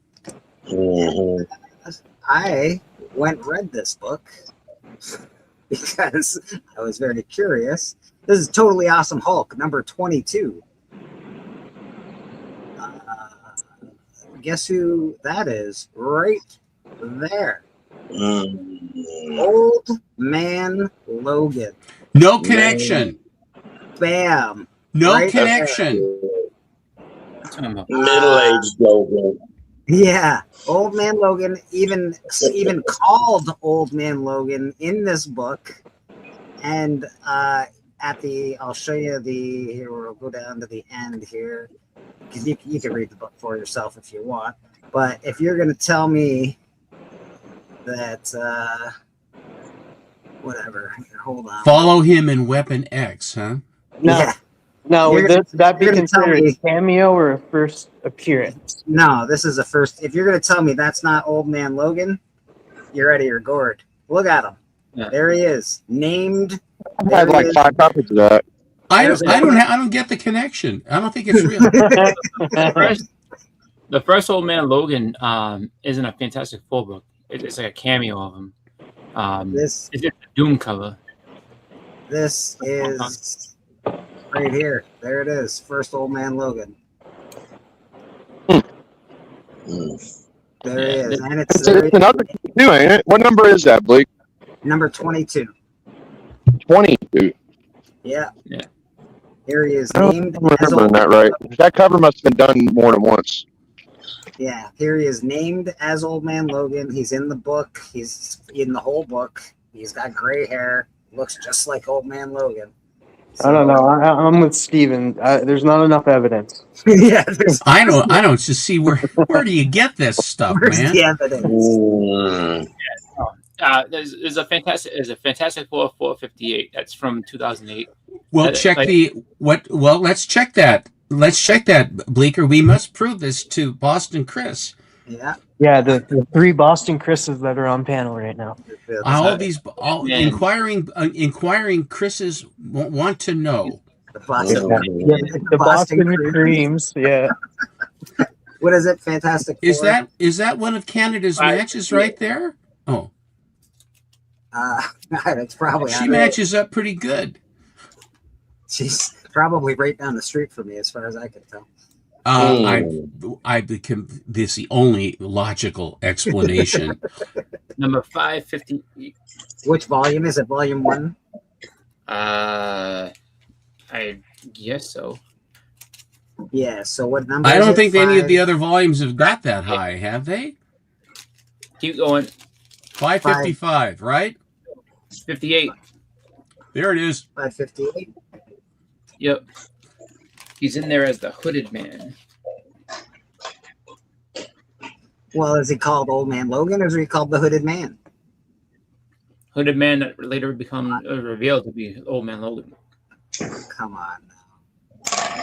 Yeah, that one I got. I got that Hooded Man one. Me too. But he Picture raised proof. that hope. Yeah, that hope from a baby. Yeah, that happened at the end of Old Man Logan. So yeah, that was crazy. It like tied in. Yeah, Well, yeah. does this predate the one that you just got, Bleeker? Yes, it does predate it by like 10 years. But it wouldn't So be... just so close. Yeah. Yeah. So, but it won't let me actually look at it right now. Interesting. So it's not real. It's not real until I can see it. The But I ipso know- facto, ipso facto, not real. But I can assure you that here we go. Let's see.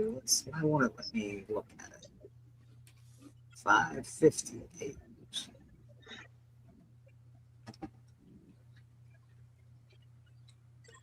Be cool, man. Maybe it just doesn't have it on this site.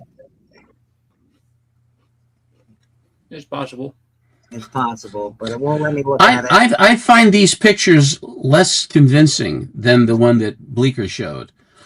Just gonna say that what I found was very interesting. So, as far as I could tell, the first appearance, and it even says if you look at a slab of a CUC slab, it does say first appearance of Weapon X. Oh. First appearance, or no, not Weapon X. First appearance of Weapon H, and first appearance of Old Man Logan.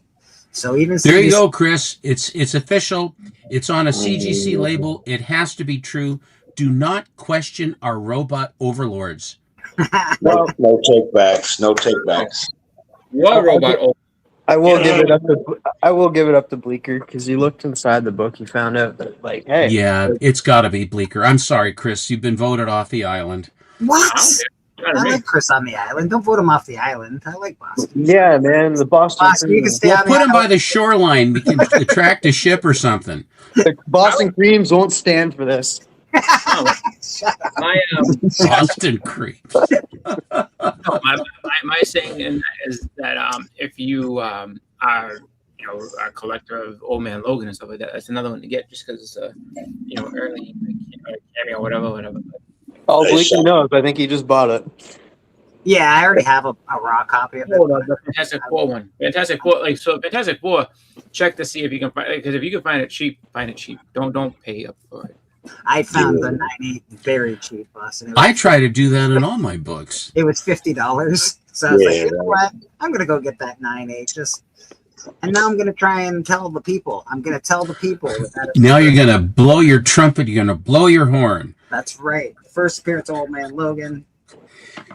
Say, Bleeker, I heard a rumor that you were going to do an ash can for Murder King. Do you have that? Do you have that video we can see of the Murder King again? Ash can for Murder King. Why? I mean, I heard a rumor. I don't know.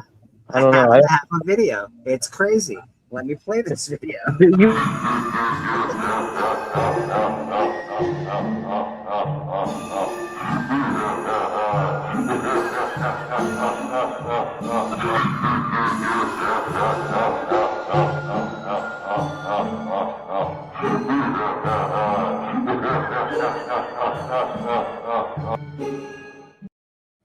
Well, at least he enjoys his work.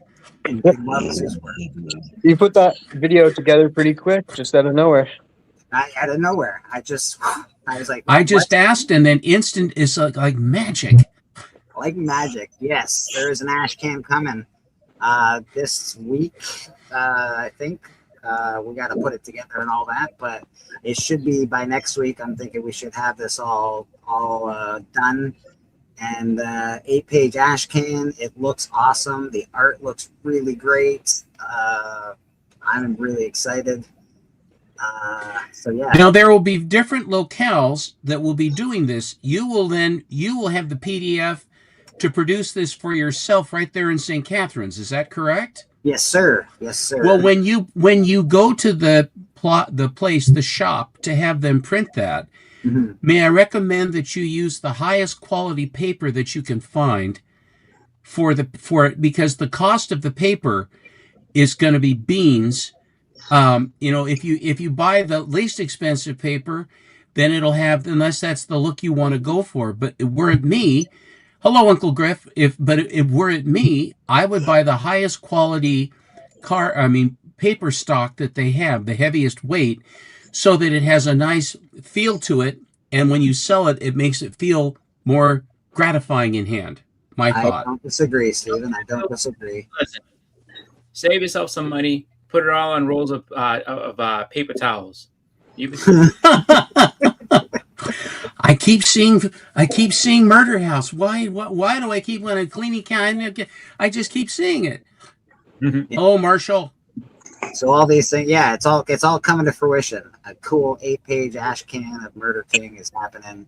Very excited. This will prelude the book.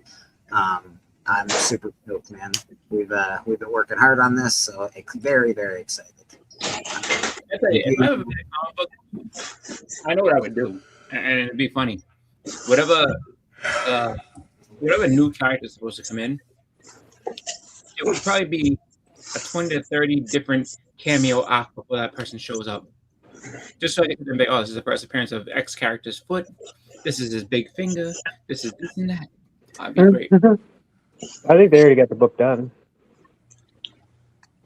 I'd be like the Shadow Man, because he'd be in shadow for all the time, and like you'd see him smile at one point, but like you can see half his mouth, and then but no one knows who it is, and then eventually he's just like it's Captain Death, and there he is. It's like shit.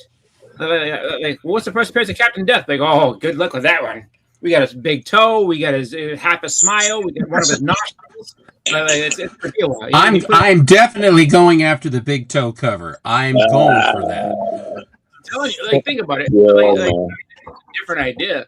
But if you sat there and you basically got the whole picture of this guy, it's like a puzzle, and you put them all together and this is what he actually looks like. And then eventually, once it's all out, then you sit there and be like, all right, there he is, standing in like a doorway or something like that.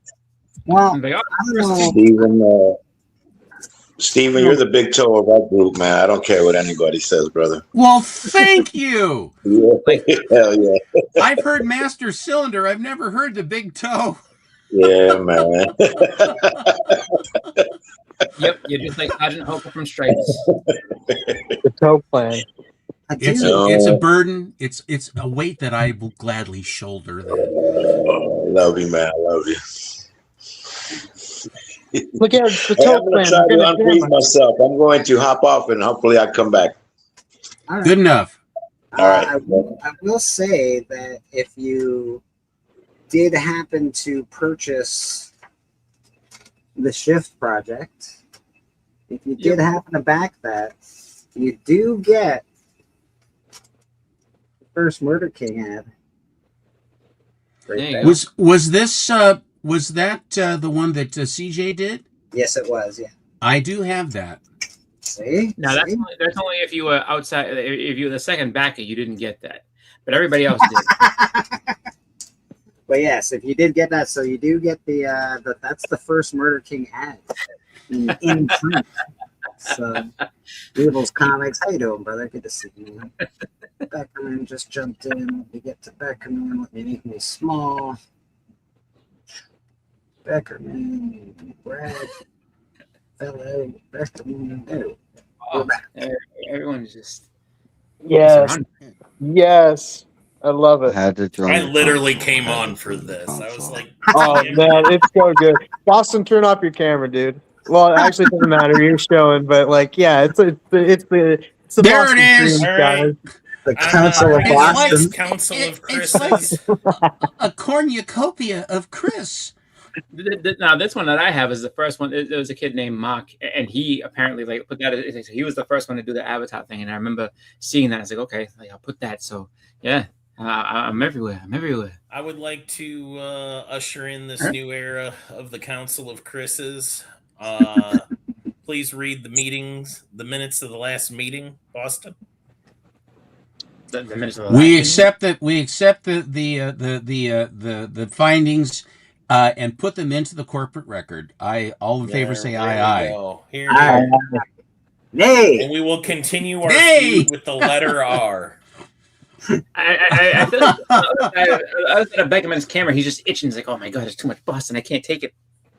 Nothing shall break the link of Boston Creams. Nothing will break the link. Legion, how you doing? Good to see you.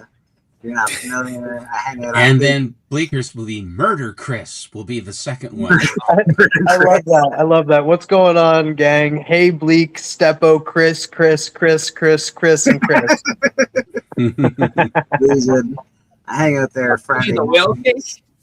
If you can get a Fudgy the Whale cake, I would absolutely go to that meeting because I haven't seen Fudgy the Whale since I was about 7 years old. But if you can find one. Fudgy the Whale? What did you I don't say? even know what that is. There was a guy, so Carvel Ice Cream, right? Started out here, and the guy's name was Tom Carvel. And so he used to have two different, like you know, for the holidays, we have the two cookies. We had a Cookie Puss, and then they had Fudgy the Whale. And so I haven't seen a Fudgy the Whale cake in literal decades. So if you find one of those, they're probably toxic by now because it's probably from 19. If you find one, I will show up to that party. What was the name of the ice cream place? Carvel Ice Cream. Carvel. I actually heard of them. I don't believe that if they made it out to Portland or not. I can't remember if they did. We had Brestlers for a while, but I actually worked at a Baskin Robbins in high school.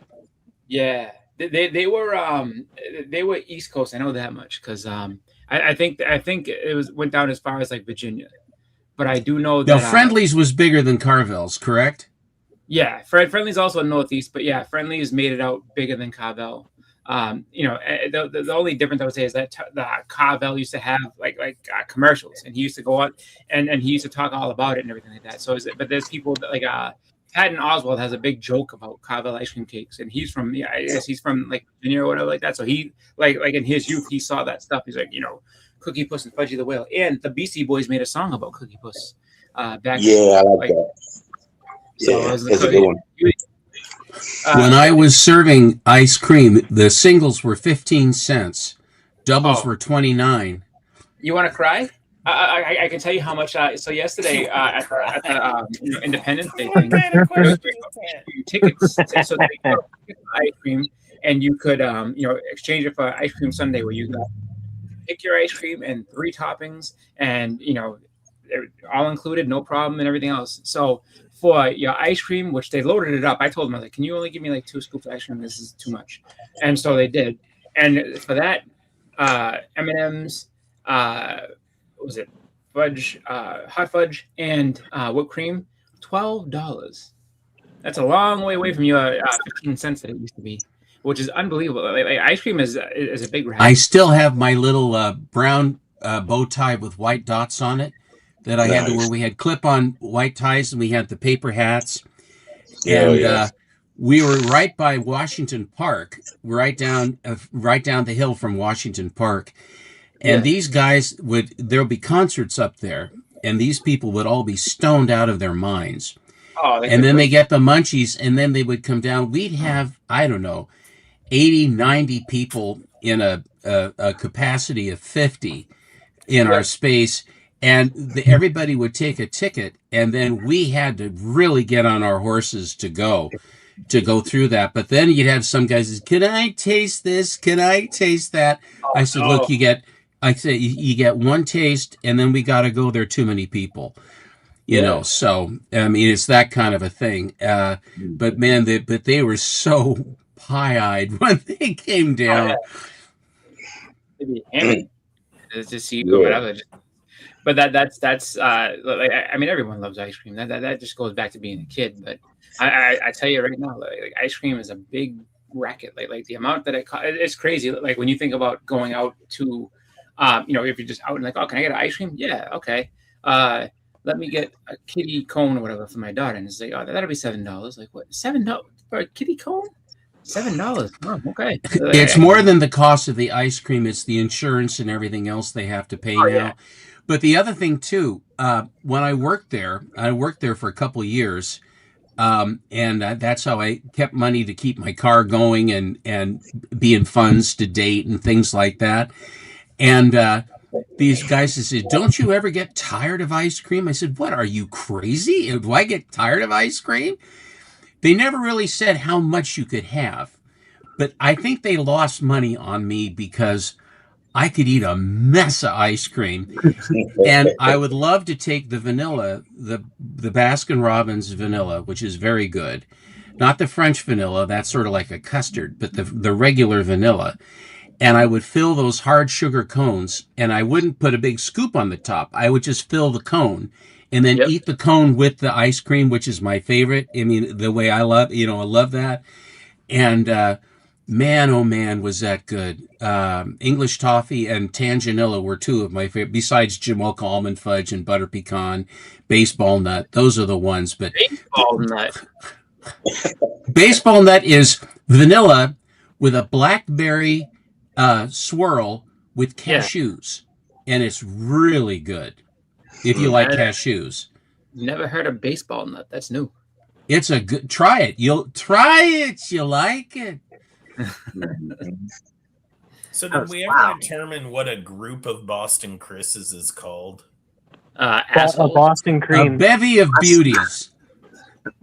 I'm looking for one word because, like, what is it? A parliament of owls, a flock of crows is a murder, a curiosity of hippos, is it, or something like that? An exaltation of quail. Yeah, see, that's I'm looking for one. An word. Exaltation of Chris. No, he'd be a herd of homies. If it was me, I'd be, look, a sorrow of Chris's are walking our way. A sorrow of Chris's. Oh my God. There you go. I'm trying to tie it in. I don't know, man. Mr. Beckerman, I know that you will come up with an appropriate moniker because you excel at that. Did you show him your magazine yet, Chris? No, actually, I didn't.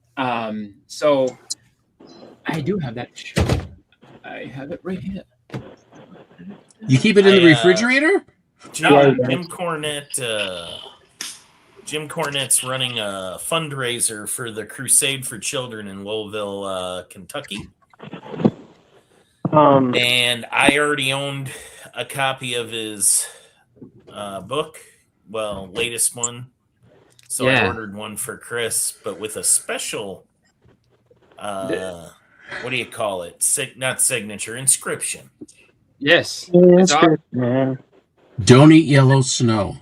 Yes. It's I like that, but like so this is Heroes and Friends magazine, and it's a book. It's a pretty good read too. Like a lot of the pictures were taken by Cornette when he was a kid. Yeah, they're awesome pictures too. Like just great stories and everything. But the inscription that he is right here to Chris. Thank you, fuck you, bye, Jim Cornette. Oh, geez. What says affection more than that? Dude, like honestly, it's funny because I knew it was coming, but I knew that this was on its way, and I remember Beckerman saying something about he had an inscription on there, and so when I opened it and I lost it for a good 5 minutes, I was just laughing my ass off. That's great, so fun. Bleeker, can you enlarge me? Oh, that sounds even worse. That sounds weird. I don't think I've been trying to be enlarged for you. I was trying to think of something. Can you make me big? And that doesn't sound worse, but enlarged. That just sounds so much worse. How about can you put me full? But we are so gracious that we would never take it the wrong way, TM, right? Especially with my face on the thing. We wouldn't beat you about the head and shoulders with this for years to come, would we? No, that's Beckerman. It's like, which one's TM? Sorry. He's the real one. There he is. There he is. So I'm gonna promote next Sunday, guys. Tune in next Sunday here at church where I will be opening this right here. I will be opening this. It's to me a card that I have not opened yet, and a gift that I have not opened yet. From who? You've got a lot of willpower because having the package is sitting there calling to you.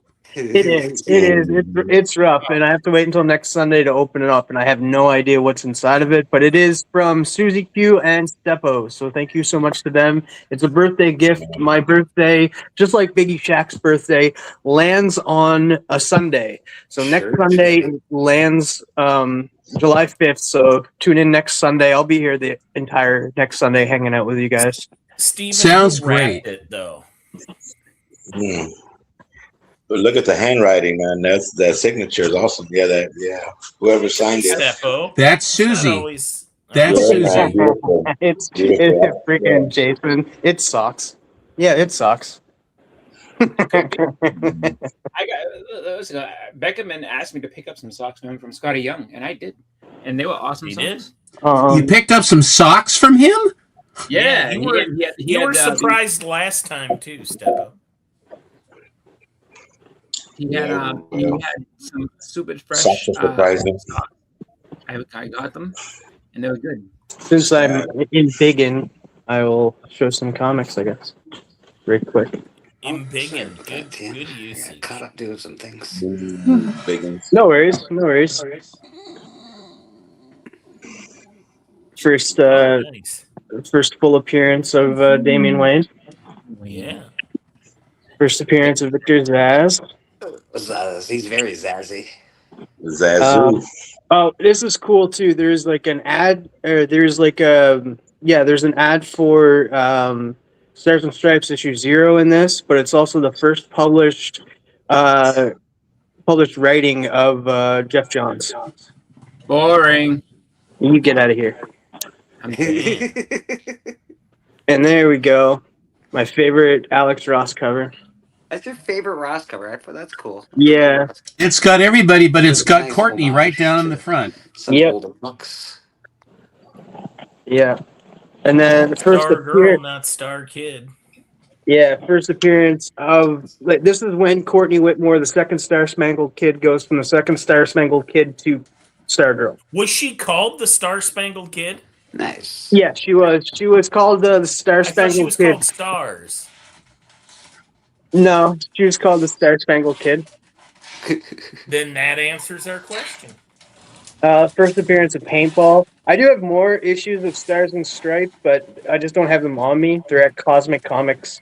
So, I own them. They're just not shipped to me yet. But, I have pretty much the entire run of this. This is the first cameo appearance of Courtney Whitmore.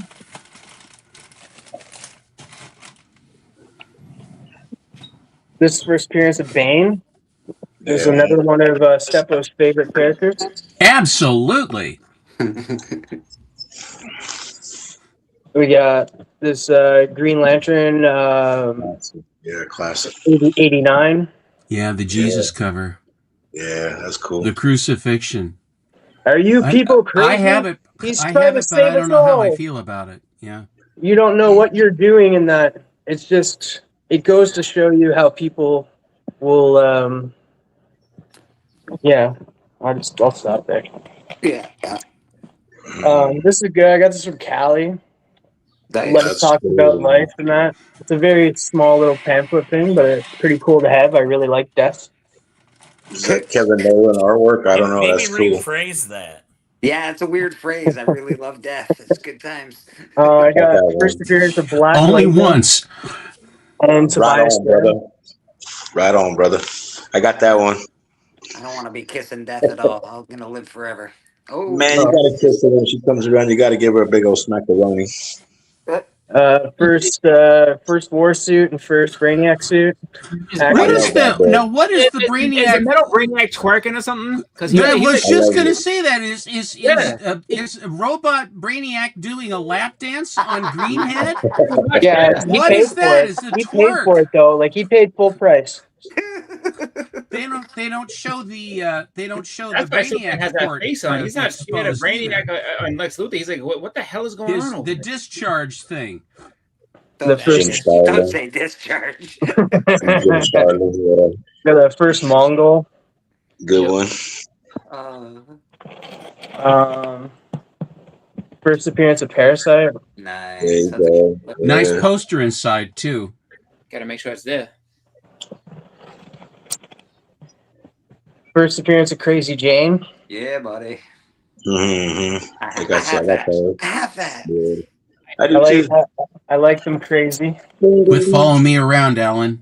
Yeah, This is the right. first appearance, first full. Wait, I think no. This is the first cameo appearance of Flex Mentallo, but it's the first full appearance of Danny the Street. Some cool quote, right? Yeah, Doom Patrol 36 is the first full appearance of Flex Mentallo. We got the first appearance of the Demon. That's Yeah. such a good book. I like Etrigan. I do like him. I've been looking at that book recently, TM. You got me FOMOing. Anything worth doing is worth rhyming about. When this came out, I yeah. swear, when that book came out, I said, well, I think that solves the problem with Showcase.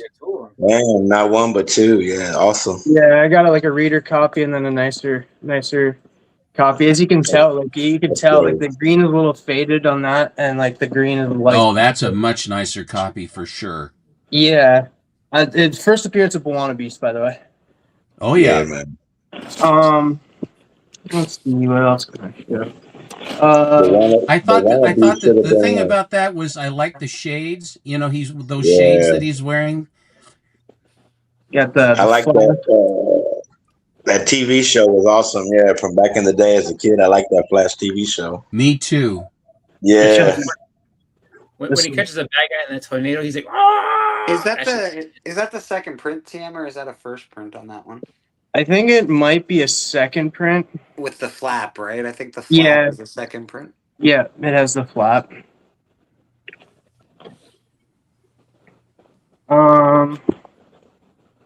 First, this was controversial for a little bit.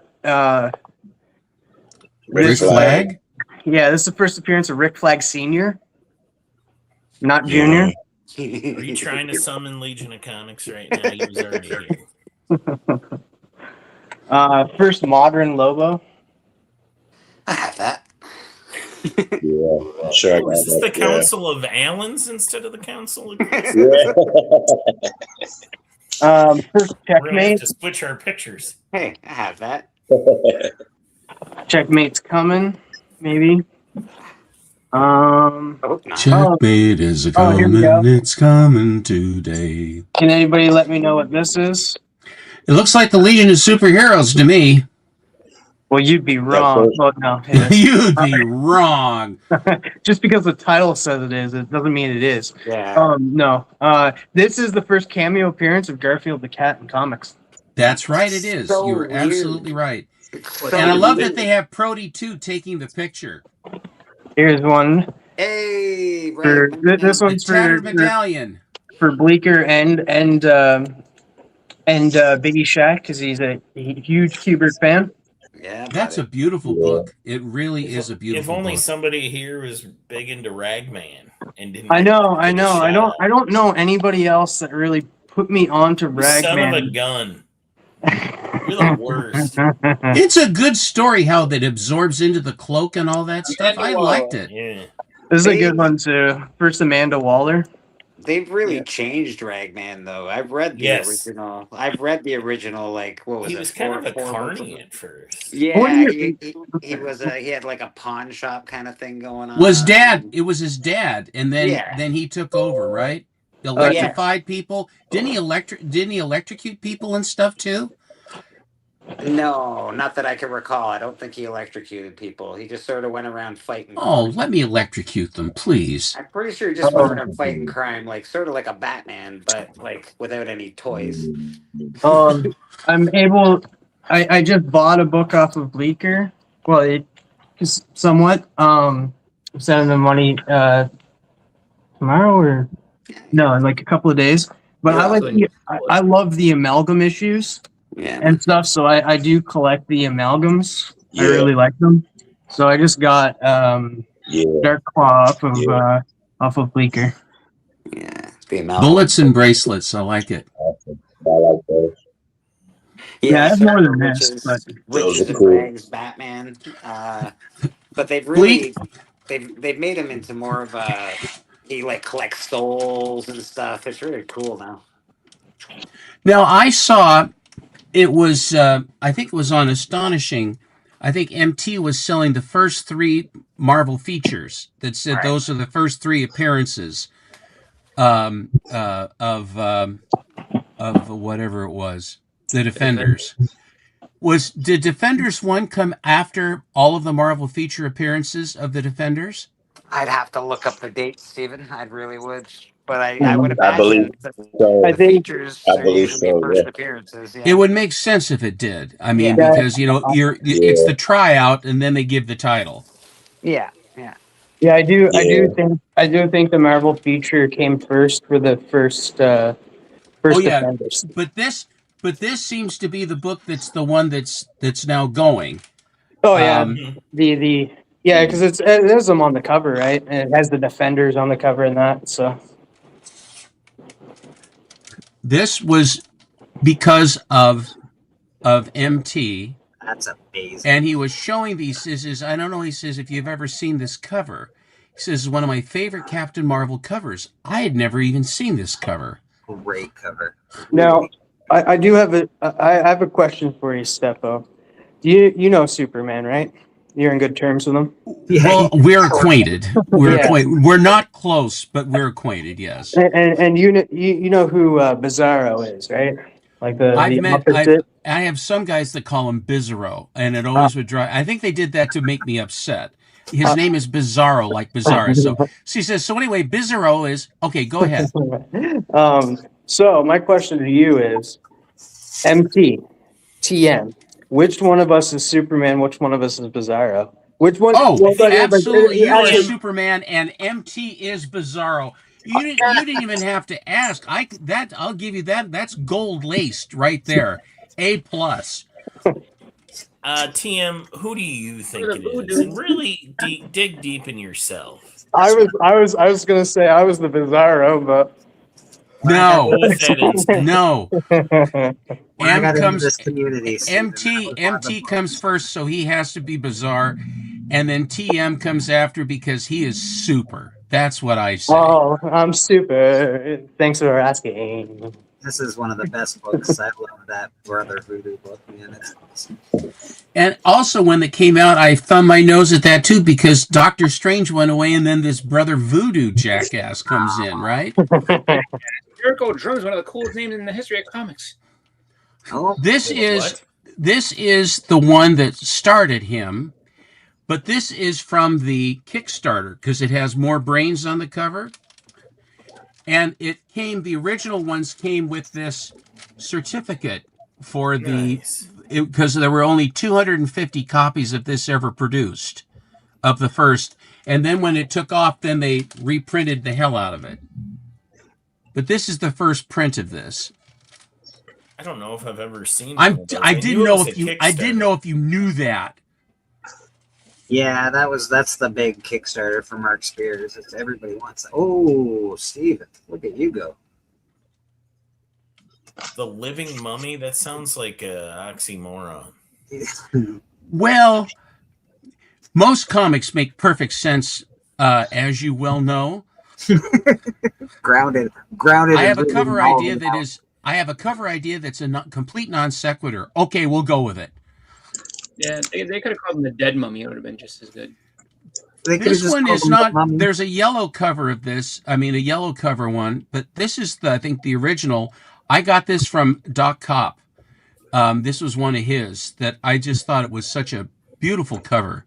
Is there a reason why they call it living? Like, I know that there are certain, like, the comics code made you not be able to like say certain things at a certain time, but was like Mummy one of them? They call I think it's more that.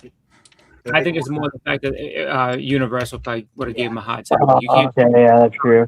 Because like I remember for the longest time, Marv Wolfman had a problem because they wouldn't print his name and stuff because it said Wolfman. Yeah. You know, but of course, if you have a guy that opens up a hamburger stand and his real name is McDonald's, there's a problem. Yeah. I mean, well, my name is McDonald. These are my hamburgers. You can't use your name. It's McDonald. McDonald. I'm sorry. Yeah. Well, welcome to my hamburger stand, and I'll call it what I want. That should be the whole name. The Boston Creams. What you find out is that the law does not necessarily. Of course, Shakespeare said the law is an ass, and he was correct. Well, no, but if you just say it like that, because then I mean that's the title of the restaurant, and you're just being defiant. So it's almost you're telling McDonald's. Damn the defiant. Yeah, but you're still like, oh, so I'm sorry. So you're gonna call yourself McDonald's? No, I'm gonna call my restaurant anything I want. That's what it says on the sign, doesn't it? Yes. All right then. My last name is Hilton. This is my new cafe. This is my new little resort hotel I'll call it Hilton. When did you pick this up, Stephen? I haven't seen this one before. I bought this from I think I bought this from Troll. I bought two. The look on that guy's face was kind of ridiculous. Like he's like, I'm finishing the thing. You're surrounded by a bunch of just demonic things. What do you think's gonna happen? You think it's gonna turn out good? Whatever deal you made, jerk. Well, we weren't sure. 31 flavors. There's your 31 flavors right there. You betcha. Yummy too. Yeah. The story inside is real creepy. It's fun because the guy who is this creep basically turns into an ice cream cone. And whatever the spectral figure is laughing and everything else, which is what you want to do. Hell yeah, man. Yeah, I bought these two. I bought that. This one I bought. Yeah. Oh no, I think this was a Yaniv. This was Yaniv buy. This was a Yaniv buy, and I beat him up on him. I got him for a hair under FMV. It was, I think this is a Jack Sparling cover, which amazes me because he was the guy who did Pin Up Pete and a lot of that stuff in the Golden Age, but this is a Jack Sparling cover. That's awesome. That's so good, Steve. Jeez. Tickling my horror fancy today. Thank you. I beg your pardon. Very nice.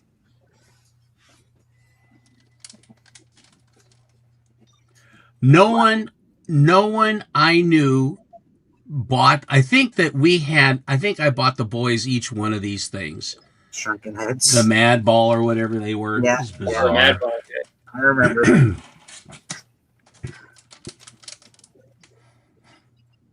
Oh, these are all the monsters. Goth and Toth and Roth. Return of Gloth. Yeah, Glaw. Who's Glaw? That guy. Groot. That's awesome. Holy. Yeah, that's a very hard book to find. Very expensive too. I bought this at this book, the Groot and the various named monsters. Groot was just one of many, but then Fin Fang Foom was the biggest. And so when the first inkling that I heard that Groot was going to be used in Guardians of the Galaxy, when they first started that, I said, I always thought Groot was kind of fun. So I went looking, and almost without exception, all you'd see is like a 3 or a 4. Is that how the meeting went, Stephen? You went to go beat up on Susie? My brother said, I need your talents. I said, what are my talents? He says, well, you know how to get people down on price, and I'm too chicken to do it. I said, well, just ask. You don't have to. No, I need to have Gentner the Shylock go in there and beat him up. Shylock, oh my God. Shylock Gentner.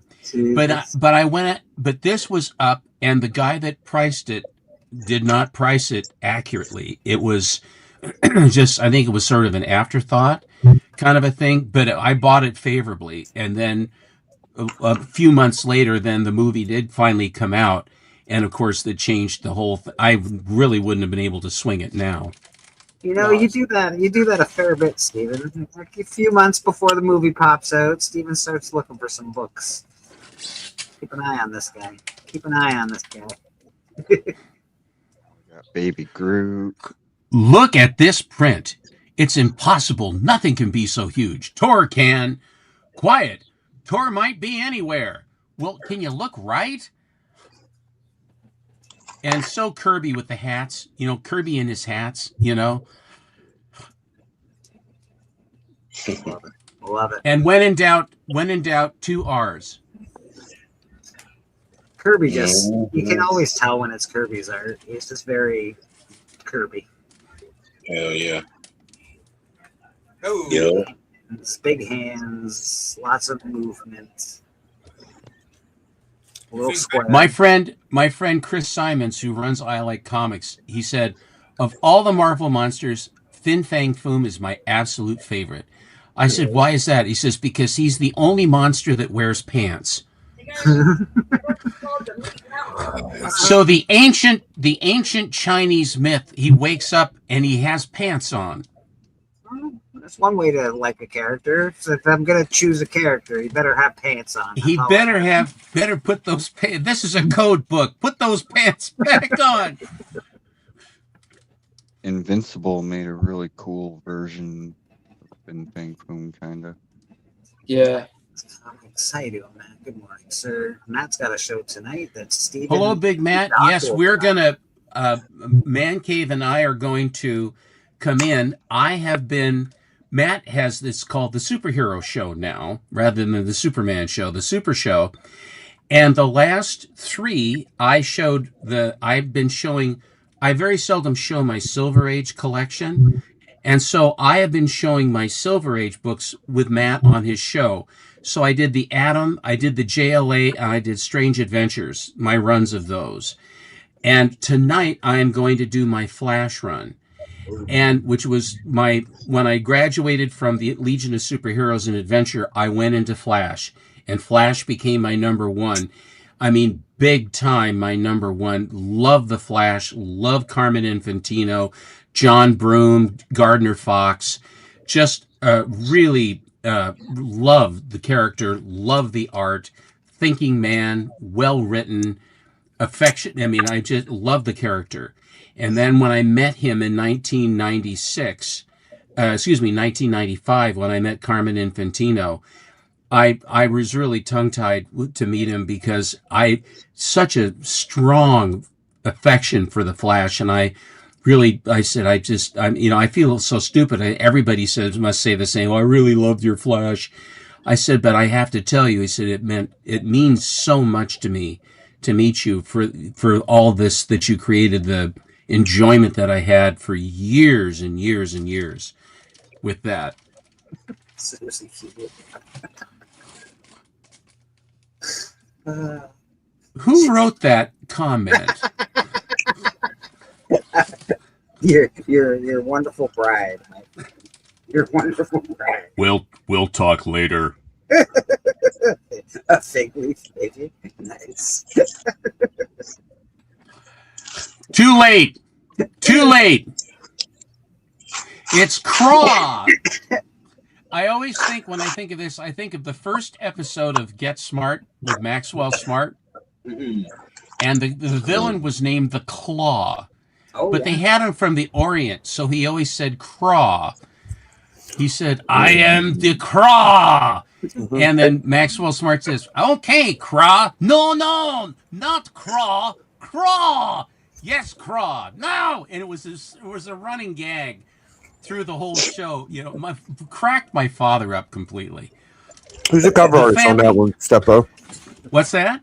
Who's the cover artist on that one? I got that book. I'm not sure who it is. The cover artist is, now you have to make me put my cheaters on. Biggie, look what you made me do. Sorry, man. You look like an FBI. Well, I'm guessing it's either Don Heck, Ditko, Kirby, or... Kirby and Ayers. There it goes. Kirby pencils, Ayers inks. Nice. I've seen it attributed to multiple artists, so I'm glad you were able to tell me. I'm happy to dispel any misconceptions you might have. Here comes Clag. 2 G's. 1G Clag was destroyed, so 2G Clag comes in. His mission is, this will surprise you, destroy mankind. They all seem to go to the same school, don't they? It's actually All right, pronounced Clag, what is your mission? Destroy humanity. Very good. Pass. Like I said, Steve, it's pronounced Clagaga, just in case. Clag. Clagaga. Clag. Oh, the Sphinx has come to life. Awesome. The Sphinx stinks.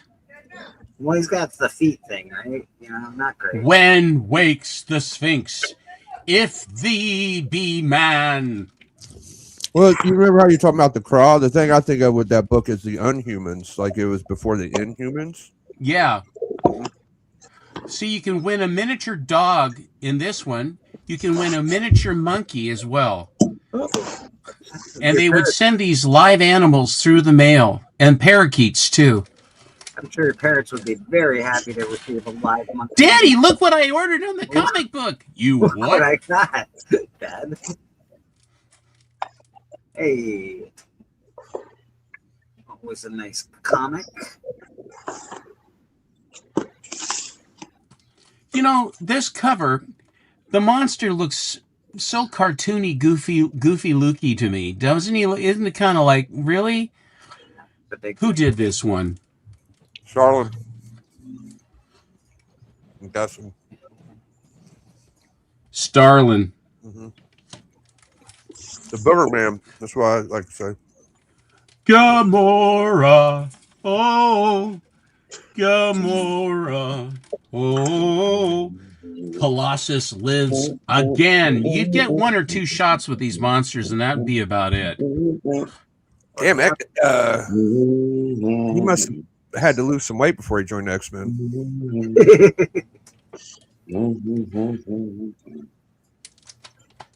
Colossus. It's Colossus and his kid, Colossus and little Colossus. Brutu, two T's. Look, ahead in the tunnel. He's found us. It's Brutu. Oh, man, I watch out. Red monsters are scary.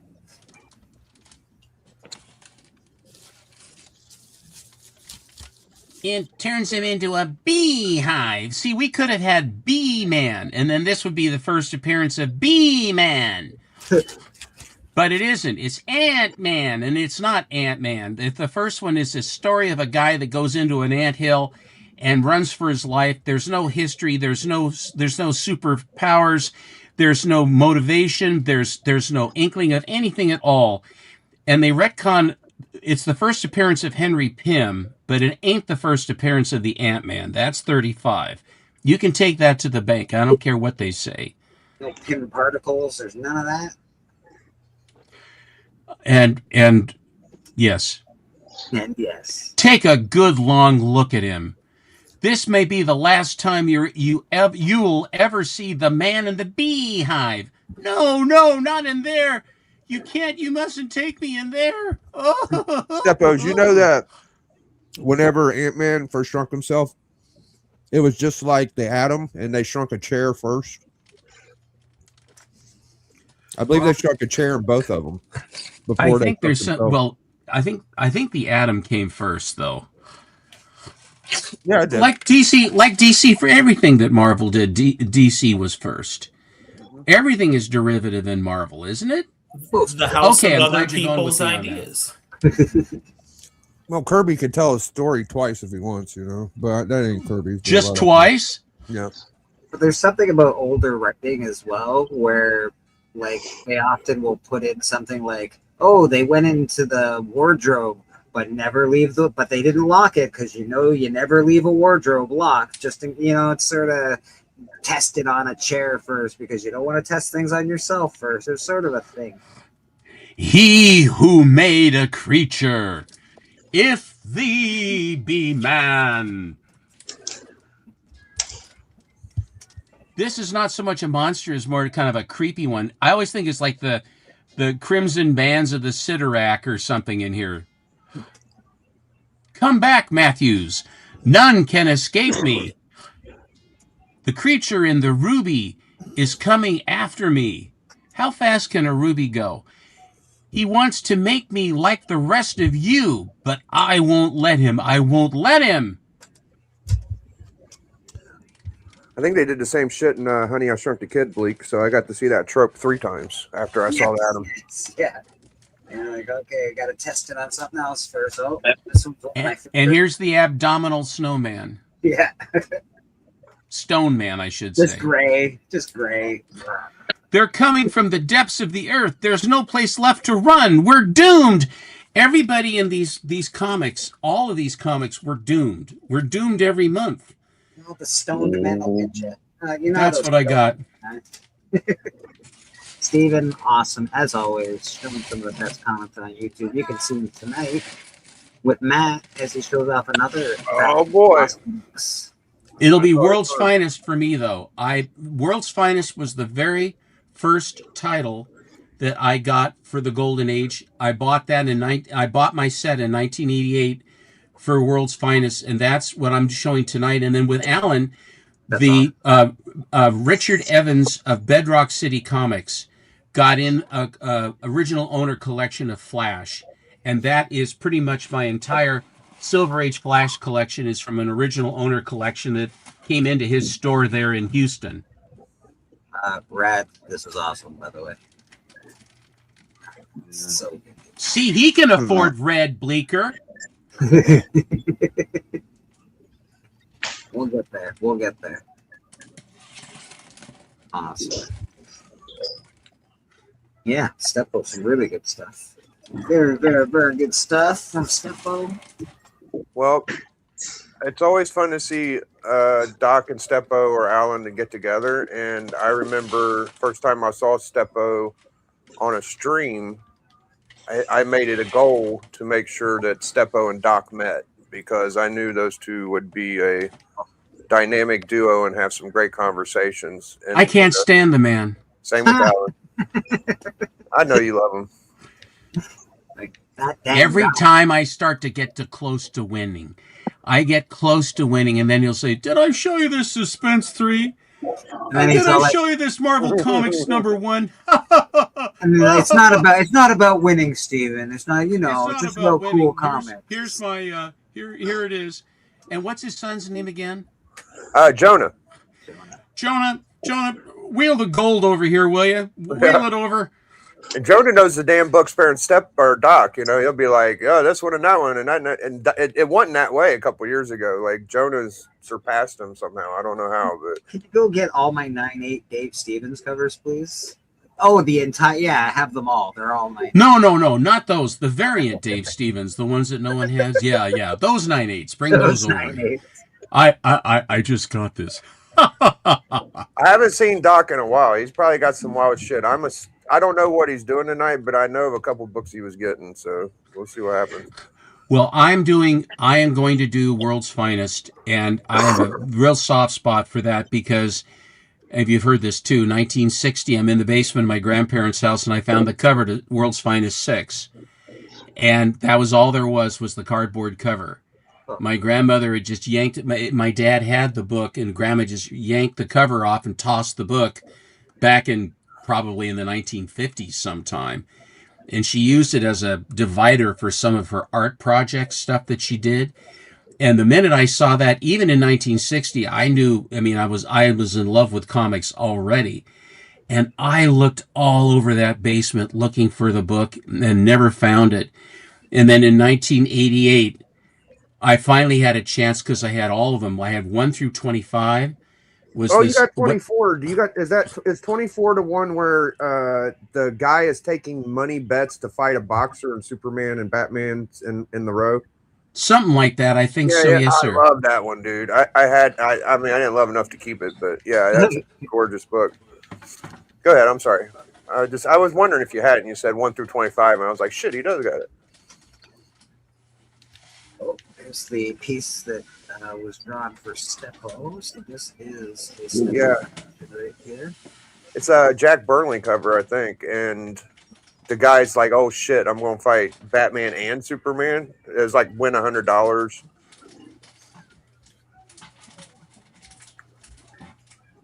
That's awesome. I got rid of all my Golden Age. No, it's not 25. Oh, it's 24, right? 24 is the one. Well, this is the one with with That's a good this. Oh, I'm sorry. I'm probably wrong. No, you're fine, Steppo. I don't tell Steppo, but I like my piece better than his piece. Shh. We ain't got to rub it in. That's 24. Hold on. Oh, well, I wonder what number the one as I had. I thought it was. I'll find it. You got? Can you show 24 again, Steppo? Maybe 23, maybe 22. I don't know. This is 24. Okay. It's been a while since I had. Here, I'll look it up. I'll see.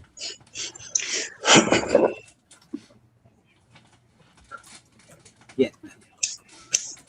Very cool. I was up very late last night. I don't know why. I couldn't get to bed. I'm up very early this morning. Around here. It's probably later than 25. Almost time to get out of here and let these people go, as they say. Wait for Steppo. Go down, Moses, way down to Pharaoh's land. Tell old Pharaoh, let my people go. Amen, brother. Amen, brother. Amen. Yeah, man. Sometimes you just have to let the people go. We got something that's killing the children, apparently. What is killing the children? Something, Steven. Something. Did I hear Beckerman on panel? Yeah, Beckerman's here.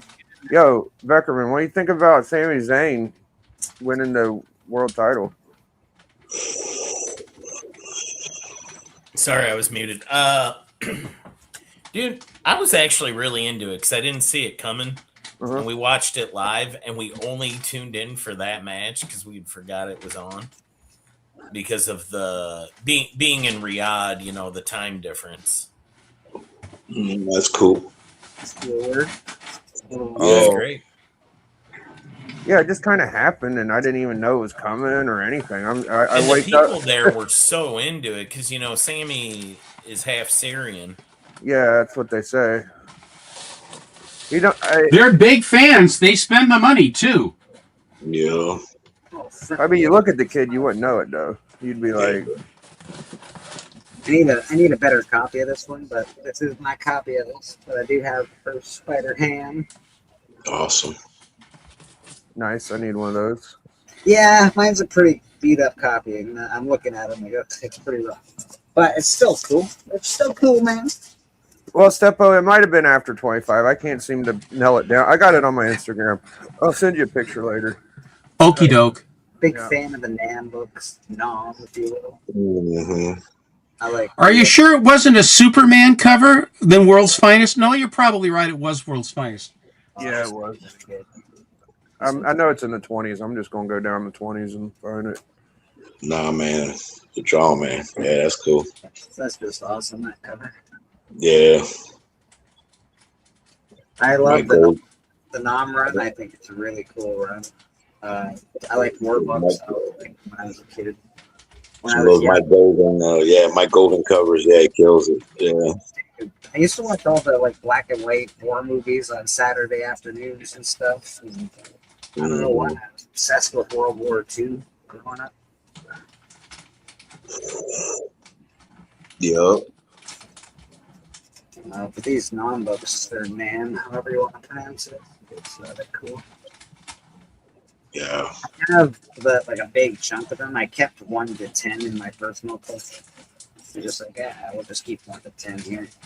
And then, You know, oh, go ahead. oh, my bad. I was just going to say, you know, I got to at least acknowledge that I'm proud of him for winning it because he is a redhead, and there's not many redheads. I mean, we had Kane and him so far. Isn't that a trope that all the redheads are really angry guys or something? Isn't that true? Okay, I figured it out. It's World's Finest 28, Steppo. So 28. Yep, 28. There's the Joker, and this is like the death card. Maybe I don't have it. No, I've never seen that. That's wild.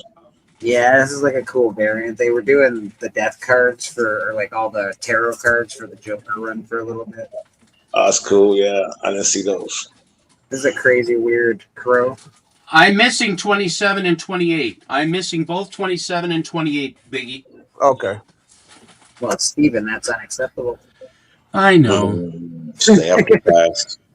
It's like a, yes, what are they, like a, Damn, she's covered in it. the Crow. I'm not sure if it says, what is it, City of Angels, maybe? Yep, City of Angels. So who's the angel? That's the dude that played the Crow in the movie. So that, but I don't. It was a What terrible. are the City of Angels doing to her? That's a hit. It was, That's a hit. it was part 2 got messed up. Yeah, I can't But remember. it was gonna be good.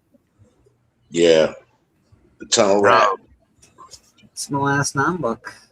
You know, I should probably collect more of those noms, but I like 2 or 3 of the covers. I'm sure there's more in there I probably like, but I can't. I had the run.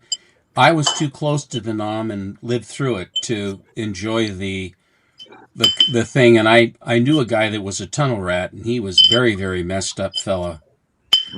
Yeah. You know, you crawl down into you're a smaller guy. You crawl down in that hole with a flashlight and a 45, and you're going after those guys. I think we could start running our way around the panel. I don't know what the dinging is. Are you dinging? You playing I thought it Warriors? was a milkman looking to get rid of the empties. Warriors, come out. Church people, come out and play. Yay. What's going on, man? I got a couple books real quick to show anyways. This is that from that IMAX, that Supergirl. Oh, all right. You got the comic Gave from away the giveaway. Yeah, one. Yeah, if you went to the movie, she's got a short skirt but a long jacket. I like that Cake song, yeah. But I got I didn't see the movie, man, but I was able to get the comic. You know, You not got a one, few, yeah. not two, not three, not four, not five, not six, but seven. They all have I got a super book for every night of the week, baby. Yeah, I got a different super book. I got a It's super book almost for like every they night have of a the week. relative Yeah. that works at AMC. Yeah, right. I ain't saying that. Yeah, don't say that. Yeah, but I did this big ass picture here. Yeah. Oh, This Bobby, is one of my Bobby, Brother Joe's already let it out of the bag. He already shouted out. Miles. Yeah, man. That's a really good Sentinel, Bobby. Good job, man. Thanks, man. Appreciate you. Yeah, and Rad, man. I started working. We and Rad are gonna do an art exchange, and I'm excited about that. I know you're busy, bro. I'm not trying to, but I just barely started on mine. So yeah, I'm working on it. But I want to do. No I want to rush, do it. man. Yeah, brother. We'll get it done. Yeah, I know it, man. I know it. Yeah, take your time. Do it up good, brother. Love you. All right, that's me, Station. Hey, love you, buddy. Speaking of Bobby, what you got going on with yourself, Bobby? How you doing this week? What's happening with you? Oh, I'm celebrating the 2050 years of America's greatness. You know what I'm saying? It's coming up here. 4th of July, man. Good times. Yeah. So enjoying it. You know what I'm saying? Yeah. The 2050th year, man. Because, yeah, I'm The celebrating more for the 2050th year, I think we're 250. 2050, I don't know if I'm going to be around for that one, Bobby. You will, but I won't, probably. No, I'm going back 2,000 years to, back when I'm cheering more for the bloodthirsty savages that were walking around in their loincloths back in the day, but I connect with them, so I'm drinking one for them. Not man. the savages so, yeah, running love around in you their guys. loincloths today, obviously. Go Chiefs. Go Chiefs. Yeah, love you guys. Biggie Shack, what you got going on? Well, we had a fantastic club. Got a couple comments. Appreciate that. And everybody comments after the show. People seem to enjoyed it. Step Up showed some cool books. Bleeker, TM, Rad, and I, and Matt for the first half. And it was a good one. I enjoyed it. So go check out the club. Check out Book Club. D picked X-Men Adventures 1. So that's going to be a fun one to review. And the hot. Sorry, first appearance of Morph in that book. Yeah, that's one of his favorite characters, Morph. Yep. And the Hot 5 Commandments we had a really good hot five. TM put out a reel on Instagram, and he did a really good job on that. So thank you to TM. And I want to shout out Uncle Griff. He's going to send me a couple books, and I think he told me that like June is his AOK month, and I'm his 15th AOK this month. So that guy is tremendous, dude. Like, hell yeah, good for him, man. And shout out to you, bro. And Yeah, that's it. Right on, brother. Steven, what do you got going on with yourself, sir? I will be on the show with Matt and Doc tonight. I don't know what Doc is bringing, but as I said, I will be showing World's Finest. Monday will be the first Silver Age Monday special we're doing.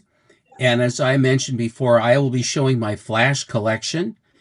And then Friday will be the hangout, whatever the nets will accommodate. I sent in CGC books to be done walkthrough. I mentioned this earlier.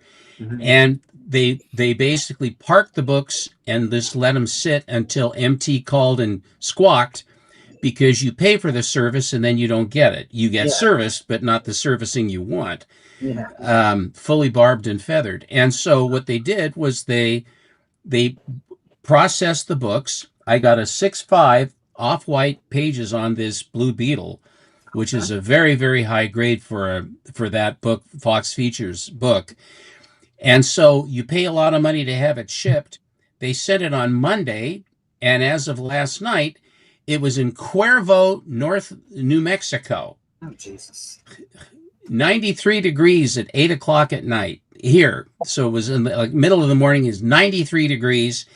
So they basically sent it by donkey train across the country to get to me here. And you pay a fortune for for all of that. So it's been residing in Cuervo and drinking heavily. And I should have that book. I will have that book on Monday.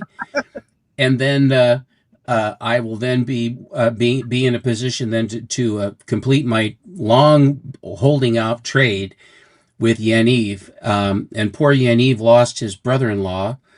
And he's been up in Canada, and they had a funeral, and it's been very, very bad. So his family is suffering right now with the loss of a younger person. So that's not so good. It seems to be in our lives, these things do happen, and it just happened to their family. It's really sad. That sucks. Brad, what do you got going on with yourself, sir? Not much, man. Just staying busy doing commissions. If anyone needs one, you can hit me up on Instagram, and I'll be back here next Sunday. Brad doing awesome commissions. Look at this. Be a cold day in hell, you get me to get a commission out of you, Rad. This is amazing. Yeah, Steven doesn't get commissions from Rad. Never. This is awesome. That's so great. So that's Rad. Grab a commission if you're looking for some art. He's awesome. Couldn't you have had Lobo tear Reed Richards in half or something, or tear Darkseid in half? Why did you have to pick on Superman? Because they always fight each other. He doesn't know Reed Richards. Superman and Lobo fight all the time. That's what they do. You don't have to know Reed Richards So to you want to kill him. you made an unrealistic Lobo, because that would never happen. I know. I'm well aware. All right. It would happen if there was a red sun or if there was enough kryptonite around. But Nah, it wouldn't happen. Never. Well, yeah, under a red sun, it's just, Yeah, there's no way somebody would ever come up with that in a fictional universe. Superman's got too much Superman juice for any damn sun for that to happen. Squirrel Girl has beat Doctor Doom. Anything is I think his juice runs out every once in a while. You know, what's it called? Shoddy writing is the only time he runs out of power. Let's take his powers away and beat him up. That's a great plot device. No one's ever thought of that one with Superman. It takes years for him to get down. That was a fluke. They just did that like the other 200 times before. You know, money grab. TM, what you got going on with yourself this week, my friend? I think you skipped over Boston. No, I'll get to Boston. I got you. All right. We'll get to Boston. Speaking of, I'm going to start with this because it might actually. I'm going to see Oh, geez. Look at that Boston cream. I mean, I was just showing it. Okay. I must sketch you. Speaking of commissions, I'm gonna be the very first person, Steppo, to get a commission from Rad that gets CGC certified. Good for you.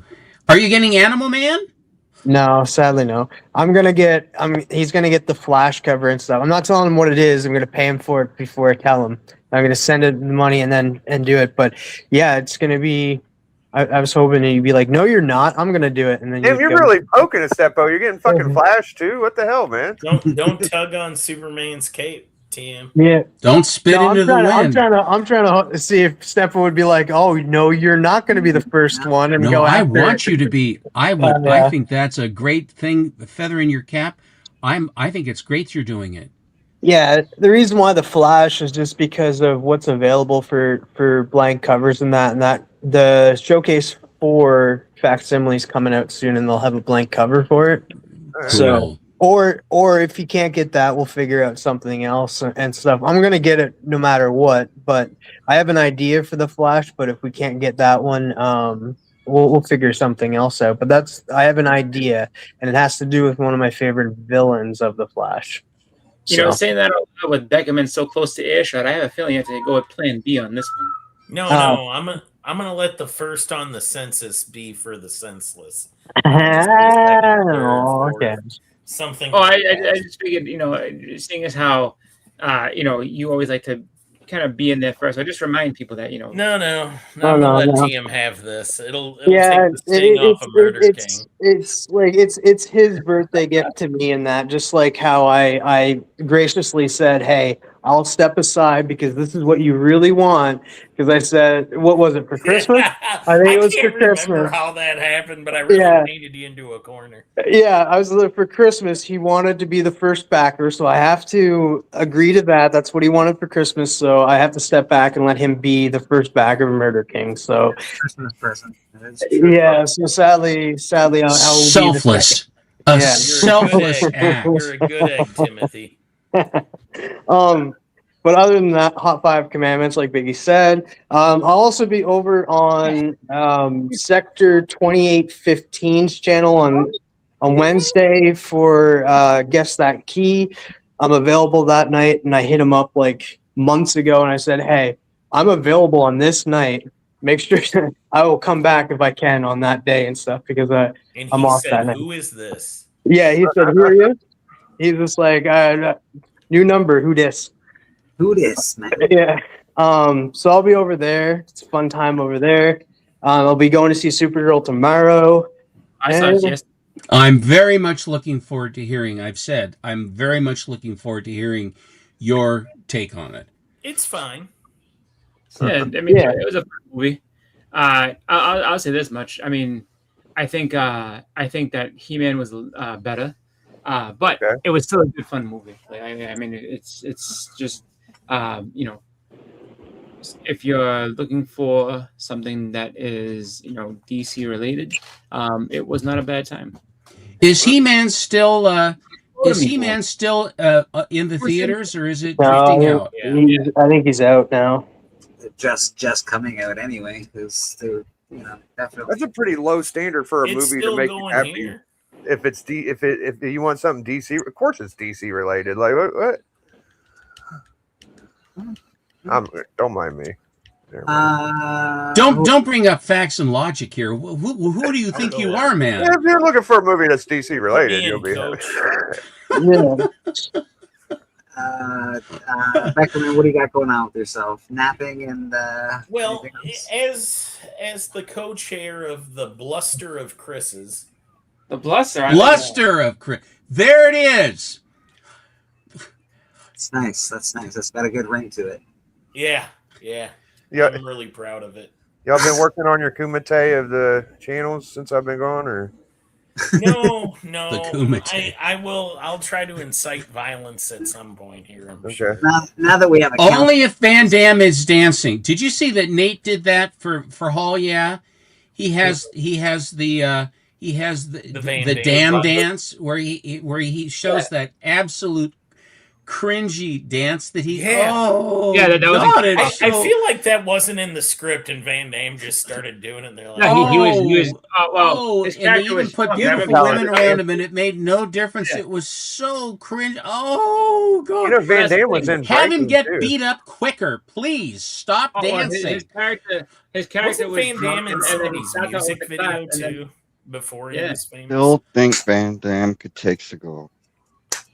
Oh, Seagal's like 400 pounds, so that's an easy fight now. Because if Seagal got up to try to Seagal swing is full of bullshito. There's a lot of that going around. Seagal can't even get it. Like, he can't act off of a chair right now. Like, he's like, all right, guys, I need he'd throw a punch and he'd lean over and be like, I don't know. I don't know. Help me up, I'll beat you up. Is that my catchphrase now? Like, I don't know. Understand what that is. Either she's yelling at me or she wants me to say it out loud. I think Chris- it's Chris- a treasure myself. I Susie, can't help it. Susie just said that last week. Yeah, you were on fire. You were absolutely beside yourself, and there were 3 separate scenarios that you ran. 3 separate scenarios, and each one of them ended up as, "Well, they can kiss my ass," and then you'd wind up into another one. And you get hotter and hotter, and then you come to the end of that one, and you can kiss my ass. And then there was a third one, and by the third one, I'm looking at Bleecker, because Bleeker's going like this. Here it comes, here it comes, here it comes, and then it has been. Susan and I have had a lot of fun with that. And I didn't know if you're very mild-minded today, rather than your usual Hotspur self. You weren't causey today. You were just relaxed today. But last weekend, oh my God, you were on fire. Well, I mean, well, he gets into that herd mentality when there's a bunch of us. No, I can get animated from time to time. You know, it happens. But animation is good, and you made your point. But it was by the third time it came up, I said, in my mind, I'm going, here it comes, here it comes, here it comes. Boom, there it is. Yeah. That's not even my go-to. You know what's funny is that that's not even like my go-to thing to say. I got that from my friend Jamie. My friend Jamie, I mean, the entire world puckers up for him. Everybody kiss my ass, isn't that? So he rubbed off on me as far as that's concerned, because like it's just but he's like a marksman with like he says it in a way that. And it's the perfect timing that it actually like gets on your nerves. Like when you hear it, it's like, oh Jesus! It stops you from.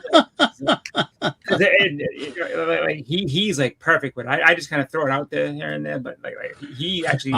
We were both Susie and I were waiting today to see if someone would drop that bent nickel into you, but it didn't happen. So, with luck, we'll get some. We'll get some next week. I hope. Oh, I did my best, Steppo. I did my best.